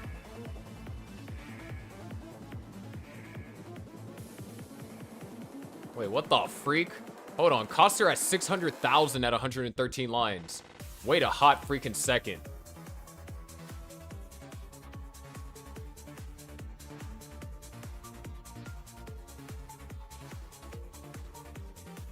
A freaking yo.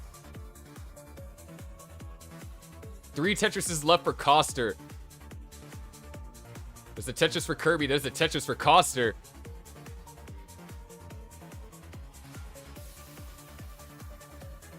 There's another Tetris for Coster. Oh, there's no way. He needs a...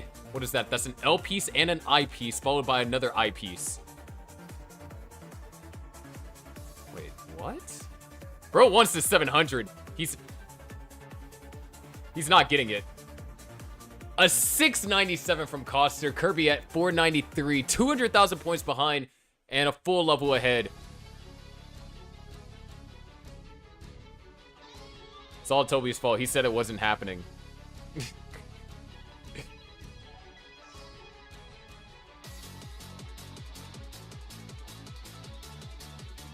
is a tall order for Kirby, being down by so much. And Coster is on match point.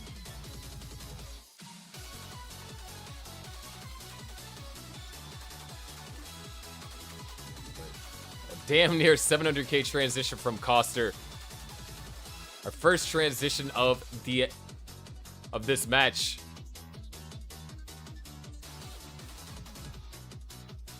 Dude, I don't understand how Coster's grip works, to be honest. Like, it's so freaking wild, dude.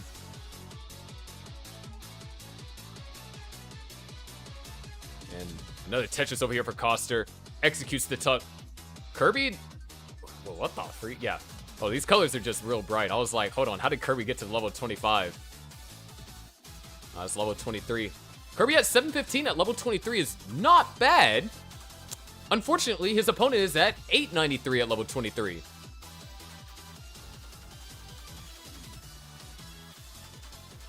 Tetris for both Kirby and Coster. Wait, bro, are we really looking at a level 20, a max out into 25? Wait, no, we could be looking at a max out in level 24 if the pieces fall right. Oh, but Costa's not getting... Wait. Hold on. Okay, we're not seeing the level 24 max. But we are going to see the level 25 max. Wait.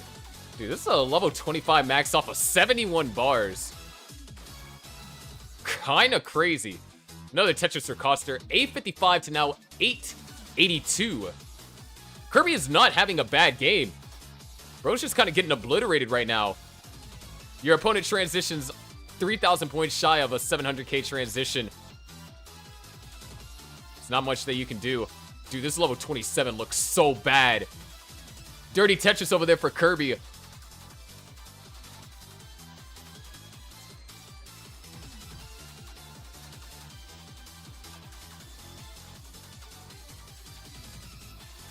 There's the Tetris for Kirby. At 992. Coster knocks down a Tetris. Bro is at B91. Wait. Yo, dude can actually 1.3 into 29. What the freak? Nice over there for Kirby, though.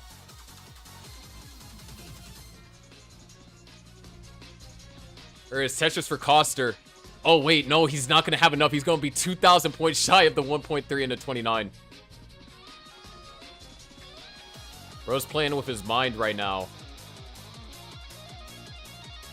Look at that. C98. There's the 1.3. Kirby got a max out. But at the end of the day, it's going to be Costa that takes this. Freaking wild. Means Stochastic squad is up 2-1. And that means my job is done. Holy frick, bro.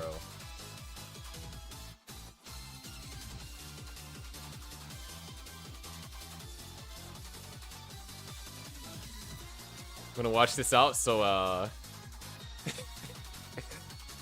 Dingler, they're both streaming at 1080p at 60 FPS, dude.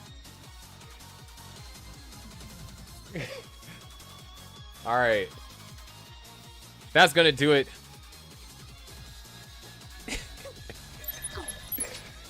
Ladies and gentlemen, that's gonna do it for tonight's matchup. Holy frick, bro. I'm gonna raid someone. We got one more match of Super Week.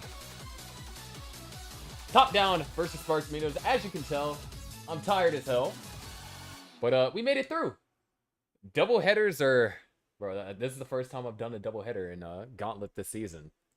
And it's probably going to be the last time unless it's like playoff time. But yeah, hope you all enjoyed. Have you ever tried sleeping? Hey, have you ever tried streaming for... what are we at? 4.5 hours on top of being up since 7 o'clock working, doing voiceovers, designing jerseys and stuff? Just saying. It's not all having to do with sleeping, because I did get 8 hours of sleep. Anyways, before I pop off on somebody else, we are going to send a raid to a good friend of mine. Recently got 500k, so I gave her compliment of the month. But yeah, anyways, I'm your favorite underwater host, Sharky, and I'll see you Sunday for the conclusion of Gauntlet Super Week. Holy frick, bro. What a long freaking day. And it's not over. It's not over. It's not over. Yamano. And then VT.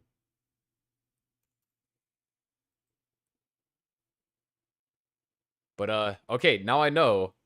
Let's make sure people aren't streaming at freaking 1080p. Gosh, this is brutal. All right. Thank you all for watching. Catch you on the flip side.